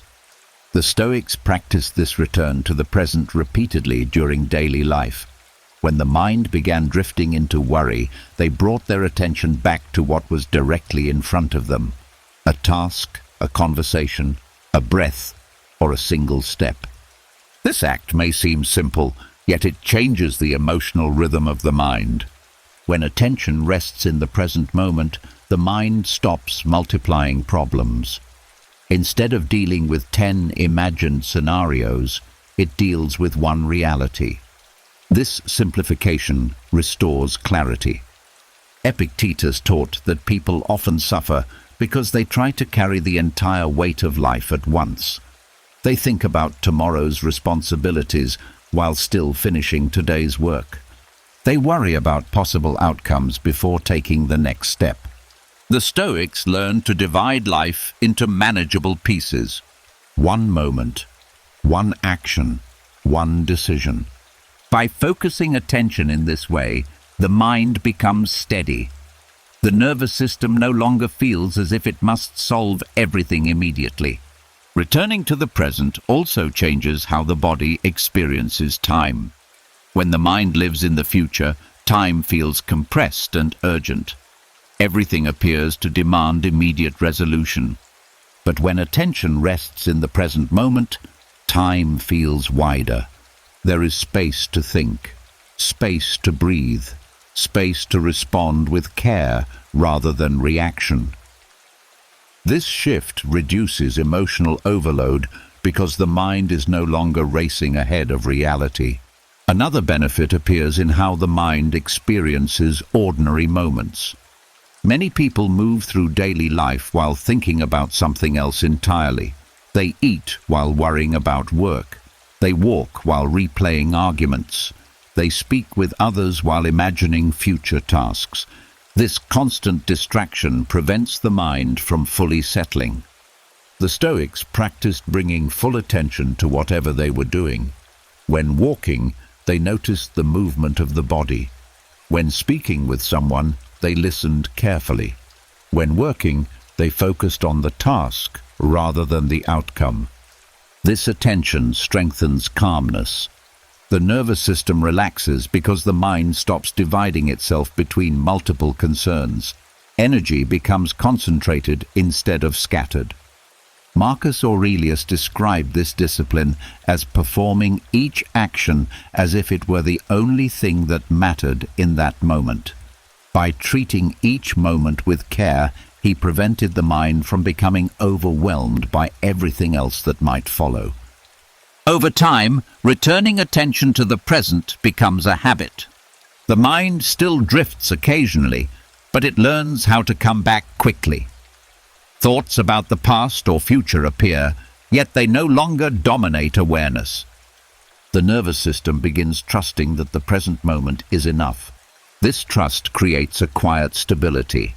Life becomes less about managing distant possibilities and more about responding wisely to what is directly in front of the mind.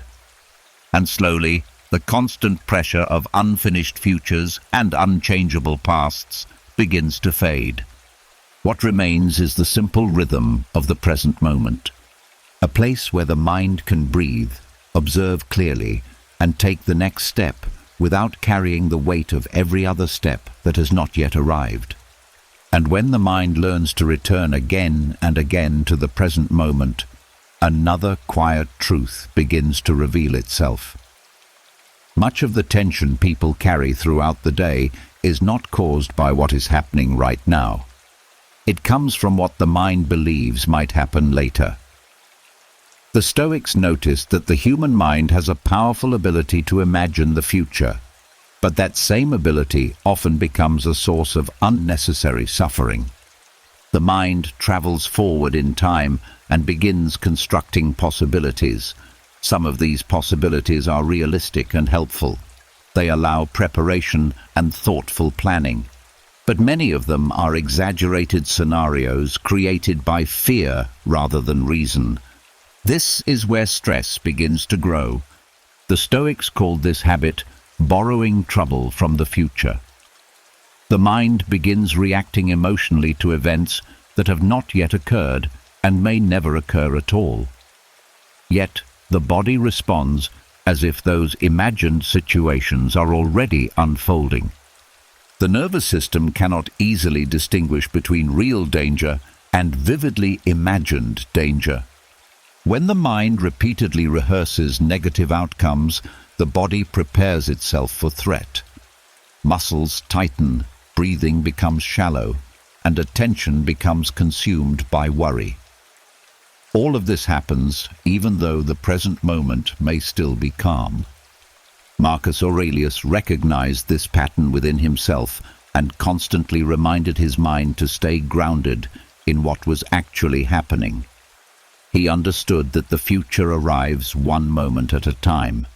Until that moment comes, the mind is only dealing with imagination. By recognizing this difference, he protected his inner peace. The Stoics did not ignore the future entirely. They believed in preparing wisely and thinking carefully about possible outcomes. But they refused to live emotionally inside those imagined futures before they arrived. Preparation was allowed, worry was not. The difference between the two lies in how the mind approaches uncertainty. Preparation focuses on practical steps that can be taken now. Worry focuses on scenarios that cannot yet be influenced. Preparation strengthens the mind. Worry weakens it. Epictetus often told his students that people suffer more in imagination than in reality. The mind predicts loss, failure, embarrassment, or rejection long before any of these things happen. Each imagined scenario produces another wave of emotional reaction. Soon the nervous system becomes overwhelmed by events that exist only in thought. This is why the Stoics trained themselves to question anxious predictions. When the mind produced a fearful image of the future, they asked whether the situation truly existed in the present moment. Most of the time, it did not. By recognizing that the threat belonged only to imagination, the emotional intensity began to fade. This habit also changed the way they experienced uncertainty. Instead of seeing the future as something that must be controlled completely, the Stoics accepted that life naturally contains unknown outcomes. No person can predict every event that will unfold. When the mind demands certainty about the future, anxiety grows quickly because certainty cannot be guaranteed. But when the mind accepts that uncertainty is part of life's movement, tension begins to soften. The Stoics trusted their ability to respond when the future actually arrived. They believed that the mind, when guided by reason and discipline, could face difficulties as they appeared. There was no need to experience those difficulties repeatedly through imagination beforehand. This trust brought remarkable calm to the nervous system. The body no longer remained trapped in constant anticipation of potential threats.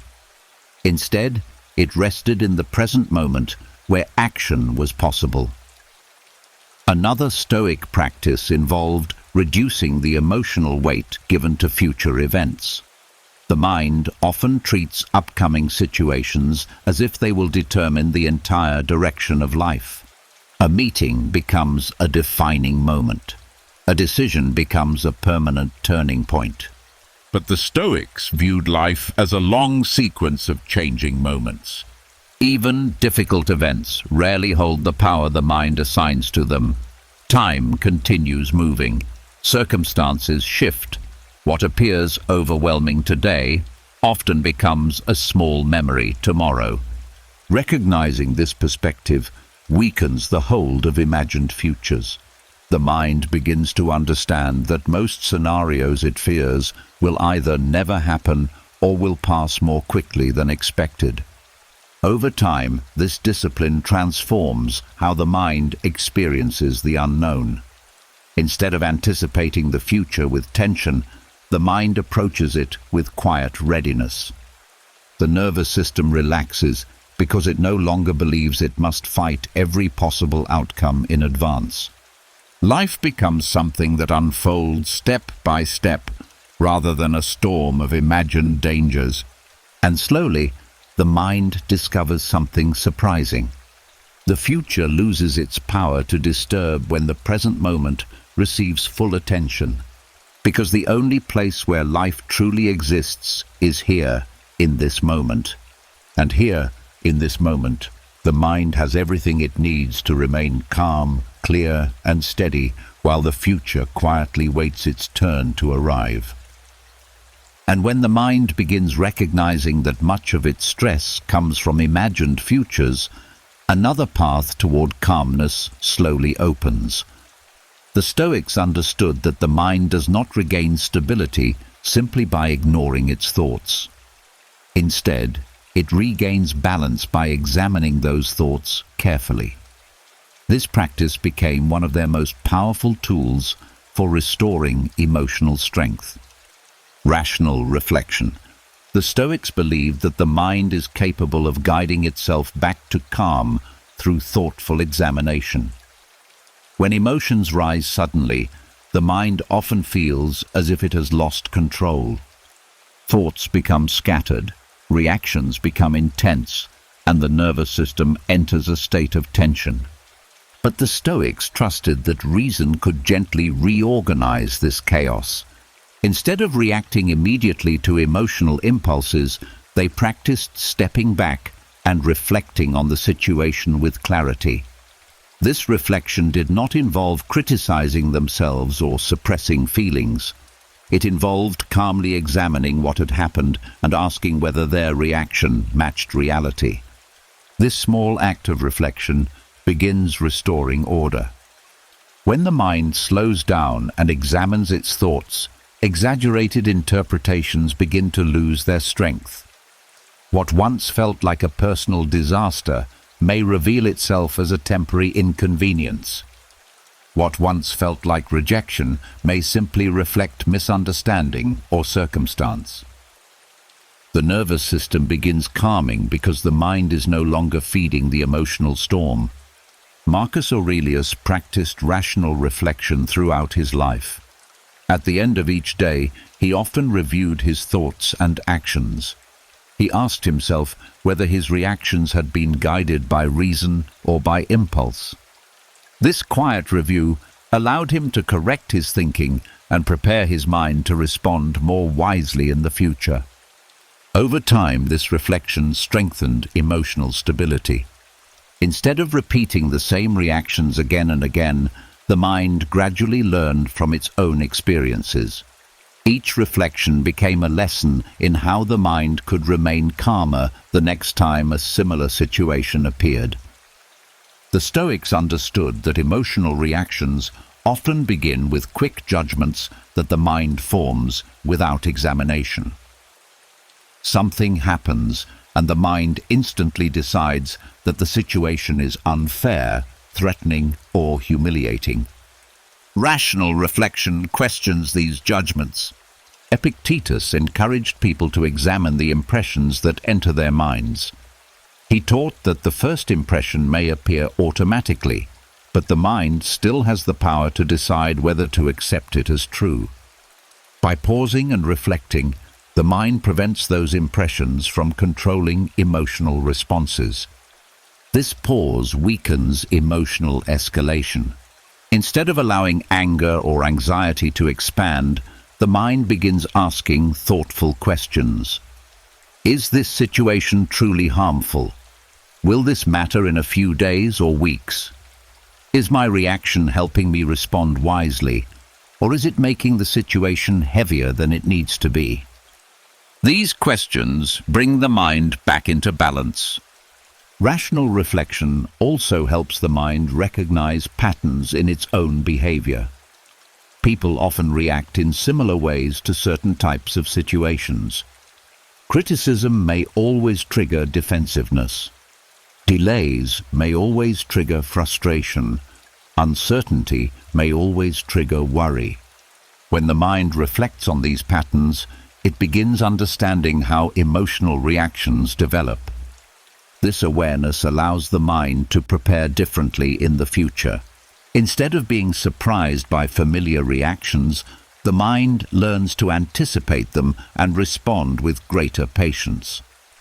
The nervous system benefits from this preparation because it reduces the shock that emotional triggers normally create. Another important effect of rational reflection is that it strengthens self-trust. When people never examine their thoughts, they remain uncertain about their own reactions. Emotions appear to control them without warning. But when the mind practices reflection regularly, it begins understanding itself more clearly. This understanding creates stability. The mind realizes that emotional storms are temporary and that reason can guide it back toward calmness. Each moment of reflection becomes proof that emotional balance can be restored. The Stoics did not expect themselves to react perfectly at all times.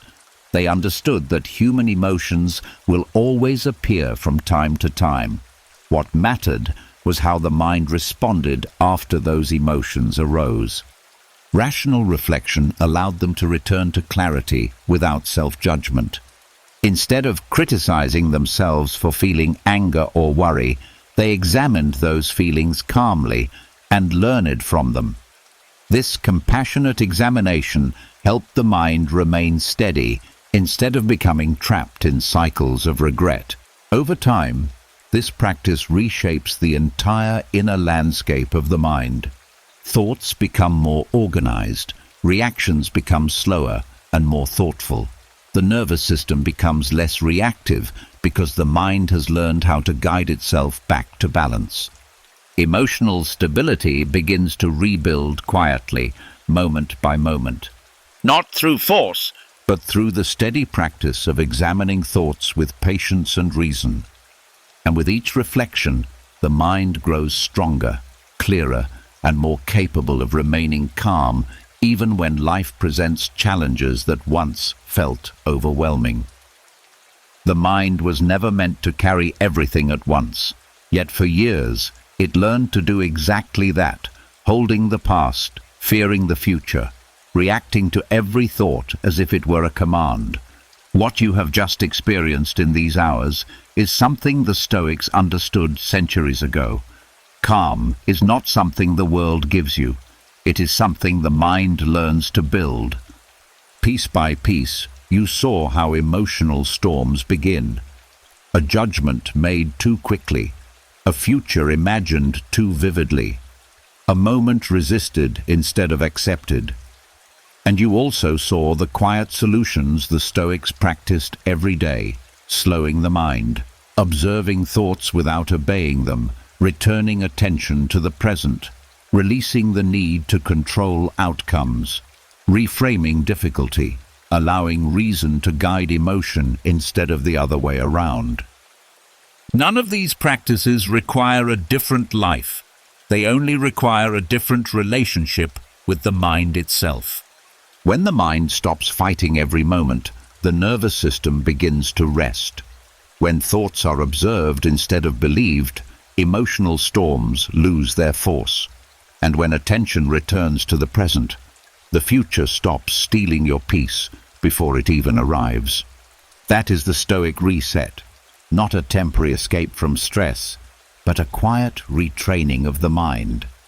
The kind of calm that grows stronger the more you practice it. Now I'm curious about something. Which idea tonight stayed with you the most? Was it learning to slow the mind under pressure, observing thoughts without identifying with them, or realizing that most stress comes from imagined futures? Write Stoic Calm in the comments and share the lesson that spoke to you the most. Your insight might be the exact thing someone else scrolling through the comments needs to read tonight. And if this video helped your mind breathe a little easier, make sure to subscribe to the channel and turn on the bell. That way you won't miss future videos designed to help you strengthen your mind, sharpen your thinking, and build the kind of calm that no chaos can take away. Until next time, rest the mind and let wisdom do the work.